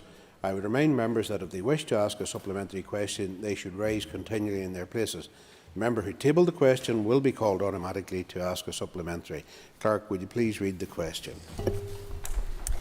To ask the Minister for Justice for her assessment of the impact on public confidence in the administration of justice as a result of the decision not to prosecute British soldiers involved in the killings of 15-year-old Daniel Hegarty and 2 of the 14 men killed by the Parachute Regiment on Bloody Sunday, William McKinney and Jim Ray. I call the Minister of Justice. Thank you, Mr. Deputy Speaker, and I would ask for some latitude in terms of the time it will take me to deliver my answer, given the sensitivity and the complexity of the issues at hand. Firstly, I want to say to the families of Daniel Hegarty, William McKinney and Jim Ray that I understand and empathise with the hurt and distress which the news that for legal reasons the PPS have determined the prosecution is not possible in these cases will have caused. It is clear that they and other families who lost loved ones are left with an enduring loss and grief which weighs heavily with those surviving family members. They have campaigned unstintingly for many years and despite many setbacks to receive both truth and justice for their loved ones, and so this decision will undoubtedly have been incredibly painful. I also understand the wider impact that these cases have in the community, especially for other bereaved families where the events surrounding the loss of their loved ones are unresolved, especially in the context where there appears to be an absence of political will to deal with outstanding legacy issues in an open and transparent way, which ensures that both truth and justice will prevail. As Minister of Justice, I have to and do respect the independence of the Public Prosecution Service. As the PPS decision may be open to challenge in the courts, it would be inappropriate for me to be drawn into discourse about the specific decision taken beyond that already set out in the report by the PPS themselves. However, I welcome that the Director for Public Prosecutions was explicit that this development does not undermine previous findings that those killed and injured in these tragic events were entirely innocent, and I trust that families can draw some comfort from that. I consider the transparency of the Public Prosecution Service's statement setting out the basis of its decision should assist the public in understanding the difficulties posed by elements of the ruling of Mr Justice O'Hara on the 30th of April 2021 in the case of R versus Soldier A and Soldier C and its impact on the cases in question. The judge described the procedure under which the Royal Military Police statements were taken as designed in part to protect soldiers from being questioned by the Royal Ulster Constabulary and ultimately from being prosecuted.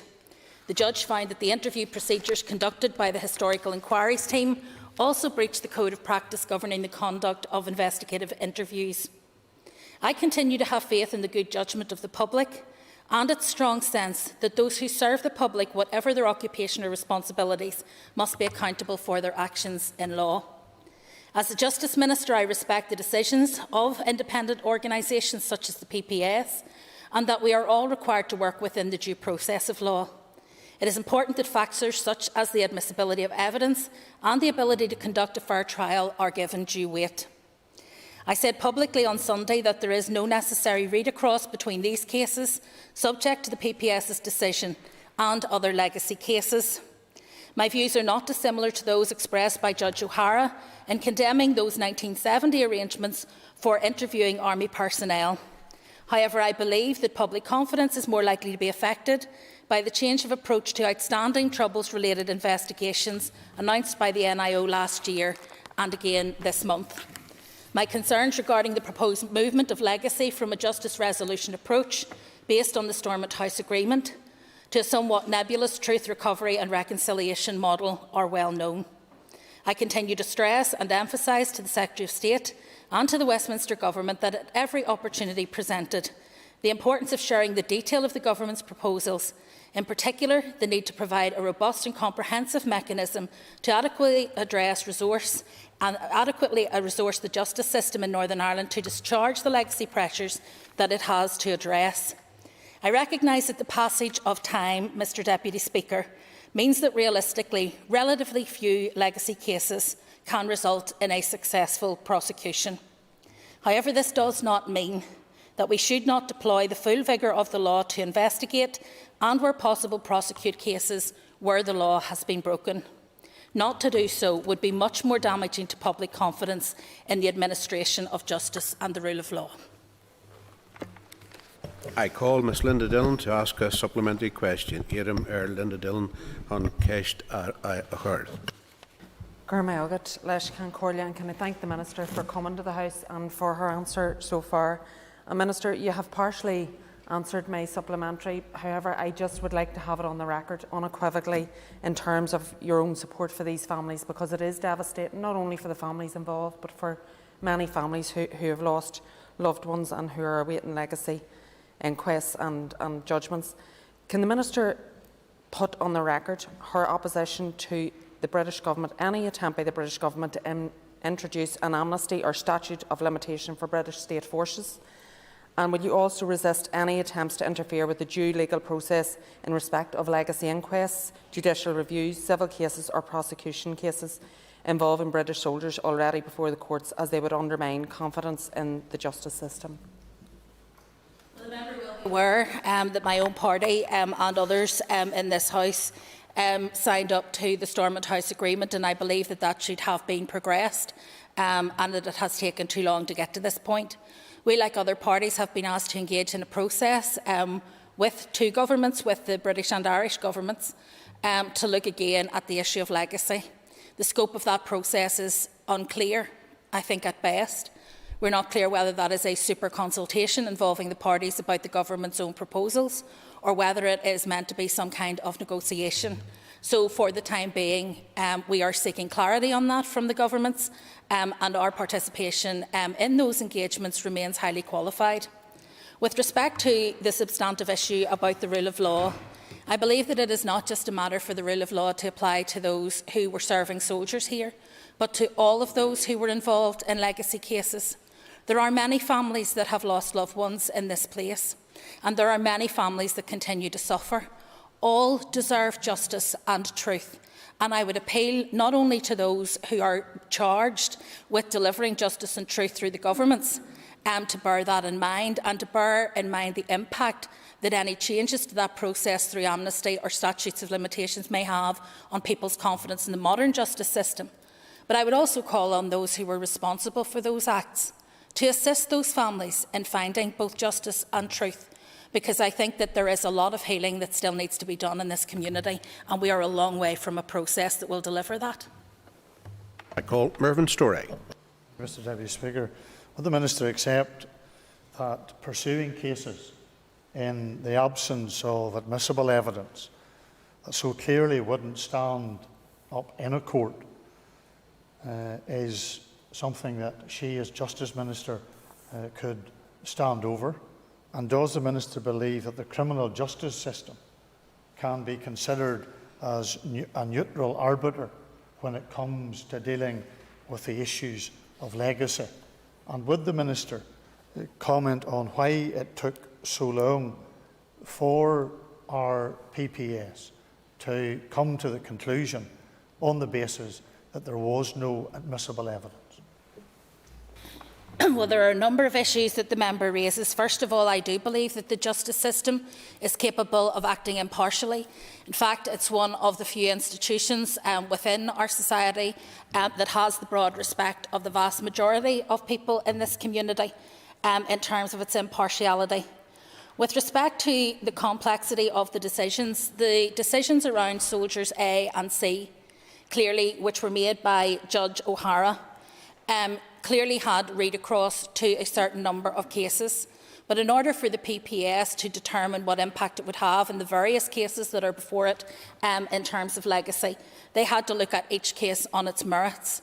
And it is right that they should take whatever time is required to do so, including the work that they did with senior counsel in reaching their conclusions. As I've said already, these decisions may be appealed both within the PPS appeal system itself or via a judicial review in due course.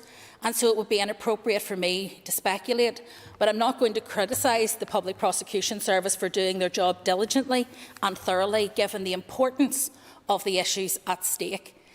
I think that it is more important that they reach the correct decision than that they reach quick decisions in these cases. However, that doesn't in any way take away from the pain that the families will feel at the news that they have received, as would any family in the circumstances that these families received such devastating news. I call Mark Durkin. I thank the Minister for coming to the House and for her answers thus far. We, along with the dairy public, have stood alongside the Bloody Sunday families, the family of Daniel Higgerty, the families of too many victims in their long campaigns for truth and justice. That justice has been denied, but they will not give up, and neither will we. Does the Minister think that the soldiers responsible for the murders of Daniel Higgerty, William McKinney and Jim Ray should be prosecuted? And does she fear that this decision will now or could now bar the prosecution of any army personnel for atrocities they committed on our streets pre-1974?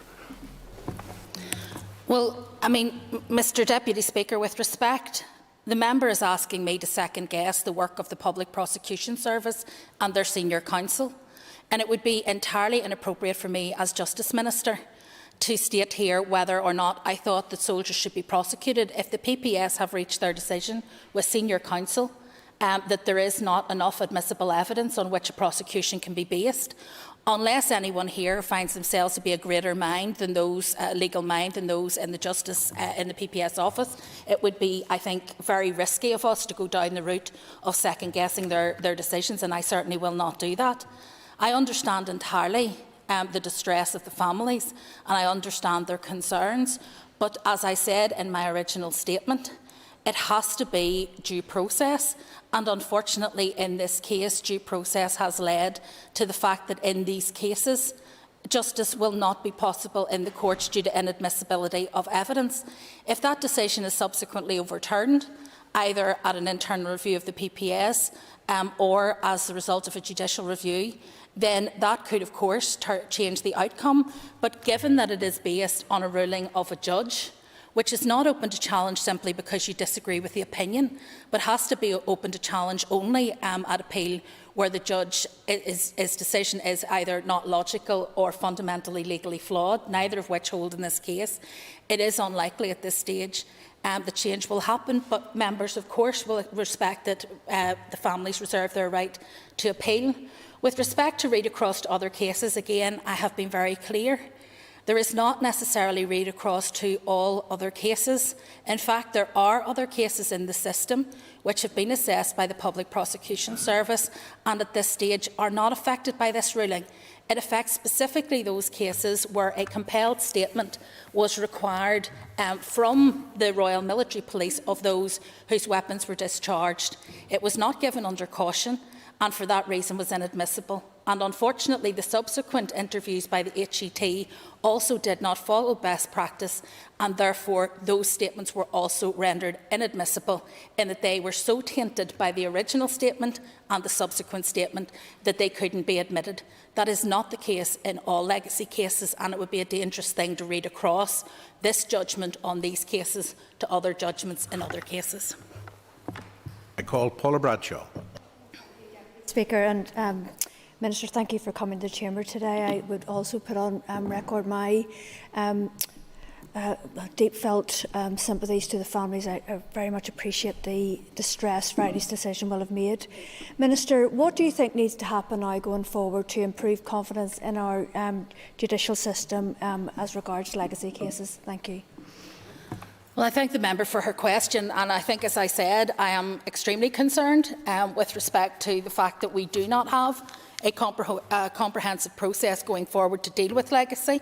At the moment, we have a series of different strands, whether that be the work of the Legacy Inquest Branch, whether that be the work of the inquest system, whether it's to do with Legacy Investigation Branch, or whether it is to do with the Police Ombudsman cases. And I think what we need now is to have the engagement with the UK Government in order to ascertain what exactly the plan that they have going forward is. Until this point, until NDNA, we were all under the impression that the proposals in Stormont House would be taken forward. Indeed, it is part of the NDNA agreement that they would be taken forward by the UK Government. Now that they have resigned from that and are seeking a different model, we will, of course, engage with them in a constructive way, but we remain of the view, in terms of the impact on the justice system, that any attempt to prevent people where there is admissible evidence and where a court could reach a finding from being able to seek justice in the courts would be wholly wrong and would undermine the modern-day justice system.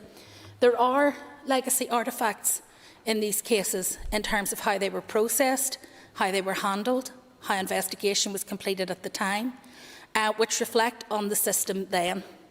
But if we deny people the right to pursue justice in the here and now, then we are having an impact on respect for the justice system now, and I think that that has major consequences. I call Jim Allister. Whatever the hurt maybe that's felt by families, are there not three immutable principles here? First of all, that only admissible evidence is permissible. Secondly, that the same rule applies to all, irrespective of who they are. And thirdly, that statements made without caution are, for the very best of reasons, inadmissible.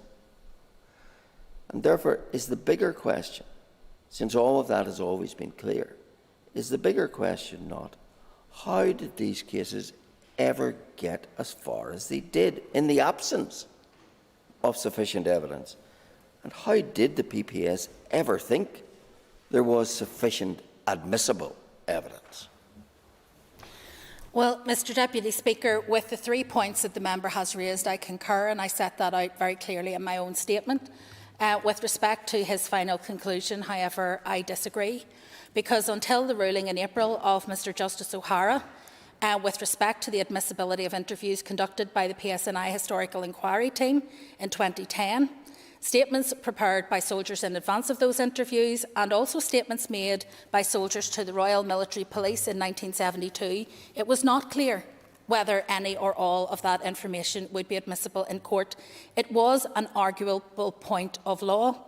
While the Public Prosecution Service always accepted that the denial of legal rights and safeguards when taking the original 1972 statements would normally render them inadmissible, they considered the HET interviews, which were voluntary, conducted under caution and with the benefit of legal advice, to be admissible, and that the adoption of the 1972 statements in those interviews rendered the 1972 statements in themselves admissible.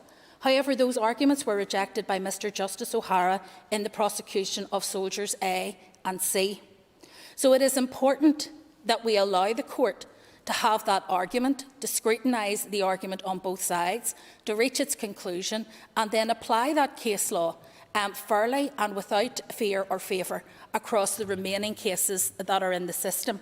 It does not necessarily read across all of the cases and prosecutions, but it does affect, unfortunately, for those families who are bereaved, the cases of soldiers F and B, and therefore prosecutions will not be able to proceed in those cases. And it is right that, having made that judgment, that the Public Prosecution Service took the time to review all of the cases and make a decision whether or not to proceed, because it would have been wholly wrong to go back to court with evidence that had already, in effect, been judged inadmissible by the judge in a previous case.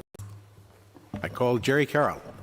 Thanks to the member for submitting the question, the Minister for answers, and solidarity to the Bloody Sunday families. Would the Minister agree with me in no other case where we have a situation where somebody who has admitted to a very serious crime, cold-blooded killing no less, of civilians, which Soldier F has previously done, and effectively get away without a prosecution case proceeding against them? And does she agree with me also that this decision, this awful decision, shows how inaccurate claims of a two-tier justice system stacked against soldiers and state forces really is? I would not concur with either of the members' assertions. Firstly, I do not agree that this is evidence of a two-tier justice system. Whilst I recognise the pain it will cause to the families, it is about applying the justice in a fair, impartial and balanced way. And unfortunately, he is also wrong to say that there would never be a case where someone would make such admissions and not face prosecution, because the point was made by the previous member that any admission of guilt, any statement of fact that is made must be under caution. And I'm sure the member would be appalled were people to be pulled in by police, asked to make statements under compulsion, not told of their legal rights, not entitled to any kind of legal counsel at the time, and told that they were compelled to make a statement if that were then to be used against any citizen in terms of prosecution. And so those safeguards are there for a reason, to ensure that when somebody speaks to an incident that happened and the evidence is largely one of self-incrimination, that the individual is fully aware when they speak of what they are actually saying and the import of it. And those checks and balances, whilst they cause huge frustration, are part of the justice system and have been for generations in order to protect the rule of law, in order to protect the ordinary citizen. It is, of course, frustrating, and I don't disagree with the member, that when people made those statements, it incriminated themselves, and that we now are in a situation where those prosecutions could not proceed. But two wrongs do not make a right, and running a coach and horses through the justice system would not make it more effective. It would undermine basic principles of public protection for the ordinary citizen, and I'm sure the member would not wish that at all. I call Diane Dodds. Thank you, Mr Deputy Speaker, and can I thank the Minister for her answers thus far. There is no doubt that violence in Northern Ireland has left a terrible legacy of tears.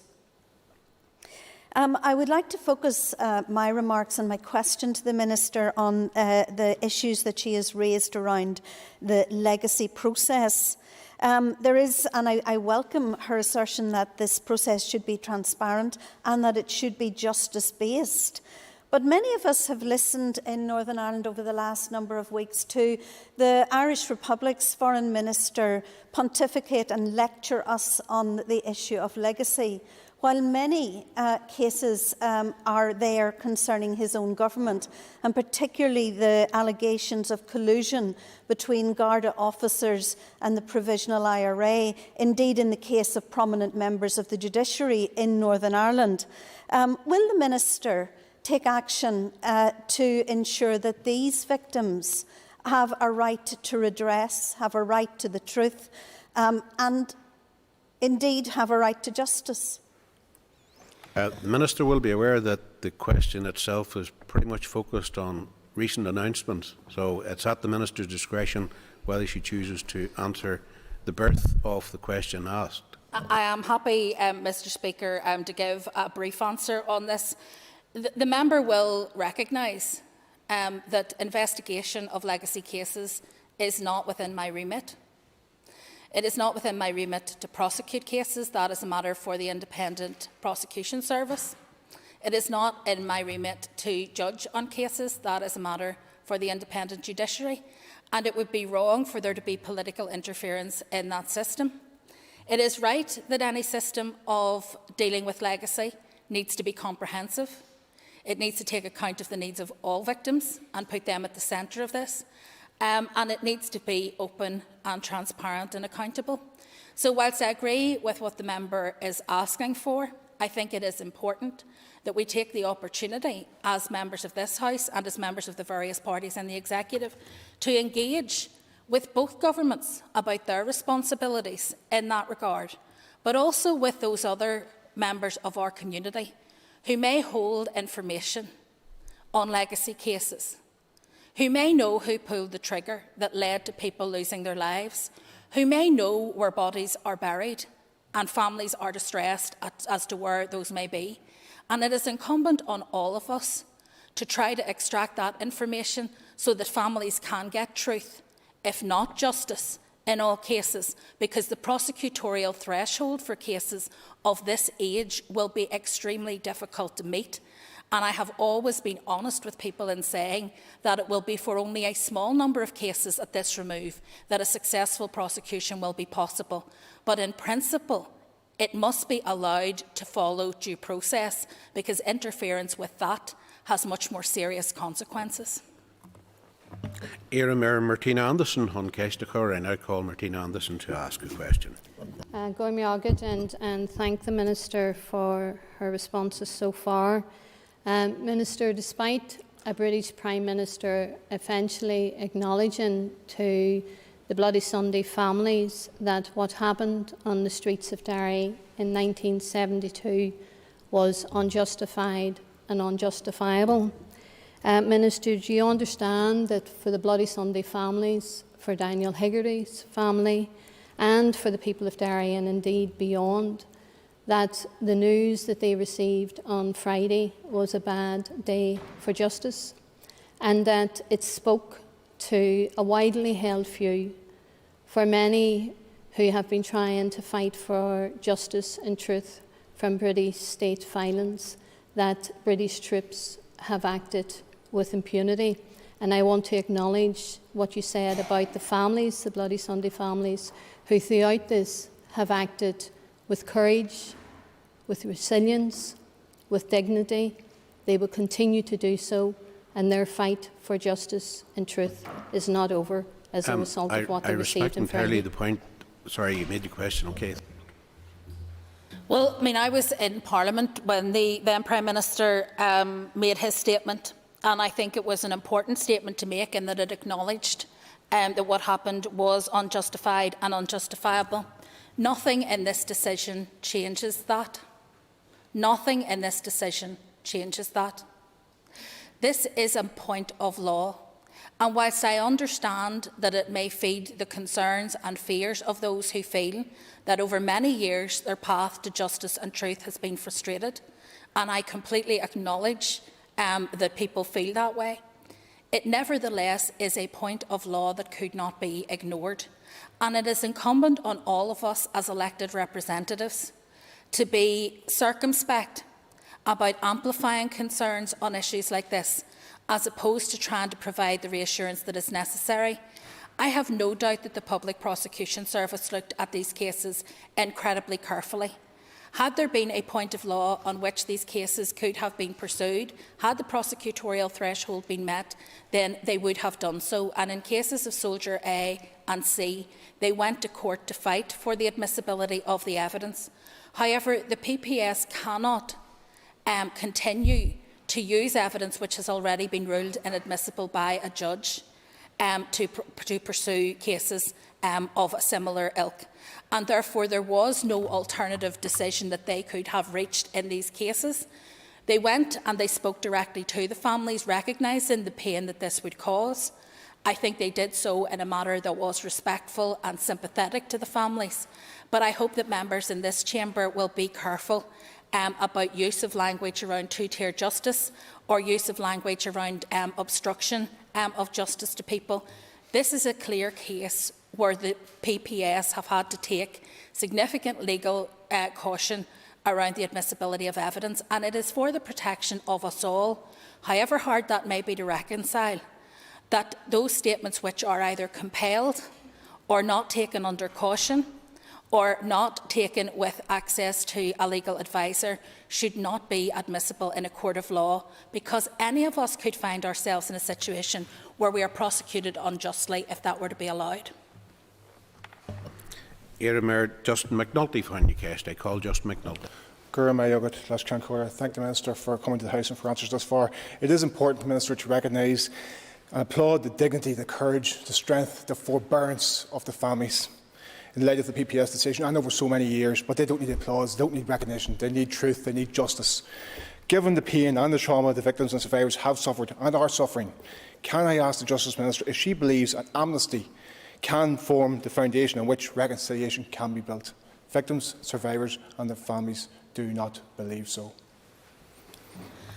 Well, Mr Deputy Speaker, I don't believe so either. I think that denying people who may be able to see a prosecution in their case the opportunity to have access to redress in the courts will only compound the hurt and the grievance that will be felt by families. In this particular case, it was a point of law that stood between the families and justice in the courts.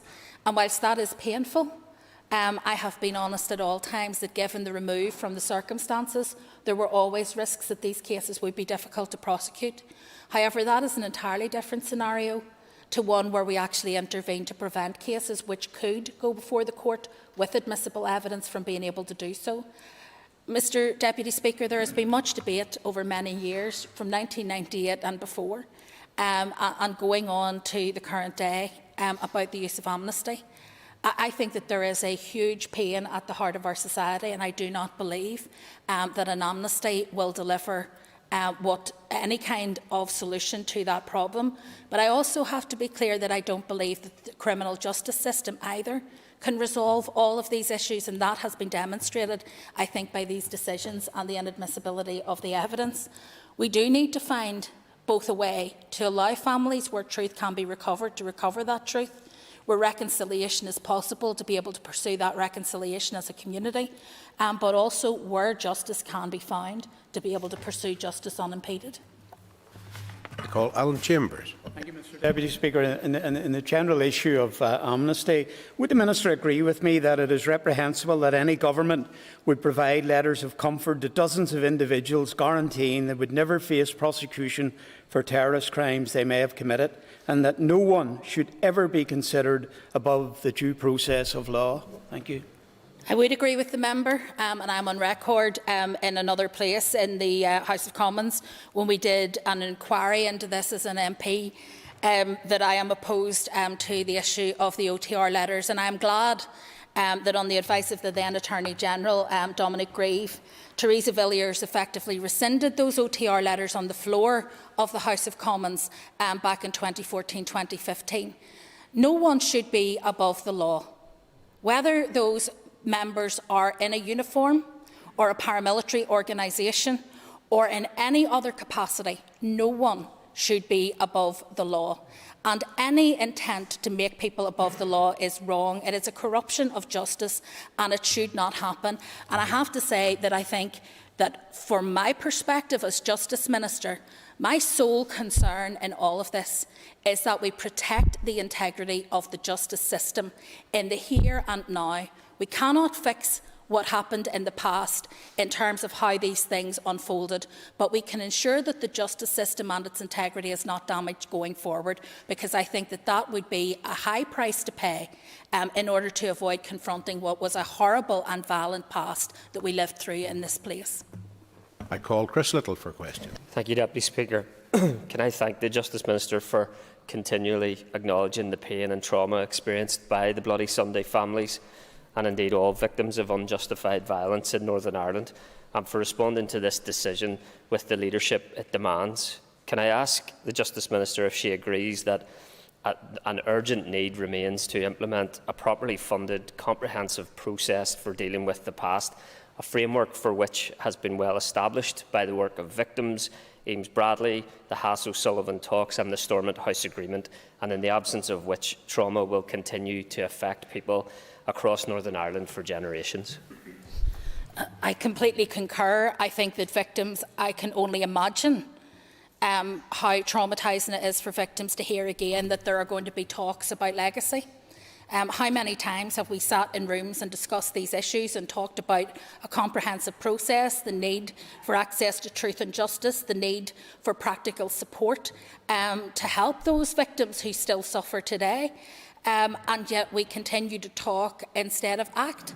And I believe that it is time for this society to confront its legacy, to confront the violence of our past, to do it in an open and a transparent and an accountable way, but to do it with the sole purpose of trying to bring some peace to the victims and some form of reconciliation and peace to our community. Because I think if we fail to take the opportunity in this generation, it will leave a long legacy in the next generation to deal with.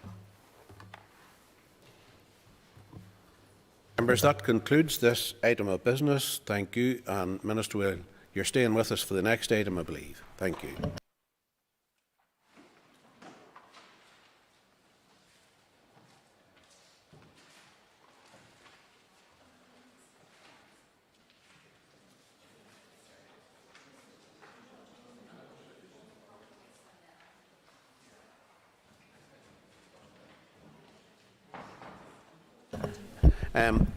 The next item of business is the introduction of the Justice, Sexual Offenders and Trafficking Victims Bill.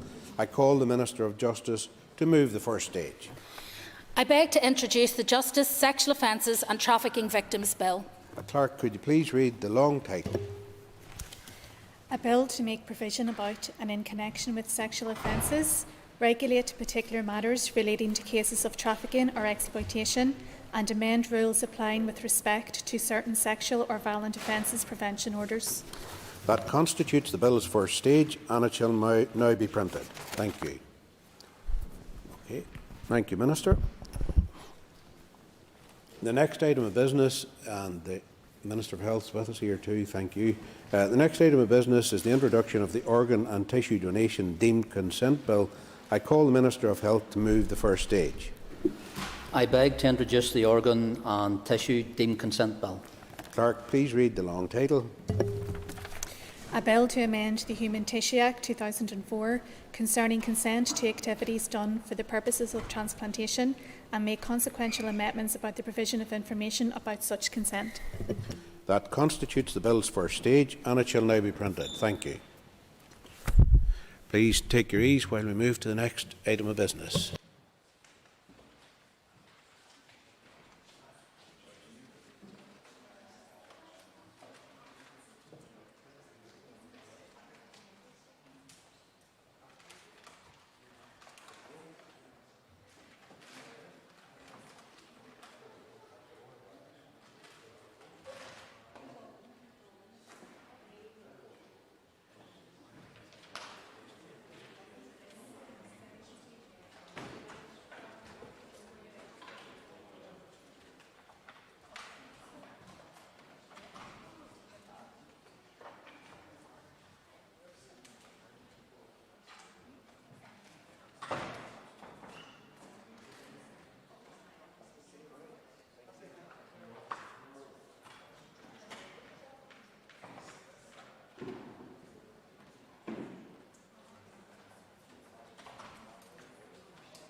The next item of business is the further consideration stage of the Local Government Meetings and Performance Bill.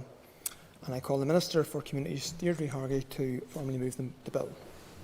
I beg to move that the further consideration stage of the Local Government Meetings and Performance Bill be agreed. Thank you. Members will have a copy of the marshalled list of amendments detailing the order for consideration. The amendments have been grouped for the debate in the provisional grouping of amendments selected list. There is a single group of amendments, Amendments 1 to 4, which deal with remote meetings and technical amendments, and we will debate the amendments in that group. Once the group debate is completed, any further amendments will be formally moved, and if that's clear, we shall proceed. We now come to the single group of amendments for debate. With Amendment 1, it will be convenient to debate Amendments 2 to 4.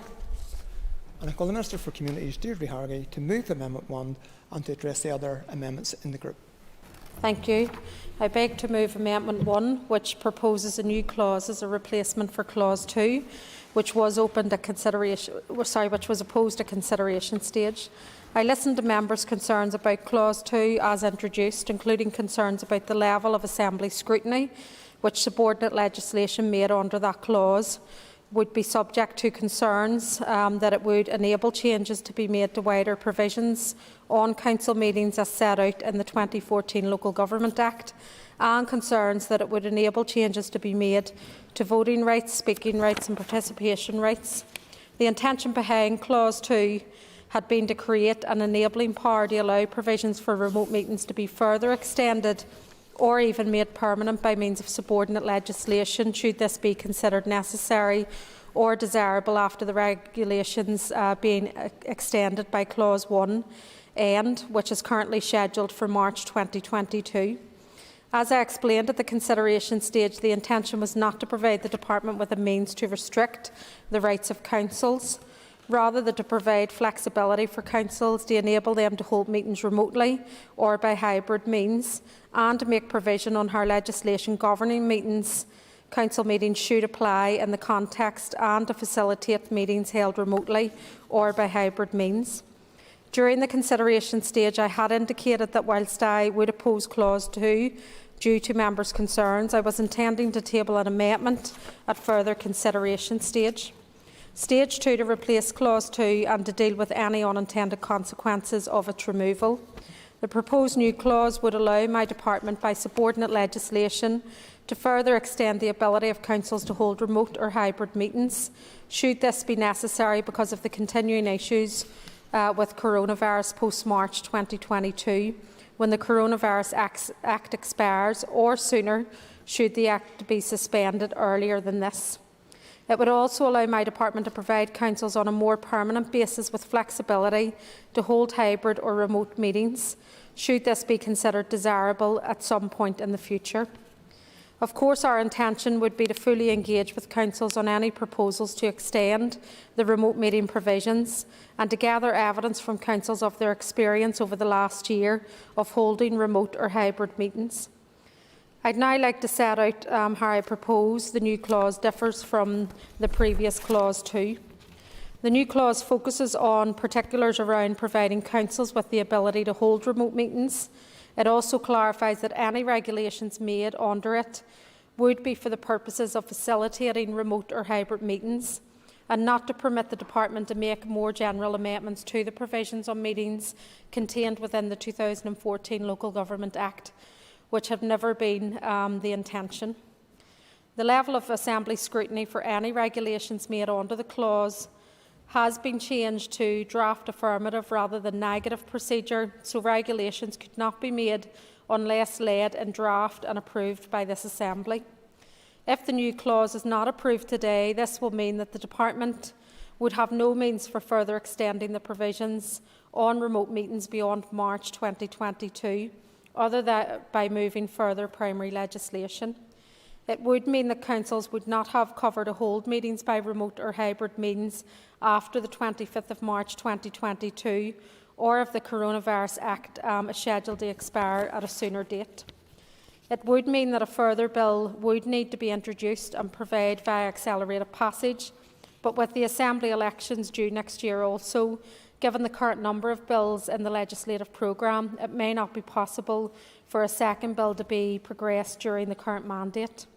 This could potentially leave a further gap in cover of remote meetings after the COVID Act expires or is suspended, should they still be considered necessary because of any further upsurge in COVID-19.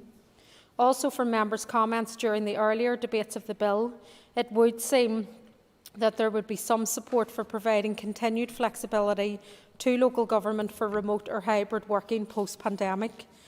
There is no doubt that the ability to hold remote meetings has been a beneficial tool for a number of reasons. As has been mentioned during the previous debates, it has provided flexibility whether for members with young families, caring responsibilities, illnesses or disabilities, or for those living in rural areas who normally have to travel long distances to attend meetings. It would also allow councillors to fully engage and participate, whatever their circumstances. The new clause would provide a means for us to extend the remote meetings provisions by regulations, which under the draft affirmative procedure will be subject to robust Assembly scrutiny. So I would urge members to support this new clause. Turning to Amendments 2, 3 and 4, at consideration stage, members agreed that Clause 5, Section 2 of the bill should be omitted. Amendments 2, 3 and 4 make a number of minor amendments in what is now Clause 3, which are required as a consequence of the removal of Clause 5, Section 2. This will tidy up the clause by removing the remaining references to the 22-23 year and also any references to the clause applying for more than one financial year. And in conclusion, these are my proposed amendments. I call Paula Bradley. Thank you, Mr Deputy Speaker, and can I thank the Minister for bringing these amendments forward today. It would be no surprise to say that I'm still a little bit concerned about any changes that we might make when it comes to our councils. And I know that the Minister has said it's if they're considered necessary, and they are by way of regulation, and I know the committee will have a chance to look at those, should any of them come through. I absolutely know as well that for many councillors, a lot of them have caring responsibilities, whether that's children or whether that is older parents or other family members, and I can fully understand how this would help in many ways for them to be able to continue whatever the situation might be in the future to access remotely. As I say, I'm not overly happy about it. I'm not going to push it to a vote, as I know that other members in the chamber will not support me on that, or maybe only one. But I just wanted to make a point about Nilga and Solace. I bumped into a chief executive over the weekend and was talking to that chief executive about this, who was unaware of actually what we were doing here in the chamber. I've since heard from Solace, who have said that they were not formally asked for an opinion when it came to these regulations. I don't know, I haven't got back, or Nilga haven't got back to me to let me know whether they consulted or asked for a formal opinion. I find that pretty hard to take, that both of those organisations that have such a lot of invested within these within this local government bill that will affect them, were not asked for a formal opinion. So it's just really, I just want to say that I just put on record that I'm not overly happy, albeit I understand why it has to be done, and I am glad to see that it's come back via regulations, which I think is much easier for us to manage. And as for the other clauses, that was just the first amendment, Amendment 2, 3 and 4. Perfectly happy with those, because I know that they're technical and they need to be made because of Clause 5 and the actions we took last week.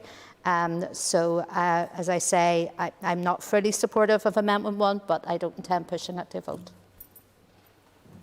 Could we have Frau McCann on our screens? And I call Frau McCann. Garmil Malgat, I'll ask on Corlia, and I'll be brief, because I think everything that needed to be said has been said up to now, but I would be concerned, just certainly from what Paula has said, about the two organisations.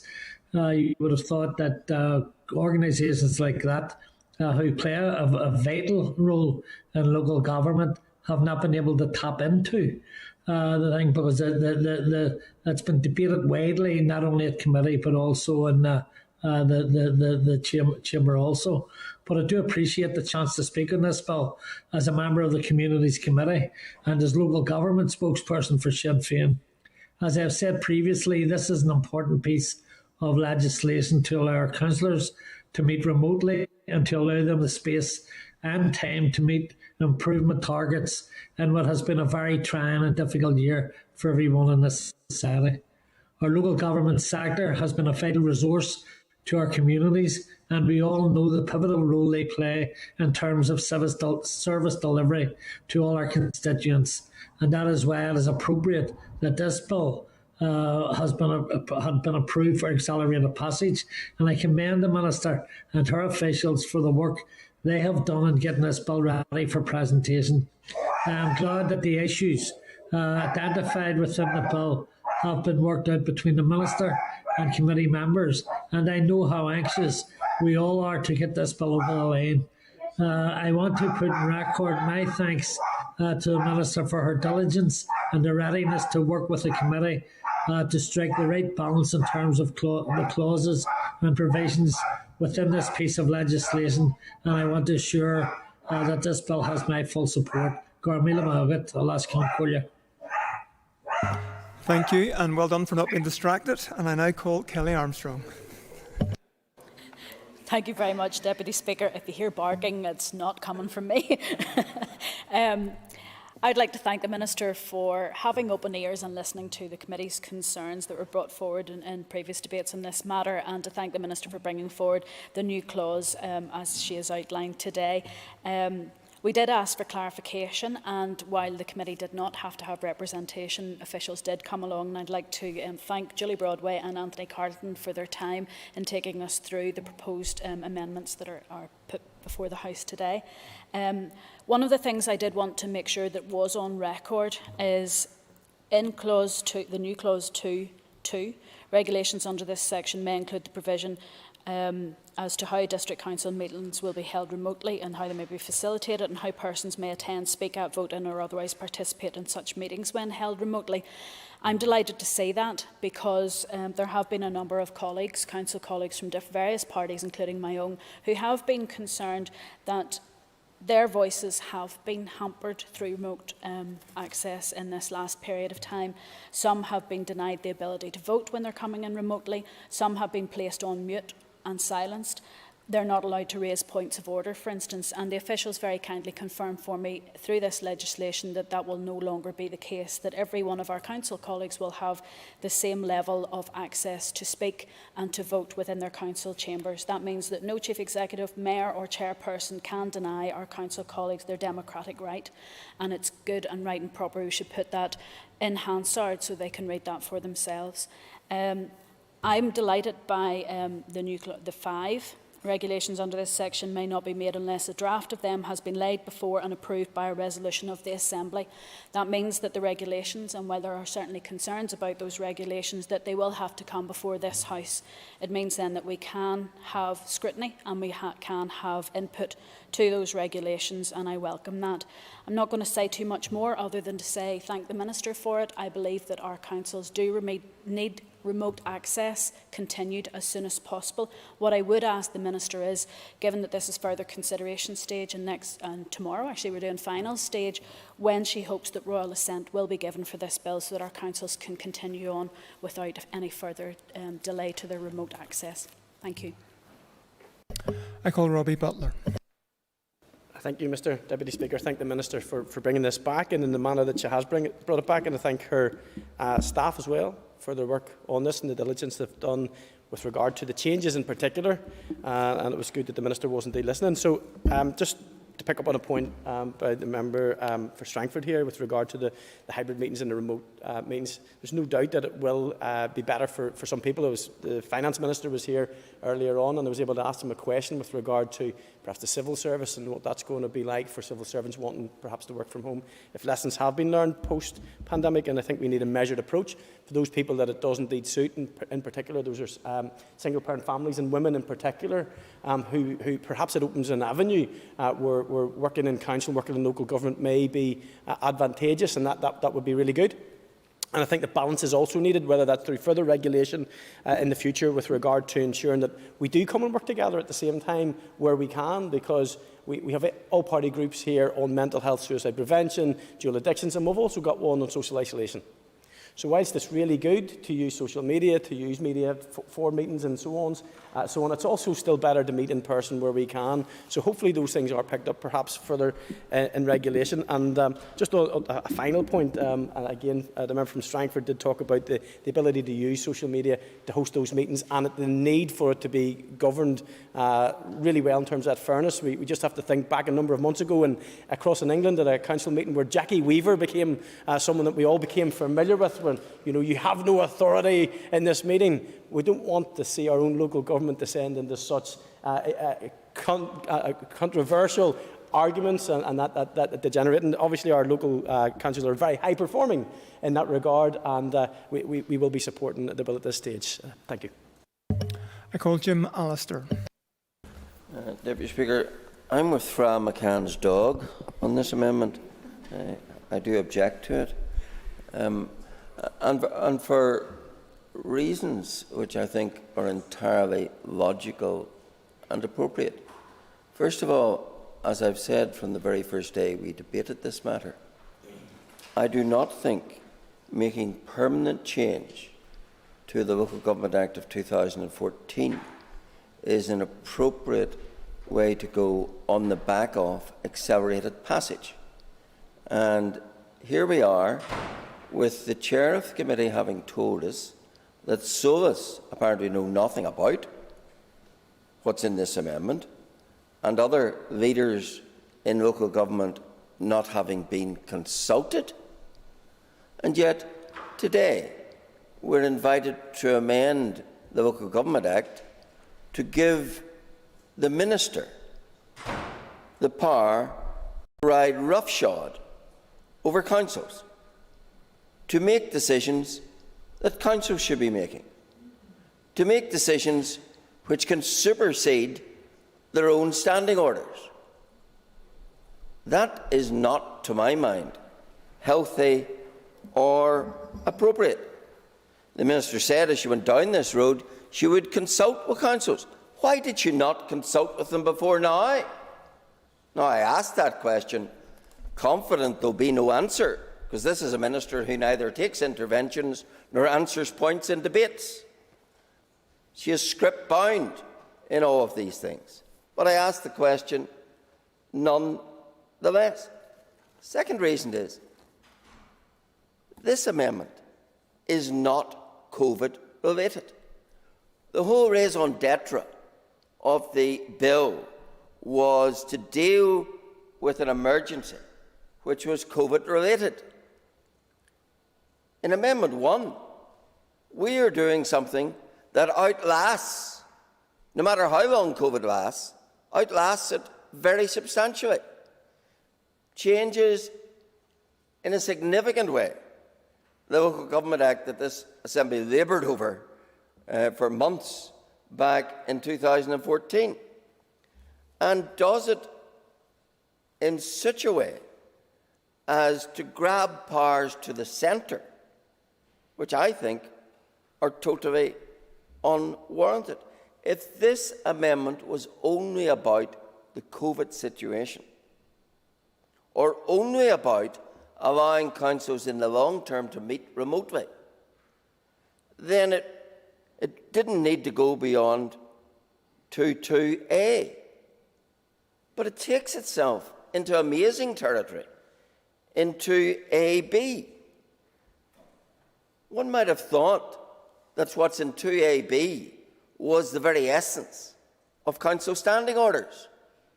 But no, the Minister is taking on herself the power to make regulations, to decide how persons may attend a council meeting, how they may speak at a council meeting, how they may vote in a council meeting, how they may otherwise participate when those meetings are held remotely. So let's consider some of those.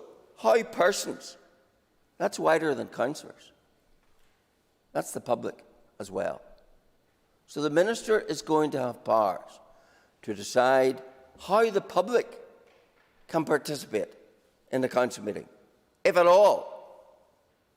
She's going to have powers to decide whether documents will be available, and that's covered by the phraseology or otherwise participate. So this is very stringent, unnecessary, way beyond what the COVID situation requires. How persons may speak at. So this Minister could decide, for example, I'm going to make a regulation which says you can speak in whatever language you like and it must be translated. That's some of the powers that are in this regulation, or in this enabling power. And we're going to pass that without ever having had a committee stage, without ever having heard from a single council or a single councillor, without ever having heard from the Chief Executive of SOAS or anyone else. We're going to surrender council powers to the department. I say to this House, that is not a wise course to take. Certainly. I appreciate the member giving way. Does the member agree with me that as a general principle, one of the concerning developments over recent months has been that of mission creep, whereby temporary measures that we were told were temporary suddenly become permanent, and as the member has rightly identified, more and more power is shifted to the centre? And that's exactly, this is a power grab. There's no dressing it up. It's a power grab by the Department of Council Powers. All those things I read, how persons may attend, speak at, vote in, are all the stuff of standing orders. They are not the stuff of regulations to be made by a minister. We are imposing upon councils a central view of how things should be done, when councils should have their own autonomy respected. This is an autonomy-defeating amendment. It takes away the autonomy of the council in their own standing orders to do what they think appropriate, and creates a diktat from the centre as to how they'll do it. Now, it does go on in 2.3 to say certain things may be included in standing orders. But when you analyse 2.3, it doesn't require anything in standing orders. The key word is may.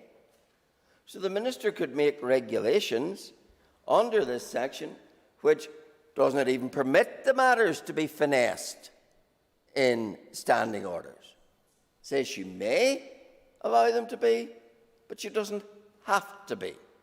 So a council could have it handed down from on high who, including the public, can attend,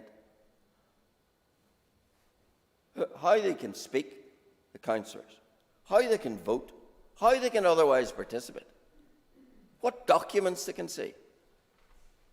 And there's no necessity under this clause for any standing orders to ever cover any of that.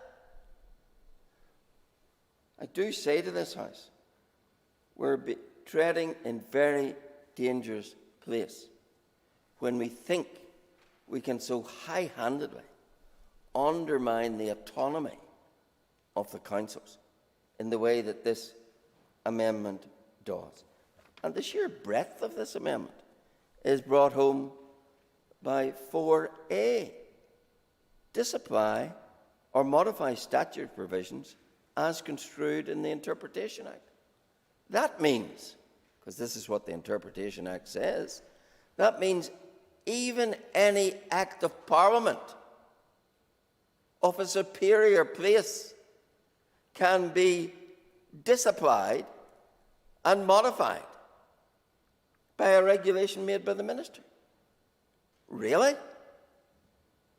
So not only are we setting ourselves over and above councils and ripping away their autonomy, we're in the business of saying we can in fact modify and disapply any Act of Parliament. And we're going to do all that without ever having a committee stage, without ever having heard from local councils, without ever having done anything other than ride roughshod over those affected by it. I think it's wrong, and I will invite the House to oppose it. I now call on the Minister for Communities, Deirdre Haggett, to conclude and wind up the debate on this Group 1 amendments. Thanks very much, and thank you to the Chair and all of those who have contributed, even to the puppy as well. And I wish I had as much power and influence as Mr Alistair said I has, and I suppose if he listened or was here in all of my debates, he would know that I do take interventions from people in this chamber, so you can try and give that false accusation, but that's what it is. It's false, of course. Yes, work away. There's always a first. So, when the Minister says to us that she will consult with councils going forward on what these regulations may contain, what credibility has that assertion when she has failed to consult with council representatives to this point in bringing this amendment? Well, firstly, in terms of where the legislation has come from, it's obviously been in consultation with councils who are calling out for the legislation to be extended. And whilst there's no formal engagement process because of the timescales in which we had to move this, there has been engagement, and this legislation has been discussed with the organisations that were listed, so with NILGA and with SOLAS. I had actually met some of those in previous engagements that I've been doing at different councils as well. And I think with any change in legislation, it is going to be subject to being approved within this Assembly. There's also any change to the provisions as well, and also those provisions covering council meetings, which includes members of the public listening to those meetings, is also covered within the 2014 Act. So it's laid out very clearly, and any changes to those would have to be passed by this Assembly. And they are some of the things that I have changed over the last couple of weeks. So I think you have to acknowledge, I sat with you outside and with other members in terms of listening to the concerns that were raised here over a week ago with how the initial clause was set out. I made those changes and I did that instantly, but I see you choose to ignore that I did move on those scenarios. I have tried to facilitate the move. Yes, go on ahead. Is the Minister saying to this House that she consulted with councils outside the basic suggestion that there was a need to extend the possibility of remote meetings? Did she consult with them on the fact that she was going to take onto herself permanent powers to decide all the matters which are in this amendment? Did she consult with them on that? There has been engagements with council officials, with NILGA and also with SOLAS, done by my officials in terms of what is contained within this proposed bill. So there has been those engagements that have been happening. And any change, so it's not just the Minister having all of this power, any change will have to be agreed through this House. It will have the scrutiny role in terms of going through this House as well. And what I have also given a commitment to do is that I intend to issue a call for evidence to allow councils and others to tell us about the experience that they've had over the last year in terms of having remote meetings. And people will know, over the last week in terms of moving this piece of legislation, some wanted me to go further, much further, and I said that it wouldn't be good in terms of going further than what I'm already proposing, because we do need to consult. We do need to look at the unintended consequences. So this isn't about a power grab. I think it's silly to even try and say that it is. What this is about is trying to be flexible, to work with councils that they can make decisions. And particularly, I don't know where this pandemic is going to be this time next year. There is an election that's going to be in the middle of that. You're going to have PERDA. You're going to have other restrictions around trying to move any legislation. And it is about trying to build in flexibility where we can. I think I've demonstrated in this piece of legislation that I have worked with members. I have made changes to the legislation that I'm proposing as well. And I think that that's reflected in the amendments that are there. So again, I want to thank everyone for the contributions that they've made. People are entitled to their own opinions. That's what a political chamber is about. And it's just that I would proceed then that we move with the amendments that are set in front of us. Amendment proposed. After Clause 1, insert new clause, meetings power to make provision about remote meetings. The question is that Amendment 1 be made and the new clause added to the bill. All those in favour say aye. Aye. Contrary, no. No. All those in favour say aye. Aye. Contrary, no. No. I think the ayes have it. I think the ayes have it. The ayes have it. The ayes have it. Amendment 2 has already been debated, and I call the Minister for Communities, Deirdre Hargey, to move formally Amendment 2. I beg to move. Amendment proposed to Clause 3, page 2, line 10, leave out words as printed on the marshalled list. The question is that Amendment 2 be made. All those in favour say aye. Aye. Contrary, no. The ayes have it. The ayes have it. Amendment 3 has already been debated, and I call the Minister for Communities, Deirdre Hargey, to move formally Amendment 3. I beg to move. Amendment proposed to Clause 3, page 2, line 12, leave out insert words as printed on the marshalled list. The question is that Amendment 3 be made. All those in favour say aye. Aye. Contrary, no. The ayes have it. The ayes have it. Amendment 4 has already been debated, and I call the Minister for Communities, Deirdre Hargey, to move formally Amendment 4. I beg to move. Amendment proposed to Clause 3, page 2, line 19, leave out and insert words as printed on the marshalled list. The question is that Amendment 4 be made. All those in favour say aye. Aye. Contrary, no. The ayes have it. The ayes have it. And that concludes the further consideration stage of the Local Government Meetings and Performance Bill. The bill stands referred to the Speaker. I ask members to take their ease for a few moments.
Order members, I've received notification from the members of the Business Committee of a motion to extend the sitting past 7 p.m. under Standing Order 10.3a.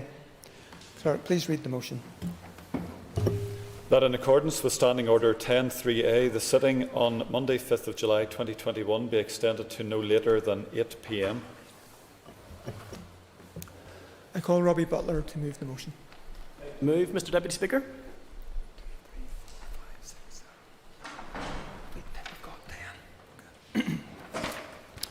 The question is that the motion standing in the name of the Business Committee be agreed. All those in favour say aye. Aye. Contrary, no. The ayes have it. The ayes have it. The motion is carried and the Assembly may sit until 8 p.m. this evening if necessary.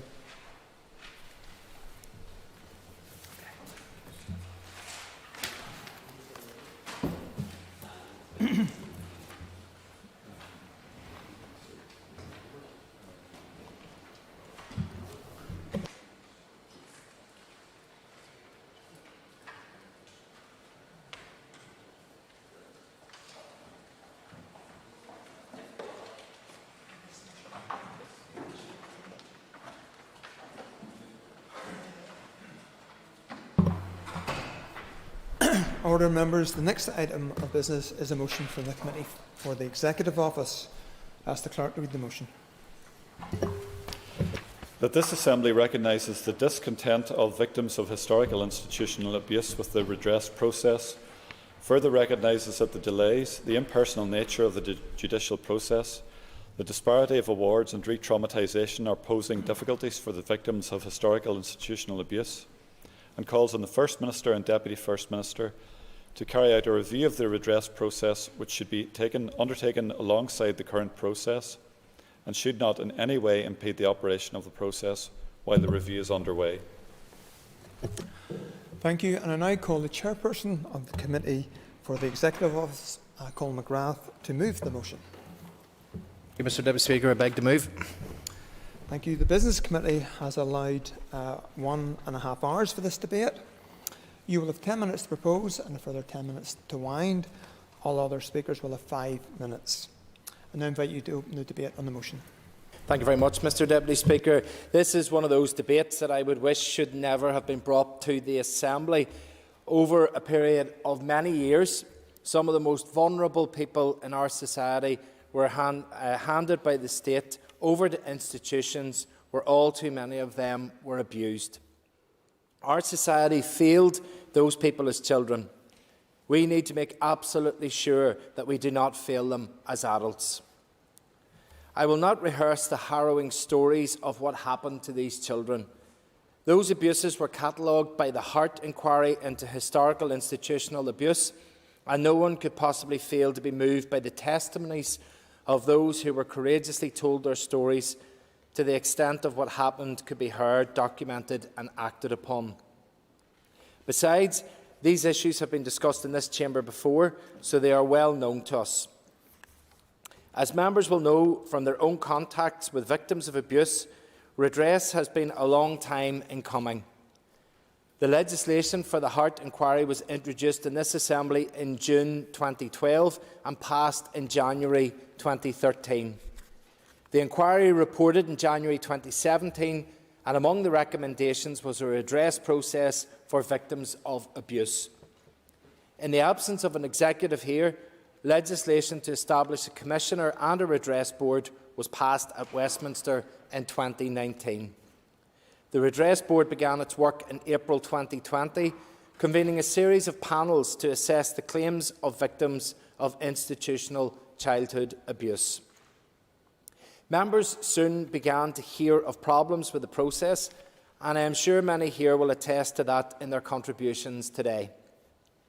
The former Deputy Chair of the Committee, Doug Beattie, and I met informally with groups representing victims in January and May of this year, and I pay tribute to Doug for his work on this issue when he was with us in the committee. The committee was pleased to hear from the Commissioner for Survivors of Institutional Abuse in January and April of this year. She was hearing the same issues that we were, and we committed to work together to address them.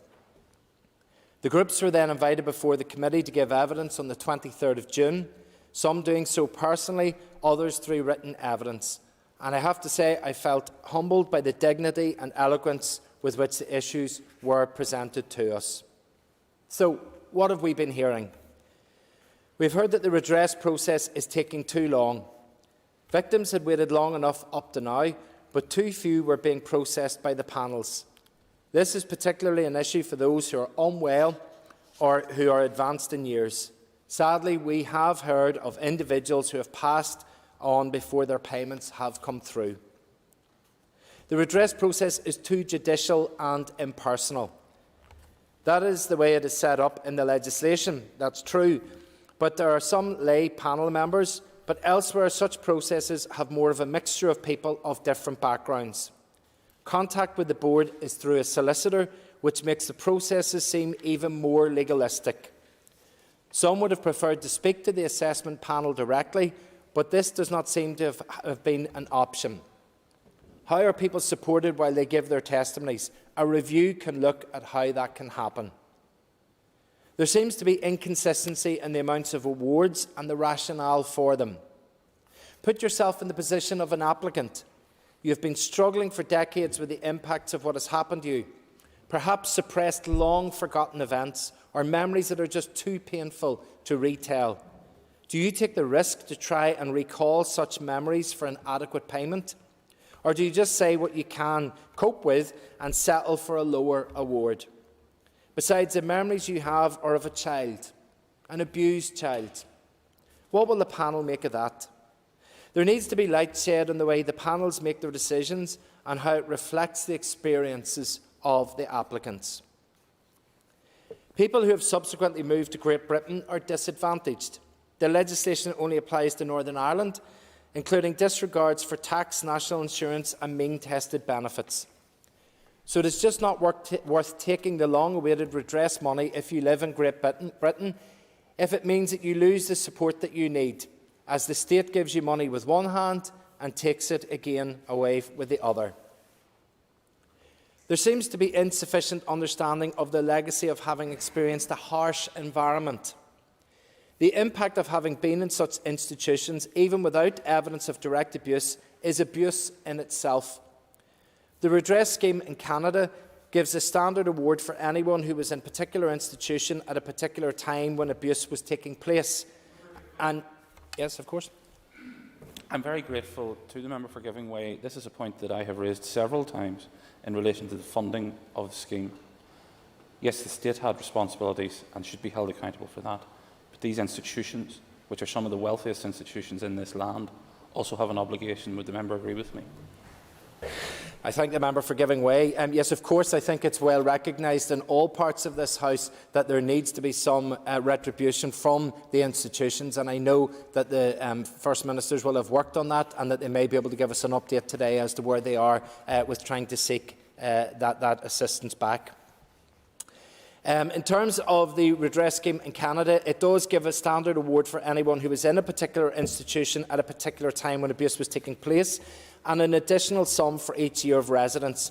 This removes the need to prove abuse that took place so long ago and is so painful to recall. The committee has also heard evidence from the Department, the Victims and Survivors Service and the Redress Board. We were left with the sense that the issues with the system are due to the way that it was set up. Well, let's have a look at the whole process. The scheme has been operating for over a year. This is an opportune time to examine how it is working. The Survivors Group have called for a review. The committee fully supports that call. The Redress Board has also said that there should be a review and that it should be all-encompassing. The committee agrees that such a review must look at every part of the process. However, the committee has one particular concern. This is the impact that any review will have on the current delivery. Yes, a review is intended to look at what needs to change and make recommendations, but it must not interfere with the process of assessments and payments while it does so. No one should be disadvantaged or have payments delayed because of this review. One group told us that survivors are at a crossroads and feel there is no one really listening or willing to challenge the current predicament survivors find themselves in. I urge members to support this motion to demonstrate that we are listening and that we are willing to challenge the predicament that those who have suffered enough find themselves in. Mr Deputy Speaker, I'd now like to make a few short remarks as my capacity as an individual MLA, and I just want to echo all of those remarks that have been made in my role as Chair of the Committee. I don't think that there's going to be too much dissent from that today. I want to acknowledge and applaud the dignity with which the victims and survivors have approached this entire process. Theirs is some of the most disturbing and harrowing evidence given to any inquiry or committee here, and the way that they have championed their cause is truly inspiring. I welcome that at all stages of that journey, the committee I chair and its predecessor committees have been there with them. The state truly let them down as children, and we cannot allow that to happen to them again as adults. If any system within our government is not working, then it should and it is incumbent upon us as an Assembly and the Executive to evaluate and get that right. The problems with the scheme will be well rehearsed and will be repeated. It's too impersonal a process, too legalistic, it threatens to re-traumatise again, it takes too long, and there's inconsistency in the payments. Change to all of the above is possible by examining resources and approach. There is little to the problems being faced that a review and modification to approach will not fix. Messaging is important as well, Mr Deputy Speaker. Getting that right is critical. What message will it send if the Executive Office refuse to intervene and order a review? What will it say to those that are going through the process? What message does it send back in time to the defenceless children left by the state that was there to protect them, to be subjected to the traumatic and life-changing abuse? We have the chance to get this right. We have an obligation to get this right. We must get this right. The SDLP supports this motion and demands that we do what is right. I would like to finish by thanking the Commissioner for Survivors of Institutional Abuse for her close cooperation with the committee, the Assembly Research Service for supporting the committee with its information needs, and above all the groups and individuals who have entrusted this issue to the committee and in whose name we bring this motion today. I commend the motion to the Assembly. I call Christopher Stilford. Thank you. Excuse me. Thank you very much, Mr. Deputy Speaker. This is now probably the 7th or 8th time that I've been in a position to participate in a debate on these matters, and I think it's worth just restating a few basic principles.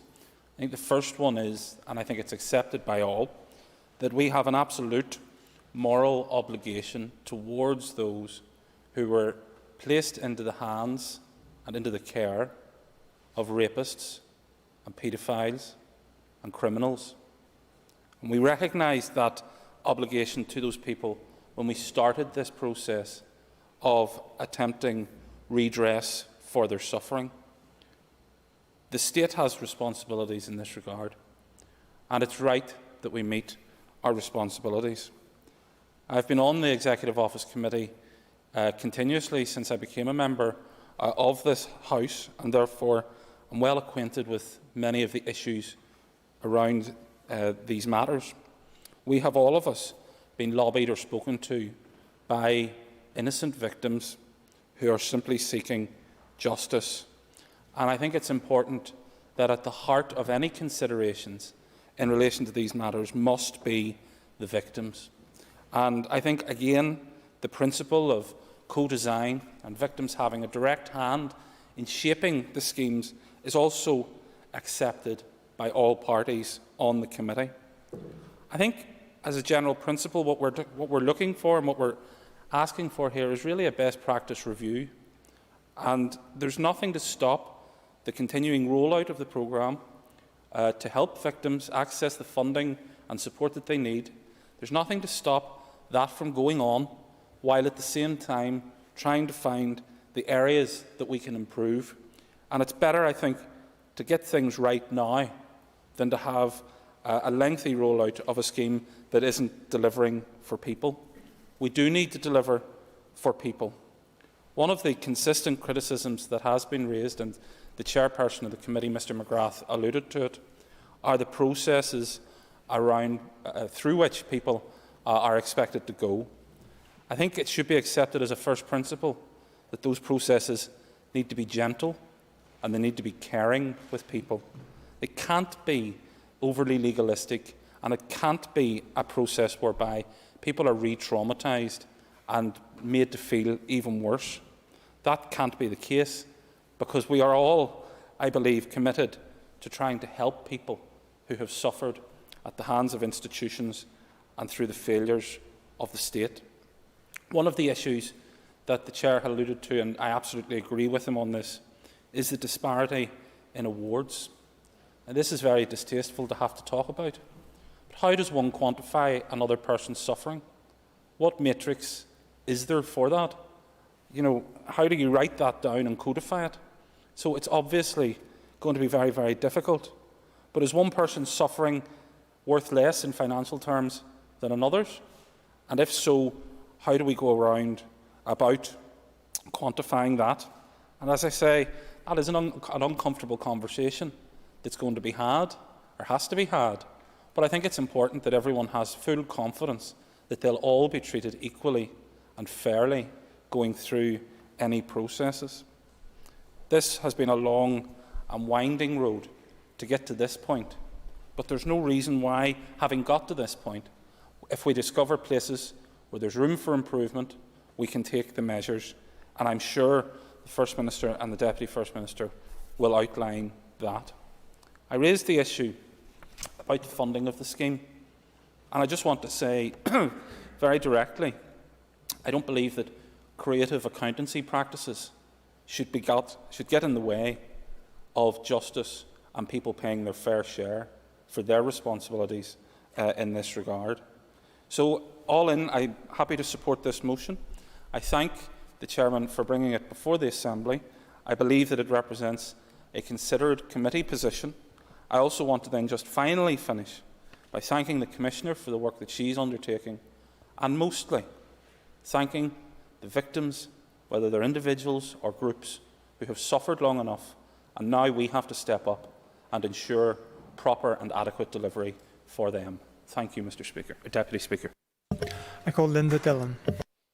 And I think that both the previous speakers will, I can agree with all of their remarks, and I think we'll probably all have very similar remarks here today because we're all on the same page on this issue. And the reason I know that is because whenever we got to a point where we had to convene parties in the absence of the Executive, all of the parties worked together, including the Green Party, so all of the parties here worked together to formulate the legislation and do it in the best way that we possibly could. And we were all fairly much on the one page because we were all agreed that these people had waited long enough, they had been through enough, and that we had a responsibility to deliver for them and to deliver in a manner that was fitting for the victims and survivors. And whilst we call this the historical institutional abuse, being no doubt there's nothing historical about it for the individuals who suffered it. They live it every day. They suffer it every day, and they live with it every day. And many of them survive it every day, thankfully. So I just think we need to recognise that as a starting point. I have kept in close contact. I took over the role as spokesperson on this issue in 2017, and I've kept in close contact with the victims and survivors, many of them, over those years. And I again spoke with them over the weekend because I would never speak on this issue without speaking to those individuals. And in fairness, both the Chair and Mr Stalford have reflected pretty much where the victims and survivors are at and the issues that they have. And I think it's important that we do include the victims and survivors in any review that there is, because the bottom line is redress has to deliver for them. It's not about anybody else, it's not about us, it's about them. So I just think that we need to have that in our heads at all times. So in order for us to have a review, for me it needs to be short, sharp and very solution focused. As has been said by the other speakers, we can't have any type of review which delays the process or which causes any issue around getting payments out to those who are already in the system. I had raised concerns whenever we were developing the legislation around the legalistic and adversarial nature that it potentially could be, and was given some reassurance that that would not be the case because we are dealing with highly traumatised and very often very, very vulnerable people. And I'm not happy that what we're hearing now is that it is very legalistic and it is very adversarial. That is not what was intended in this legislation. And I would wish that the Redress Board would look at the intent of the legislation, would look at what we really wanted to do as a government to deliver for these people. So I'm asking the Redress Board to listen to what we're saying today. And we don't have all the solutions, but a short, sharp review will hopefully get to those solutions. But I do think there is one thing that can be done, and it's something that's been raised repeatedly by all of the victims and survivors that I've spoken to. It's something that I have raised with the Redress Board, and I've spoken at length with the Commissioner around, and that is a point of contact. Not an advocacy for the victims to the Redress Board, because the President, I think, has pushed back maybe on the misunderstanding that this would be some kind of advocacy service, but a point of contact. These people feel they have been tramped over all of their lives. They have been damaged and hurt and injured by the state all of their lives, by the people who they relied on, the people who were supposed to look after them and care for them. And we need to ensure that they feel some ownership of this process. We are asking them, if you have a question, you have to go to a solicitor, to go to the Redress Board, for the Redress Board to come back to your solicitor, for your solicitor to come back to you. Why would they have faith in that kind of process? Why can we not humanise that process? And those who would be dealing with this, it is not an administrative role. It is not a role that you can go into without some kind of trauma training, because you are dealing directly with victims and survivors of historical institutional abuse. They have very, very specific issues, and we need to ensure that those who would be the point of contact have specific training in order to deal with those issues. But I do think it's important they have a point of contact. Information is key. Feeling a sense of ownership and a sense of power is key for these people, because every ounce of power over their lives was removed from them for long enough. And we need to ensure that they have some sense of ownership, they have some sense of power around their own destiny, not that they're looking to a solicitor to ask somebody else to come back to them, That is not a fair nor a human process for the individuals that we're supposed to be supporting today. So I would ask that that's the very minimum that is put in place. But I would also support this motion and thank the committee for bringing the motion to the House today. I call Robbie Butler. Thank you, Mr. Deputy Speaker.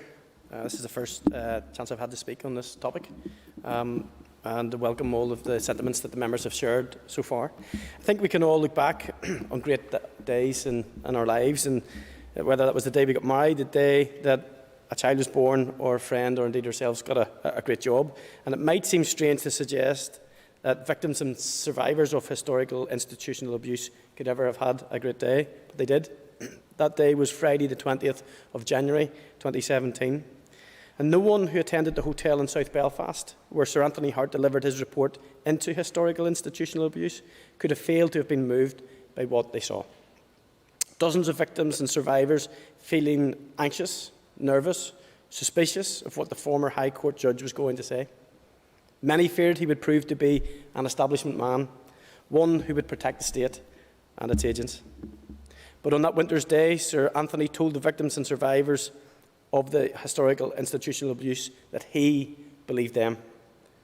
They had indeed been abused, physically, psychologically, sexually, over the 73-year period from 1922 to 1995. The 20th of January 2017 was their day in the sun, and the relief, the vindication, the hope of better days ahead were indeed tangible.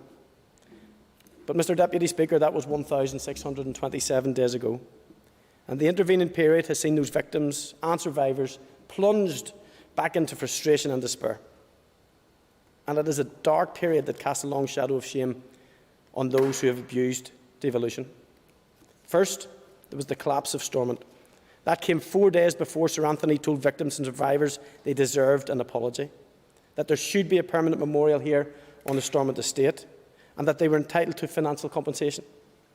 Not that any amount of money can make up for the lost life opportunities suffered by so many through no fault of their own. Now we are back, and the Redress Board is in place to finally deliver for victims and survivors. How disappointing, then, that delivery is not what it should be. And we have form in this regard. Some members will recall the introduction of the Victims and Survivors Service for victims of the Troubles. And those early days were characterised by dysfunction, delay and disappointment for the thousands of victims and survivors who had waited years and even decades for help. Members need only read the Hansard recordings of the Committee for the Office of the First and Deputy First Minister to understand why there was a root and branch review of the VSS in 2014. And as recently as last week, we had the session in this House reflecting on the report from the Northern Ireland Public Service Ombudsman into the delivery of the Personal Independence Payment Benefit. And the Ombudsman described the regime as featuring systemic maladministration. Little wonder then that we are where we are today, hearing evidence of further disappointment, delay and dysfunction in the delivery of redress for victims and survivors of historical institutional abuse. It appears that systemic failure really is systemic, above and beyond any single scheme. So let us join together in common purpose to fix this problem. Let us remind ourselves that we must not prioritise the integrity of the process of government over the people we are here to serve. Let us recall that error often accounts for significantly more money going to the wrong place than fraud. The victims and survivors of historical institutional abuse found themselves in the wrong place, against their will, through no fault of their own. Today, many again find themselves on the wrong side of the authorities. In evidence to the Committee of the Executive Office in mid-May, the lead official reported that 166 applicants had submitted incomplete forms, while 109 more required information from the institutions in which they were abused. The committee chair has made clear that the delays are unacceptable, and I agree. As I agree, we need to do more to ensure the application process does not re-traumatise victims and the outcomes are more consistent than they are at present. This House has a moral obligation to the victims and survivors of institutional abuse, but so do the organisations who ran the institutions, the churches and others.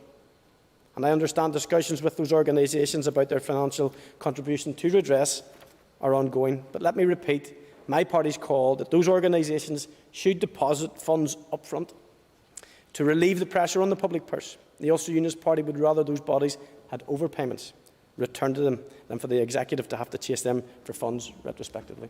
We will support the motion. I call Paula Bradshaw. Thank you, Deputy Speaker. I welcome the opportunity to speak about this issue in the Assembly today. I've spent many years, as others in this chamber have, working with victims of institutional abuse, and therefore I share others' concerns that the process, as currently constituted, is proving somewhat less than optimal.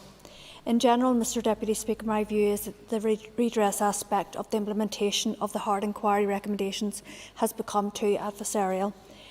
There is a strong sense that victims are being asked to do or provide things which are simply not reasonable. Just one example brought to my attention a few months ago was that medical records would have to be paid for and then refunded. This shows a complete absence of understanding about the social and financial circumstances in which many victims and their families find themselves. There remains, in my eyes and those of many victims, a deep insensitivity as to the emotional reality of what they have been through. They have faced barrier after barrier just to get this far, and I would like to place on record at this point my appreciation of the hard work of all the victims groups that have lobbied so hard for many years to have their voices heard. There is a very real sense that more barriers are simply being put into this process. While any such scheme must, of course, be robust, the fact is that victims are understandably tired, frustrated and angry at the hoops they are having to jump through. One issue very prominent in conversation with victims groups is that of communication, or rather lack of it, and others have alluded to it already. The process is only made to appear more adversarial by the sense that communication can only be via a solicitor. There's no direct line for victims. Indeed, there isn't even really an indirect line. The sense this creates is that of being kept at a distance while decisions which affect their lives, not only now nor regarding prominently financial but also emotional and social issues, are being made about them behind closed doors. This sense... Yes. I'm grateful to the member for giving way, and she has touched on, I think, a very important and central issue. For many of these people, throughout their lives, authority and those in authority have treated them badly, and the consequence of going through an adversarial approach in trying to get justice for their suffering is re-traumatising people. Members, an extra minute. Thank you. Mr Stalford, I totally agree with you, and I'm going to come on to that shortly. This sense of the whole process being adversarial and impersonal is then exacerbated by the sense that although many well-qualified people are involved in assessing applications, people with direct knowledge in areas such as child protection or trauma are not necessarily, nor even regularly involved. For instance, for many, it is almost as if the application is assessed by a crude, distant, emotionless system with little understanding of what they went through and how it impacted on their lives over the affected their lives over the many decades since. Added to all of this, the requirement that applications may only be in writing or in practice by someone else in writing not only adds the sense that the whole thing is distant, but also that it may serve to re-traumatise the very people it is supposed to be assisting. It could be very different, Mr Deputy Speaker. Indeed, just on the other side of the border, there is an example of a process which relies much less on the written word. By enabling people to present evidence verbally, we could remove much of the impersonality and we could restore the sense that the whole redress scheme is meant to serve victims. It is not just the design of the process which is troublesome for some. Implementation is also simply taking too long. There are too few panels. Recruitment has been slow. For victims, this looks like another barrier, another delay, another piece of evidence that their interests are not being adequately prioritised. I would put on record that this review needs to be concluded quickly and needs to do two specific things. It should additionally seek to learn from other processes, as others have indicated today, and it should also assess whether the legislation itself needs to be amended based on the experiences of victims so far with regard to applying for redress. In closing, I would also put on record my exasperation that it is taking so long for the formal apology and also the memorial 3 years on from the inquiry report. And lastly, Mr Deputy Speaker, I am concerned we're now entering into this process for those who've been impacted by mother and baby homes. Some of them are able to apply under this redress scheme, but others are not, including those who were forcibly adopted. So I would like the Executive Office to take on board the concerns as regard going forward and this scheme potentially being expanded to cover those institutions as well. Thank you. I call Diane Dodds. Thank you, Mr Deputy Speaker, and thank you to members for the very thoughtful tone of the debate today. Like other members, I rise to make my comments in support of the victims of historical institutional abuse and in pursuit of delivering a redress process that is fit for purpose, victim-centred and commands the confidence of those stakeholders who for so many years relentlessly campaigned for justice. We cannot begin to try and quantify the pain, suffering and trauma that they have suffered and endured for so many years, and the walls of silence, denial and obstruction that they had to overcome in order to achieve the rightful recognition of the horrors that were inflicted upon them. That is why, Mr Deputy Speaker, it is so vital that the redress process is fit for purpose and commands the confidence of those that it is meant to serve. Victims had to campaign for recognition. Victims then had to campaign for redress, and they are now having to campaign for the most basic of asks, a process that is fit for purpose. The current situation clearly lacks the confidence of those it was meant to serve. Those who listened to the testimony of victims speaking of their experience of the redress process could not help but be moved by the overwhelming sense of hurt, anger and frustration at how badly a process they were forced to endure, one that they had relentlessly campaigned for and waited so long, but has let them down. As some said, this process, which was not fit for purpose, the system is not working, it is not centred on survivors. Victims feel they have to prove and continue to prove what they went through. These are just a few examples of how victims describe their experiences of the redress process. The most alarming of these for me, Mr Deputy Speaker, was the common theme of re-traumatisation and further hurt inflicted upon those who have already suffered so much. It falls to us in this House Mr Deputy Speaker, to right that wrong and ensure that the mistakes of the past are not repeated. Victims and survivors deserve better, and we must deliver better for them. Victims have asked for a review of the current redress process, and we have a moral duty to help deliver a process which commands their confidence.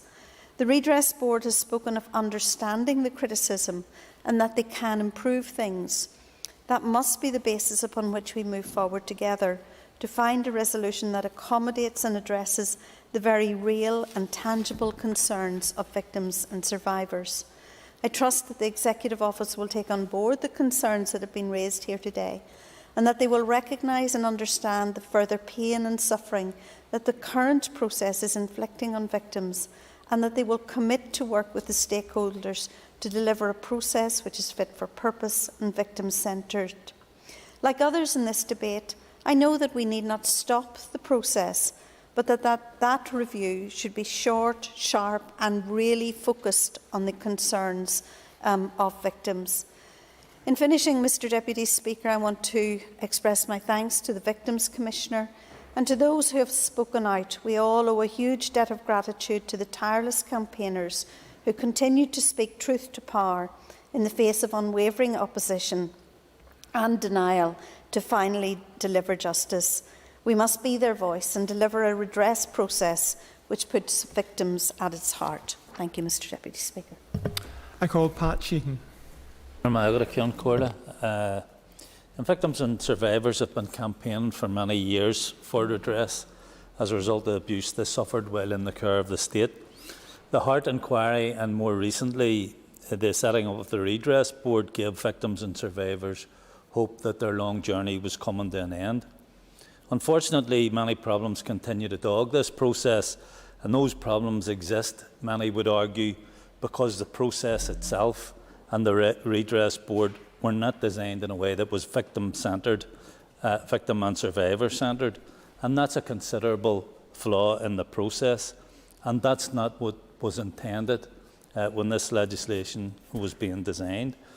And it's all the more disappointing because for victims and survivors to make contact with any agency or body about the abuse they suffered takes considerable courage, and I don't feel that courage is being either recognised or repaid. So, Ceann Comhairle, let me mention some of the issues that victims and survivors and the advocates have raised with us. The Redress Board was established under the presumption that there would be 5,000 applications for redress. In the first year, there were 506 final determinations that were completed. And if the board continues to work at that pace, it will take up to 10 years to complete the work. Many of the victims and survivors are already elderly, and some have already died, so this process needs to be speeded up. But probably the most important thing that is missing from this process is proper communication with the victims and survivors. As Fiona Ryan, the Commissioner for Victims of Historical Abuse, said, they're being asked once again to trust the state and engage in a process that has left them feeling powerless again. Currently, the process, as everyone has said, is very legalistic and based on a relationship with a solicitor who communicates with the Redress Board. Why can there not be direct communication between victims and survivors and the Redress Board? Why can there not be a caseworker assigned to victims and survivors who can keep them informed about what is going on in the process in relation to their case? Another issue that has been raised by some victims and survivors is that they don't have a facility to give evidence in person to the board. And I hasten to add, Ceann Comhairle, that not everyone would want to do that, but those who do should be facilitated. How can board members really understand what victims have endured and the impact of the abuse on them if they don't hear them? Redress must be more than just the administration of legal compensation. Sure, go ahead. The member for taking the intervention. Would the member agree with me in relation to the oral hearings that we are talking here very often about people who did not get an education, who cannot read and write, and we're asking them to write down what happened to them? That, for anybody, would be an extremely difficult thing to do. But for somebody who cannot read and write, to expect maybe somebody else to do that for them, I don't think is fair. The member's an extra minute. Yes, I agree entirely with the member. And of course, there are other victims and survivors who believe that the redress board can't possibly empathise with the suffering that they have had to endure unless they actually listen to victims giving evidence directly to them. And as I said, redress must be more than just the administration of legal compensation. That should be just one part of a reparations framework on the part of the state to victims and survivors. But importantly, the first base must be, as a first base, it must be trauma-informed and victim-centred. If victims and survivors are feeling disempowered and detached from the current process, then clearly it is failing and needs to be fixed. And these victims and survivors have been failed already by the state. They don't deserve to be failed again. So how do we deal with the issues and problems that have been brought to our attention by victims and survivors and their advocates? First of all, there have been enough delays in the process, so any review of the workings of the redress board need to be short and sharp. The last thing victims and survivors need is another long drawn-out review. The focus needs to be on solutions that will improve and enhance the process. And the best way to ensure that happens is by involving victims and survivors and letting their voices be heard. In summary, at Cloncorla, we need a short, sharp, victim-centred review that focuses on solutions and brings empathy for victims to the forefront of the process. I now call Martina Anderson. Going meagad to las can colia before lum evolver and ruin shaw. The Historical Institutional Abuse Redress Board has been in operation for over 15 months. And while many of the applicants have been content with their outcome, there are some who found the process daunting and deeply traumatic, as has been said. I was one of the junior ministers who was involved in researching and establishing the Historical Institutional Abuse Inquiry. I listened to people's heart-wrenching testimony about their childhood abuse in institutions that were supposed to care for them. I hold all survivors in the highest esteem, survivors like John McCourt, Margaret McGurgan and Jerry McCann, to name only 3, as there are countless others who have advocated and campaigned relentlessly for truth, justice and redress. All of them and the hundreds of people who were confined to institution as children deserve redress if held in institutions that they should not have been, and in institutions that subjected them to abuse. It has been over 11 years, some members here remember it, that survivors came to Stormont to ask for help. And yet, after all that time, after campaigning, after the inquiry process, and after finally winning a redress process, survivors still needed to appear before a Stormont committee 2 weeks ago to highlight the immense challenges that some survivors have with the redress process.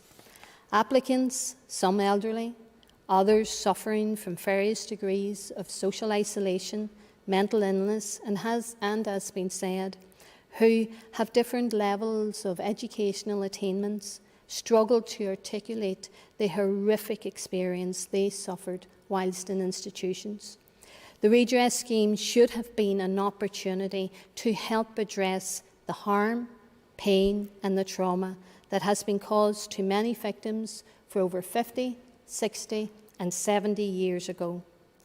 Just when victims thought that they were at the end of the road, they turned the corner and seen the road of bureaucracy, official doublespeak and legalistic jargon stretch out in front of them. For some, there is great difficulty committing to paper the facts as they can recall them, for fear of getting it wrong or not being believed. Indeed, some survivors have not and will not come forward because of the fear and deep anxiety that they have with the current redress process.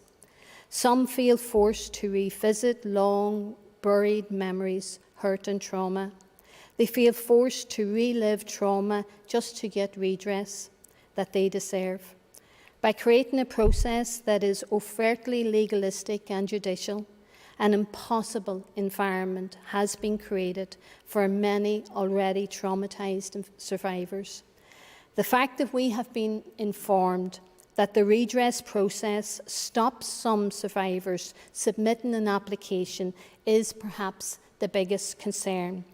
I firmly believe that the redress process needs to be amended and adopt a trauma-informed approach that is understanding and sensitive to the awful ordeals that survivors have experienced. It should be enough that if you went through one of the institutions where systematic abuse took place and that the inquiry condemned those institutions, then that should be enough evidence to process an application. If survivors can make an oral statement to appeal, then the Redress Board should make that option completely accessible. The process should also take proper account of the fact that in many instances there are no official records of abuse. They may be hidden or may have been destroyed by those very condemned institutions. This motion is before us today because we committee members listened to victims and survivors. The Redress Board needs to be flexible to survivors' needs, acknowledge the hurt and be sensitive to the trauma. For many survivors, their stories cannot be fully summarised in an A5 or an A4 black and white page. So why should an application for the redress be entirely based on that? If survivors are saying that the process is intimidating and re-traumatising, then that is exactly what it is, and that is exactly what this Assembly needs to hear, and it's exactly what the Executive needs to change. Thank you. I call Jerry Carroll. Thanks, Deputy Speaker. I want to pay tribute to all those victims and survivors who have battled against insurmountable odds, hurdles and obstacles to finally get some recognition that they have been failed and that they were abused by the institutions and under the nose of the state, if not directly by it. And although that process to get some recognition was long, arduous and unimaginably traumatic for those people who were failed repeatedly, the redress and the redress board scheme wasn't perfect. It isn't perfect. It was the gritted determination of those survivors and victims and their families who campaigned and fought to get a scheme over the line that we are here, or that one was developed in the first place. Just like the Chair and other members, there's been a similarity of issues raised by people to myself about this scheme and how it operates. They've said that it's a very legalistic and complicated process. And as I understand it, people effectively need a solicitor to navigate this scheme. And whilst that's possibly good advice and good practice, it isn't something that everybody has access to or feels comfortable with, and other problems, as people have said. The fact that the redress scheme takes, as I understand it, 16 weeks to complete suggests to me a lot of work needs done to speed up this process, and whether that's employing more staff or putting the resources in place, whatever needs done should be done immediately to speed up this process and stop unnecessary delays. There's also the case of some form of recognition. I think Mrs Bradshaw touched upon it. When applications or information is supplied, there should be a dedicated phone line or a letter automatically supplied to people so they know that their information is received.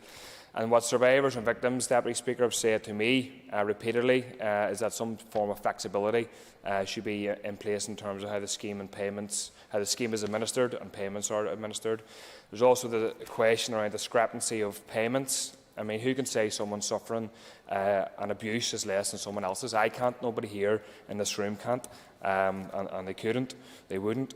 And with prosecutions and legal proceedings against those involved in this abuse being unlikely, if not impossible, given the scale and the time scale of events, then the only barometer, really, people have around getting recognition for their abuse is the payments made and a recognition of that.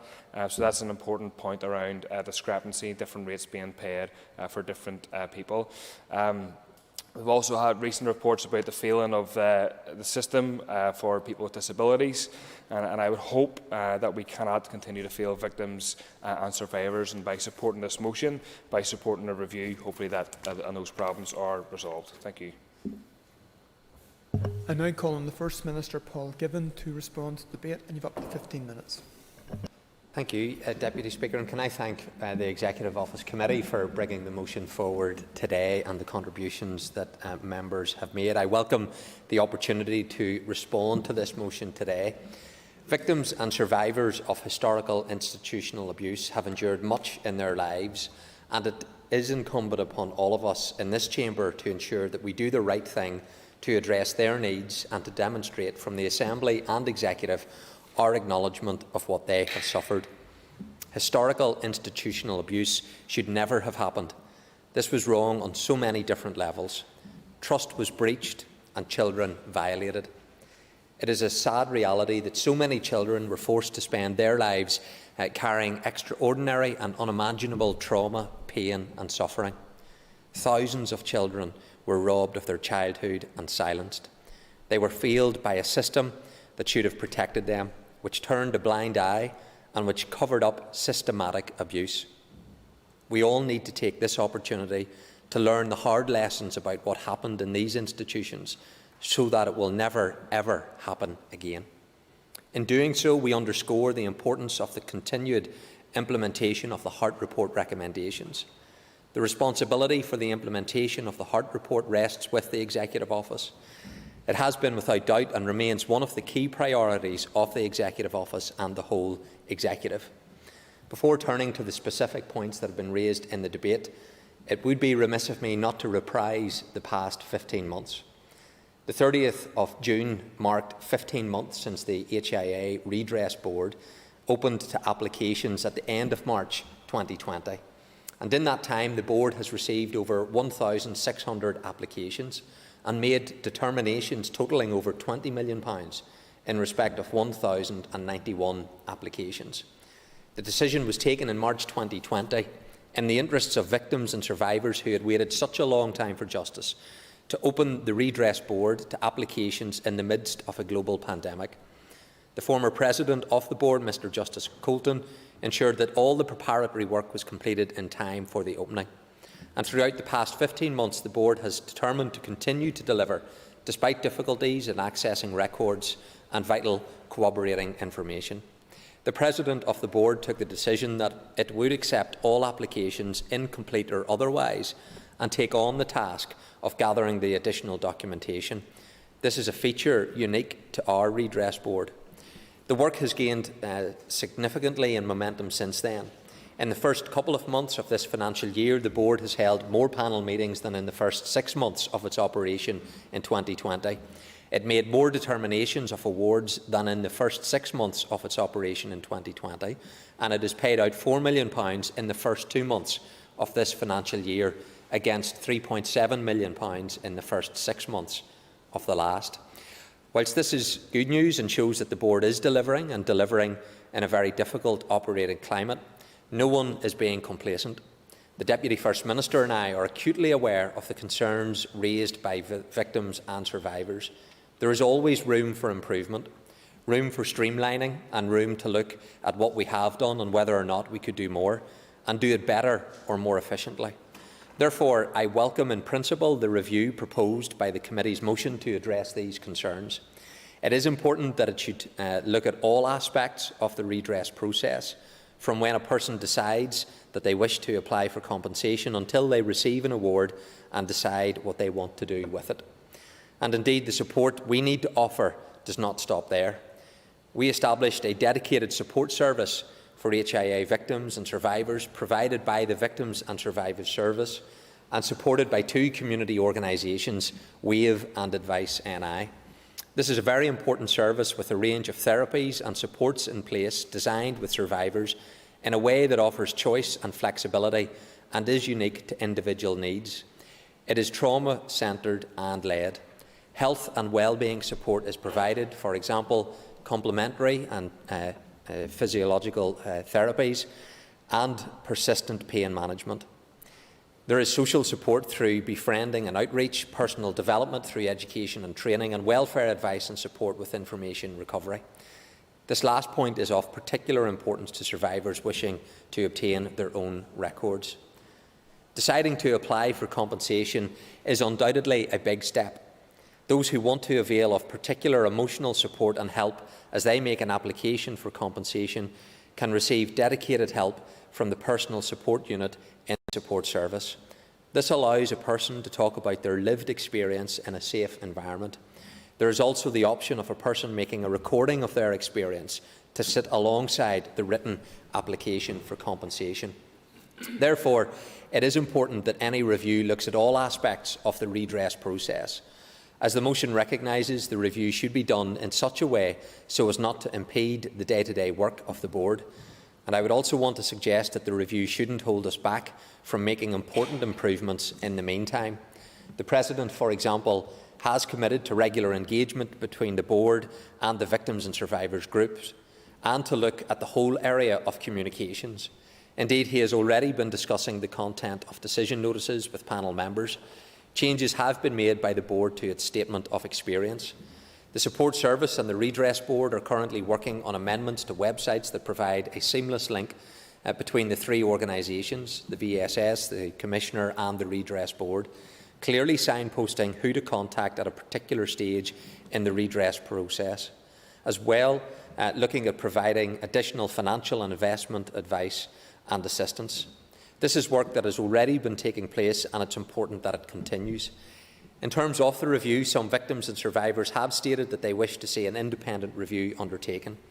When the terms of reference of the proposed review are being drawn up, we will need to consider how best an independent element of review can be built in, and engagement with victims and survivors, the Redress Board, the Commissioner and the Support Service will be part of this.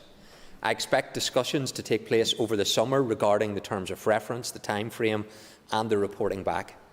Today is not the day to go into the detail of any review, but there are two things that I would wish to say very clearly in closing. One is to assure victims and survivors that they are being listened to. The second is that I'm appealing to all those individuals out there who have yet to decide whether or not to come forward and make an application for compensation, including those former Hart Inquiry applicants. Do not be afraid, do not be daunted, and if you are a family member, if you are a victim and survivor, take that first step and come forward. The Support Service will help you in any way it can with your needs before the outset of the application process. Turning just to some of the points that members had made just before I make a final remark, a number of members raised the issue about the disparity in awards. Members will know that each award is based on an individual application and determination, and as such the award is different depending on the evidence that is presented. This emanates from the findings of the Hart report, in that they were different in respect of the different kinds of institutions, and the panels have to take that into account in terms of their findings. The applications are assessed by an independent panel, which is appointed by the Redress Board, and each panel includes two people, one with health or a social care background, and also those who are unhappy with the award. It is important to say that they have an automatic right of appeal from a panel's assessment. Communication was raised by quite a number of members in the House. The President has said that there is a commitment to addressing this. The President has personally engaged with all panel members on the wording of decision notices and has confirmed to the Deputy First Minister and I and the committee that he's open to engaging with the victims' groups on how to improve that communication. I know Linda Dillon mentioned the legalistic nature, as did other members, and to help with that, I know the President has committed to getting more non-judicial members involved in the future engagement with victims' groups. I will. Minister, for taking an intervention. I realise that it doesn't come under the remit of the Executive Office. However, the mother and baby homes under the Health Department, I think it's important that whatever is learned from this review is shared with the Health Minister so that we learn from whatever comes out of that review for the mother and baby homes before a redress board is put in place. Thank you. Yeah, I agree with that, and there is that difference with the Department of Health, but the Executive, I know, did announce that there would be a design process in terms of the work that's going to be done with that, and of course lessons would need to be learned from that. As part of the communication process, I know one of the things to look at is around a helpline that could be provided for. That ultimately is for the board, and that goes to the point that the member had indicated about a central point of contact whenever you want to get some clarity around your process, and that's something that I know the board would be keen to look at, and certainly we're encouraging them to do that. There was an issue around the benefits disregard of Great Britain that Mr McGrath had raised, and yes, the legislation on historical and institutional abuse redress provided that it shouldn't affect tax or social security benefits, and whilst the tax exemption was applied UK-wide, the benefits disregards did not cover Great Britain. So I know there was work done on this by the former First Minister and the Deputy First Minister in respect of the Secretary of State for Work and Pensions, and I'm pleased to say that the outcome has been positive, and officials are now working with DWP urgently to put a business case to Treasury which will allow that department to put the necessary arrangements in place for disregard to take place. Around engagement with the institutions, a number of members raised that, Mr Stalford, Mr Butler, and there was a meeting back in February with some of those institutions, and that's ongoing. It has been agreed that there will be a round-table meeting with the relevant institutions in respect of the principles underpinning discussions around contributions for all concerned, and that is to be taken forward. I know it's something that the Deputy First Minister and we are currently considering a proposal for an independent facilitator to assist with these discussions to bring focus and challenge in respect of that. Mr McGrath also raised the issue around older people, and he is right to highlight that particular issue. The legislation does require the President to prioritise people by age and their health, and to date 274 of the 1,604 applications received have been in this particular category, and the board continues to expedite this particular area. Ms Bradshaw raised the issue around an unofficial apology.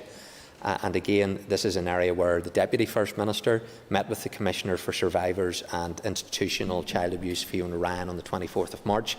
Part of that conversation focused on how best to deliver the right apology in a way that addresses the issues of most concern. So officials are continuing to consult with the Commissioner. There is work on proposals around the content and the timing of such an apology, and there is a project group that has been set up to take that forward, and it's my intention to work towards the apology being given to victims and survivors in the autumn, when we hope there will be further relaxations around the COVID restrictions. There's engagement with victims and survivors in person, and an appropriate and meaningful way to do this is of paramount importance. What is very important, Deputy Speaker, is that victims and survivors who do deserve the right apology get it in a way that's genuine, it's authentic, and we'll confirm the dates and agree consultation arrangements with them in the near future. Finally, the redress process, including the payment of compensation and the provision of services, is a tangible acknowledgement of the wrongdoings of the past that should never have happened. What we do, however, will never heal the hurt, pain and suffering that individuals have endured, but I appeal to them, please do find a way to come forward and receive the help and support that you rightly deserve. Thank you, Deputy Speaker. I now call on the Deputy Chairperson of the Committee for the Executive Office, John Stewart, to conclude and wind up the debate on the motion, and you have 10 minutes. Thank you, Deputy Speaker. I rise on behalf of the Committee for the Executive Office to make a winding speech on this very important debate, which seeks to review the redress process for survivors of historical institutional abuse. I want to thank, firstly, the First Minister for coming today and for answering some of the remarks made by our members, and to everyone who contributed in the debate today. I think it's fair to say that we speak with one voice in this matter, and that is to offer full redress and justice for the victims of institutional abuse. I also want to thank all those who provided evidence to the committee, sad that it is that they had to do so, often very challenging and emotional evidence. And I want to echo the tributes made by many members today, paying tribute to them for their bravery and their tenacity in seeking justice in this matter. This is something that we need to get right. We need to get it right for those who are going through the redress process. We need to get it right for those who are going through the process in the future. And we need to get it right so that we can learn from the future processes for redress, should that ever, unfortunately, be necessary. As the Chair outlined in his opening, we have an opportunity to take a good look at the redress process, acknowledge what is working and change what is not working for survivors. The promise when the process was being designed was that it would be survivor-centred. The evidence that the committee has heard to date, and that has been repeated in the Chamber today, is that it is not. This has to be investigated. The original consultation on the redress process received views that it should not be a judicial process, but it is. This needs to be looked at. An all-encompassing review has the potential to examining these things in the round. The committee stands ready to assist any review in its work and to ensure that any recommendations are implemented. I thank the members for their support on this motion, and I thank them in particular for bringing their perspectives to the debate. The issue is not confined to what one Assembly committee has heard, but clearly has resonance in all our constituencies to the victims who speak to us on a regular basis. I also acknowledge the concerns raised and rest assured that the committee will be observing how such a review will be implemented. I now want to use the opportunity, Deputy Speaker, just to refer to some of the remarks made by members here today. Christopher Stalford started the debate by saying that there was a moral obligation towards victims and the state had an obligation to redress and to offer justice to them. The process must be victim-centred and needs to be shaped by them. This should be seen going forward, the review, as a best practice review. The process needs to be gentle and caring and not invasive, and everyone needs to be treated equally and fairly. Linda Dill, in her remarks, said that there is nothing historical about the abuse for the victims who live it every day. And again, the process must be centred and focused on victims. A review needs to be short and sharp and cannot delay any redress to victims, and that was a point echoed throughout the debate. And there also needs to be a single point of contact with victims so they have ownership in the process throughout. My party colleague Robbie Buckley articulated the huge frustrations and shame in the delay to giving victims the redress since Sir Anthony Hart's report over 1,300 days ago. And we need a common purpose and joint approach to urgently fix this. And I think, again, I can echo that across the Chamber. And there is also an onus on those religious organisations and other organisations who have fault in this to find funds and support victims throughout this process. Paula Bradshaw talked about the hurt caused at having no direct line, and again, that was a point made by others, meaning that it was a hurtful and traumatising experience for victims and that they were reliving it and not being able to feel part of it. She also raised a very valid point about the difficulty surrounding the evidence being only submitted in writing, and used the positive examples elsewhere about verbal testimonies and how this could be used. Diane Dodds said that the process needed to be fit for purpose, victim-focused, and had the confidence of those who it seek to serve. But unfortunately, the current process failed to meet any of those three asks, and instead was offering redress. Instead of offering redress, the process was actually re-traumatising victims and survivors.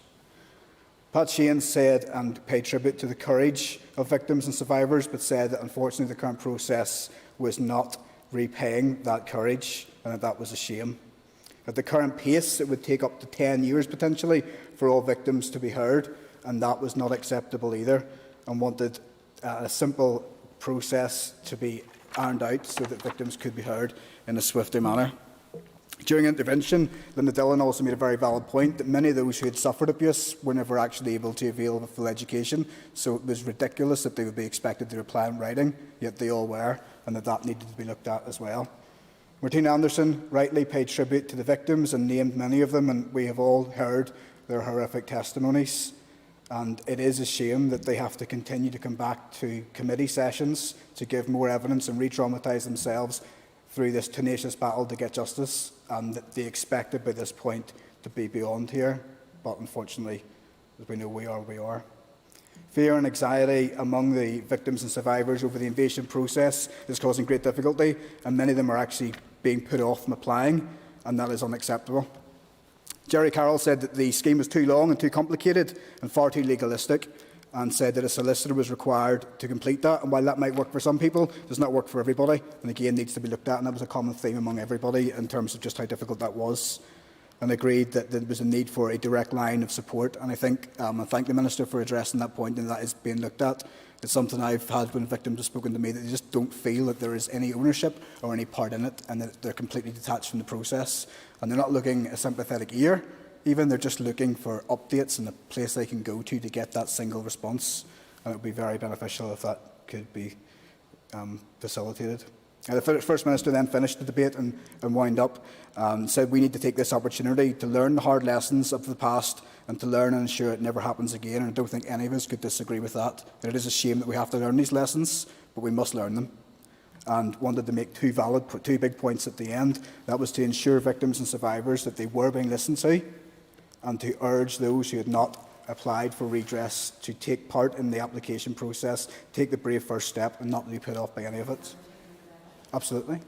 I don't even know how long I've got left. Just to say that obviously there is an intended advertising campaign, and I think it's important that going forward we ensure that the redress panel will be able to cope with that, that they will have the capacity to deal with the potential for increased claims coming forward, and obviously the calls here today by the First Minister and others for people to apply will also hopefully lead to an increase in applications. So just to ensure the Redress Board have the capacity for that. I thank the member for that point. I think it's a very valid one. We want everybody who has been a victim to apply, but at the same time we don't want those who have applied to feel the same burden and trauma that those who have applied up to this point have felt because the process has not been victim focused. So that point needs to be made. If we're going to go out and ask people to come forward, then we need to make sure that all the staff and the facilities are in place. Sorry, how long have I got left, Deputy Speaker? 10 minutes. 10 minutes. Okay. So I'm sure I've been speaking longer than 5. Anyway, I just want to again thank everyone for their contributions today. I think there has been a lot of very valid points made, and I think we're all speaking with one voice that this needs to be addressed. Whatever review takes place, that is a point the committee wanted to make, was it should not hinder anything that is underway at this moment in time. Nothing should be delayed. The process should carry on as before, but we need to make sure that we get a proper response for victims. Thank you very much, Deputy Speaker. Members, the question is that the motion standing on the order paper be agreed. All those in favour say aye. Contrary, no.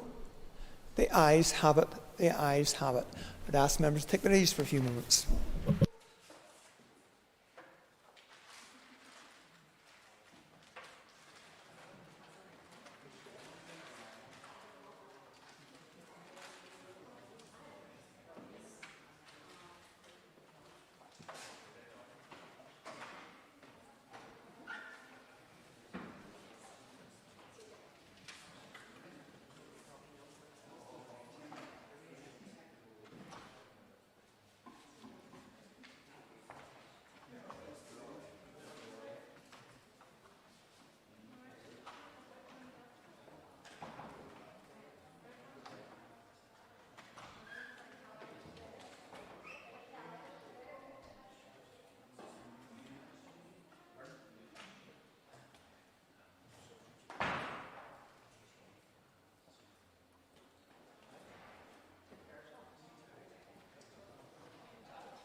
Thank you, members. The next two items of business are motions from the Committee on Procedures. The first motion is to amend standing orders, and the second motion will, if passed, create a new standing order.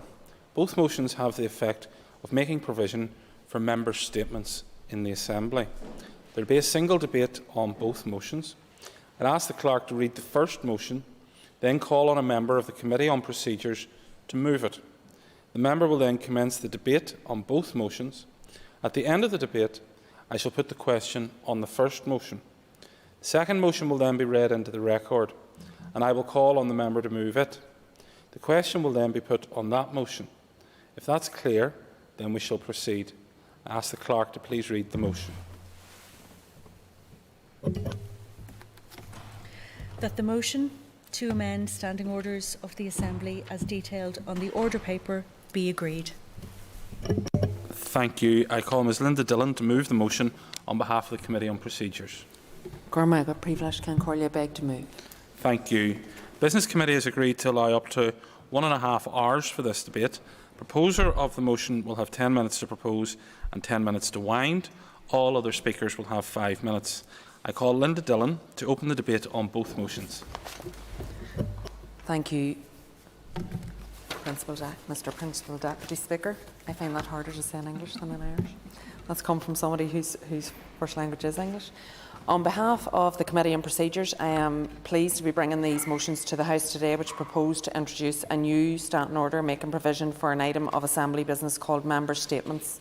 Today's motion from the Committee is about much more than just a new procedural mechanism. When we come to this House, we do so to represent the interests of all of our constituents on all kinds of issues which are important to them and which are impacting on their lives. Sometimes these are significant international issues, sometimes they may relate to here, this place that we live in, and sometimes they are issues of significant importance to smaller local communities. We have all experienced a degree of frustration when we would have liked to have raised such issues here in the Chamber, but have been unable to do so as matters have not met the criteria for a matter of the day or urgent oral question. The Committee on Procedures has therefore concluded that there should be a new category of business called Member Statements. This business will provide for a short period, maximum of 30 minutes, in plenary, during which members will have the opportunity to put issues briefly on the record without requiring the Speaker to judge them against particular criteria. Early in 2020, the Committee on Procedures received a request from the Speaker which asked the Committee to consider looking at whether it would be feasible to make arrangements for these type of Assembly business. The Committee agreed to prioritise this item of work and commenced an inquiry. The Committee had just started consultation with party groups and independent members when the COVID rates began to rapidly increase in the autumn of 2020. Then, as a result of the second wave of COVID pandemic, the Committee agreed to pause its inquiry and to focus on introducing hybrid proceedings, agreeing to return to member statements at a more suitable future date. When the COVID rates were declining in the spring and as relaxation of restrictions commenced, the Committee agreed to review and update its work on member statements with a view to completing its work in time for any changes to be in place for the beginning of the next session of the Assembly. The terms of reference and the full details of the Committee's considerations are set out in the Committee's report, which was agreed at its meeting on the 23rd of June 2021, and members will have all received a copy of that report.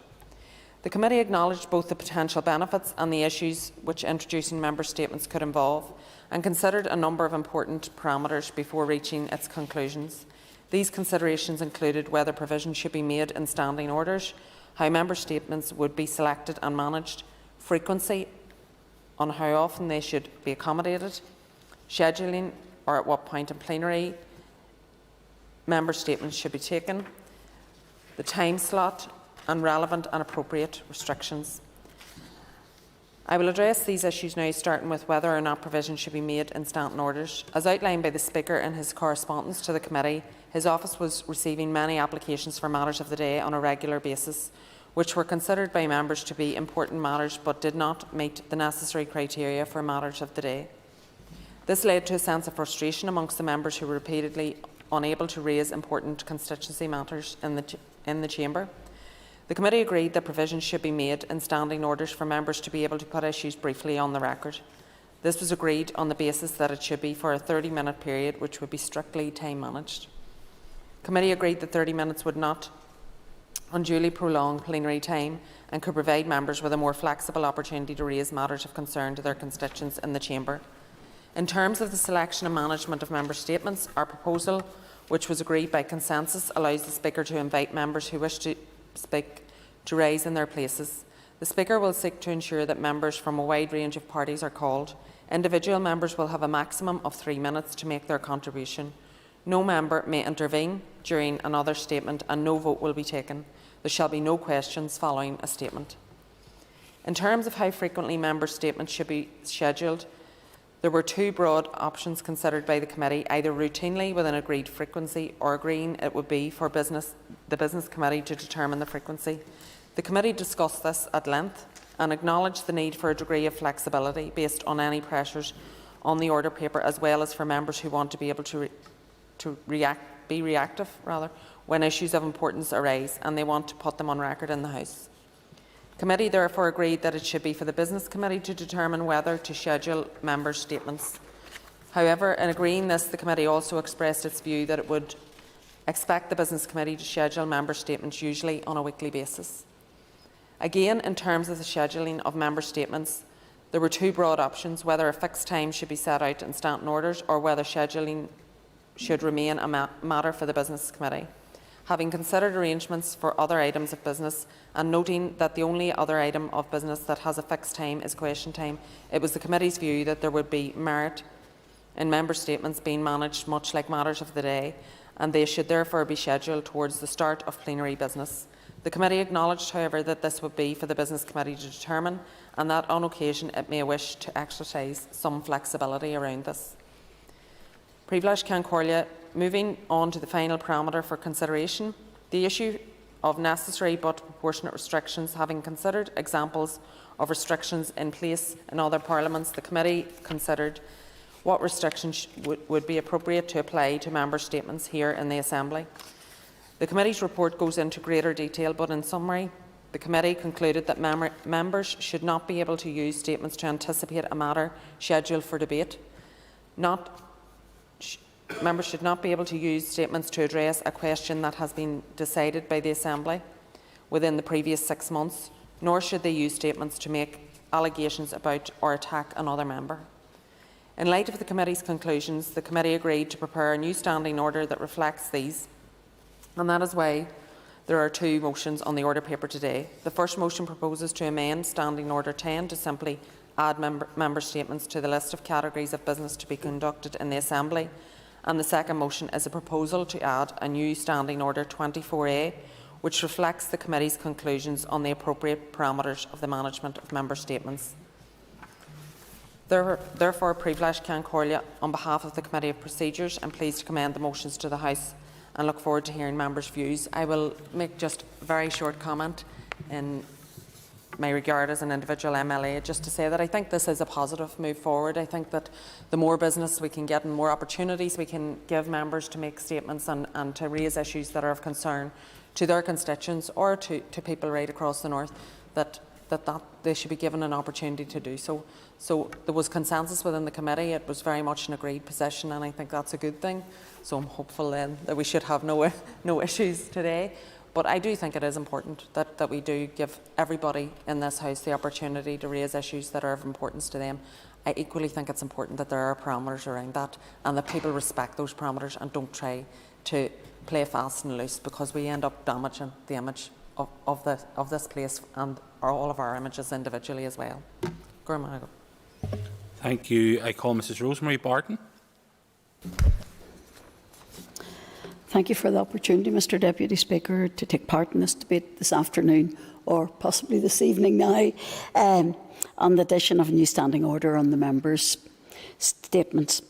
While the decision to investigate a method for members to inform the Assembly of topical issues commenced nearly 6 months ago, the process began in earnest in April, when it was acknowledged that COVID figures were on the decline and that the scheduling of Assembly business was returning to normal process. During this investigative and informative gathering process to inform decision-making, research on this issue was carried out in other UK parliaments. It was discovered that there was no such procedure in place in any of the other UK parliaments, but there was in Canada, Australia and the Republic of Ireland. The initial reasoning for this new item, member statements, came about because members wanted the opportunity to be permitted to address a concern that the Assembly was not able to note topical matters, particularly pertaining to constituencies, if they did not meet the stricter criteria of matter of the day or urgent orals. These constituency issues would otherwise not have been brought to the attention of the Assembly. Member statements would allow the opportunity to put issues briefly on the record without requiring the Speaker to judge them against any particular criteria, with the exception of the criteria noted on the order paper. By permitting the member's statements of up to 3 minutes, this would allow greater flexibility and diversity of topical issues without debate in an allocated time period of 30 minutes in a plenary session. It's anticipated that member statements will be added to the business of the Assembly approximately once per week with the Business Committee approval, and it will be the prerogative of the Speaker to ensure that members from a wide range of parties will be invited to speak. The criteria or parameters for this new standing order, as I have said, includes 3 minutes speaking time, and members will not be permitted to make statements on matters scheduled for debate or address a question that was debated within the past 6 months. The criteria also includes the figure of speech, asking members to rise in his or her place. Mr. Deputy Speaker, I know my colleague Andy Allen has an app which he uses to indicate when he needs to speak. In the interests of inclusivity, I presume the use of an app will continue. The UUP will be supporting both the Standing Order 10 and the new Standing Order. Thank you. I call Mr Andrew Muir. Thank you very much, Mr Principal Deputy Speaker, and I rise on behalf of the Alliance Party in relation to both items of business in front of us today. Our role in this chamber, from my perspective and from my party's perspective, is to legislate, to scrutinise and also to represent. And personally, reviewing over this, I'm not entirely, nor is my party, entirely convinced that member statements will enable us to do that, and hopefully I'll outline that in a bit more of a constructive manner as I speak. Matters of the day, from my party's perspective, are, at least in theory, an opportunity for discussion and debate on important issues relevant to the people of Northern Ireland. From our perspective, member statements will essentially be matters of the day, but by another means. Members will be able to platform for 3 minutes on practically any given issue, and I do acknowledge the caveats that have been outlined, with no responses or discussion, before we move on to a completely different issue, and the whole cycle repeats for 30 minutes. I'm not sure what useful purpose that will serve, but I am also open to the different views that have been expressed here thus far. We already live in an era where, partly through social media, the status quo is for people to try and shout the loudest, without having to engage and debate with those they disagree with. And I do feel that there is a risk that member statements will act in that fashion, but glad to be proven wrong if it does pass today, which I suspect it will. There are plenty of opportunities already for members to raise urgent and important issues through, as I've said, matters of the day, motions, petitions, debates and also questions. People already criticise Stormont for not delivering enough. We are criticised already for being a talking shop, and the proposal today, I fear, will be nothing much more to reinforce that perception. My instinct is that it will be used as an overtly party political platform with no other purpose than to generate social media content. If we are to avoid this, then member statements will need to be actively policed by the Speaker. But if the purpose of member statements are to ease the pressure on adjudicating on matters of the day, then we've defeated the whole purpose in relation to that. I do not always agree with the Speaker's rulings in relation to matters of the day, but I, like most other people in this place, accept those rulings always. I would urge colleagues to consider whether allowing members to give 3-minute speeches on any subject they like, with some small caveats, will seriously benefit the functioning of this place. If it does pass here today, I think it's important that we review this after a period of time to see whether it is actually delivering the benefits we outline, and I bring my comments to this in a constructive manner. Thank you. Mr William Humphrey. Well, Deputy Speaker, I rise on behalf of my colleagues at these benches to initially apologise for the Deputy Chair of the Committee on Procedures, Mr Tommy Cannon, who's carrying out business on behalf of this Assembly at the Policing Board, so he cannot be here. But I just want to say that, and I have to say personally, I share the views that Mr Muir has just outlined. But we this afternoon will not seek to divide the House on this issue. But I do think this is something which needs to be kept very clearly an eye kept on and monitored in terms of the fact that it may well be abused by members and will not potentially lead to the image of this House being improved in terms of the general public, and that's something which none of us want to see. So this afternoon we will not divide the House on this. Mr John O'Dowd. I wasn't planning to speak on this, but I just want to make an observation for members as a member of the Business Committee, but not speaking on behalf of the Business Committee. It's worth noting that today's business has been extended by 2.5 hours. When the Business Committee last Tuesday and set out today's business, there's been 2.5 hours business added today, if my memory serves me right. We've had 2 matters of the day, which is 1 hour. A ministerial speaker's statement is 1 hour, and an urgent oral is another half hour. So 2.5 hours roughly has been added to today's business. So business can change and move accordingly, and the Speaker is responsive to requests for that. But if we are to ensure that this building becomes family friendly in terms of those people who are MLAs and the staff who work on it, we have to be conscious of what business we're putting on the order paper. So I only flag that up. I'm not speaking in opposition to the motion. I'm flagging up the idea that we have quite significant business going through the Assembly already. This is another option, and I think it'll be an interesting option moving forward, which will further add business to the order paper. The question is, with the amount of legislation coming towards us, I think, again, not speaking on behalf of the Business Committee, but I think the Business Committee is going to have quite a difficult task in the months ahead, ensuring that all the business is tabled promptly and in time to ensure that the legislation we need to pass moves forward. So, thank you. Mr Jerry Carroll. Deputy Speaker, I support this motion, this change. I think anything that allows for a bit more flexibility in this place for more discussion and debate, I think is broadly a good thing. And sometimes, or many times, I suppose this place doesn't really reflect what's going on or what people are viewing or seeing or motivated by or angered by in the outside world. I suspect that the matters of the day probably won't change. There'll probably still be many requests put in for those.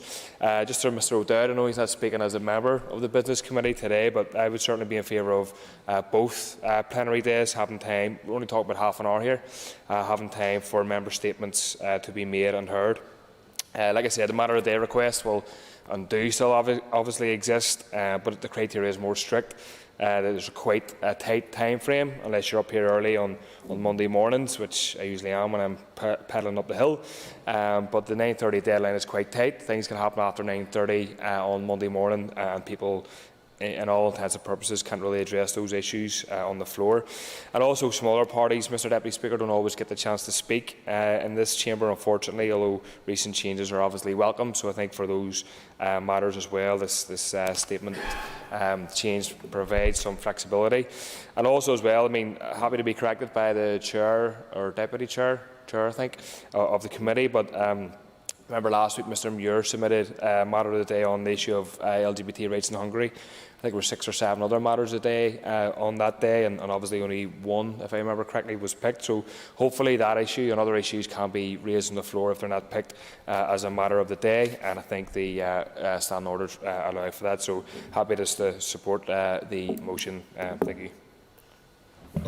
Thank you, Mr Carroll. Before we proceed to the question, I remind members that this motion requires cross-community support. The question is that the motion standing on the order paper be agreed. All those in favour say aye. Contrary, if any, no. As there are ayes from all sides of the chamber, not necessarily enthusiastic ayes, but as there are ayes from all sides of the chamber and there's no dissenting voices, I'm satisfied that cross-community support has been demonstrated and the motion is therefore agreed. We now move on to the motion on the new standing order, which has already been debated, and I ask the Clerk to please read that motion. That the motion to create a new standing order of the Assembly as detailed on the order paper be agreed. Thank you, and I call Ms Linda Dillon to move the motion on behalf of the Committee on Procedures. I beg to move. Thank you. Again, before I put this question, I remind members that this motion requires cross-community support. The question is that the motion standing on the order paper be agreed. As many as are of that opinion say aye. Aye. That's better. Contrary, if any, no. I think the ayes have it. And as there are ayes from all sides of the chamber, I'm satisfied that cross-community support has been demonstrated, and that motion is also agreed. The next item of business is the introduction of the Autism Amendment Bill. I call Mrs Pam Cameron to move the first stage. Thank you, Mr Principal Deputy Speaker, and I beg to introduce the Autism Amendment Bill. Can I ask the Clerk to please read the long title? A bill to amend the Autism Northern Ireland Act 2011. That constitutes the bill's first stage, and it shall now be printed. The next item on the agenda is the adjournment. The question is that the Assembly do now adjourn. The Assembly is adjourned.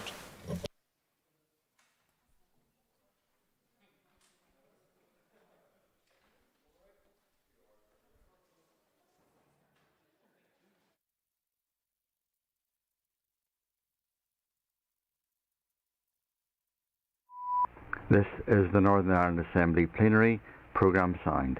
This is the Northern Ireland Assembly Plenary, Programme Sound.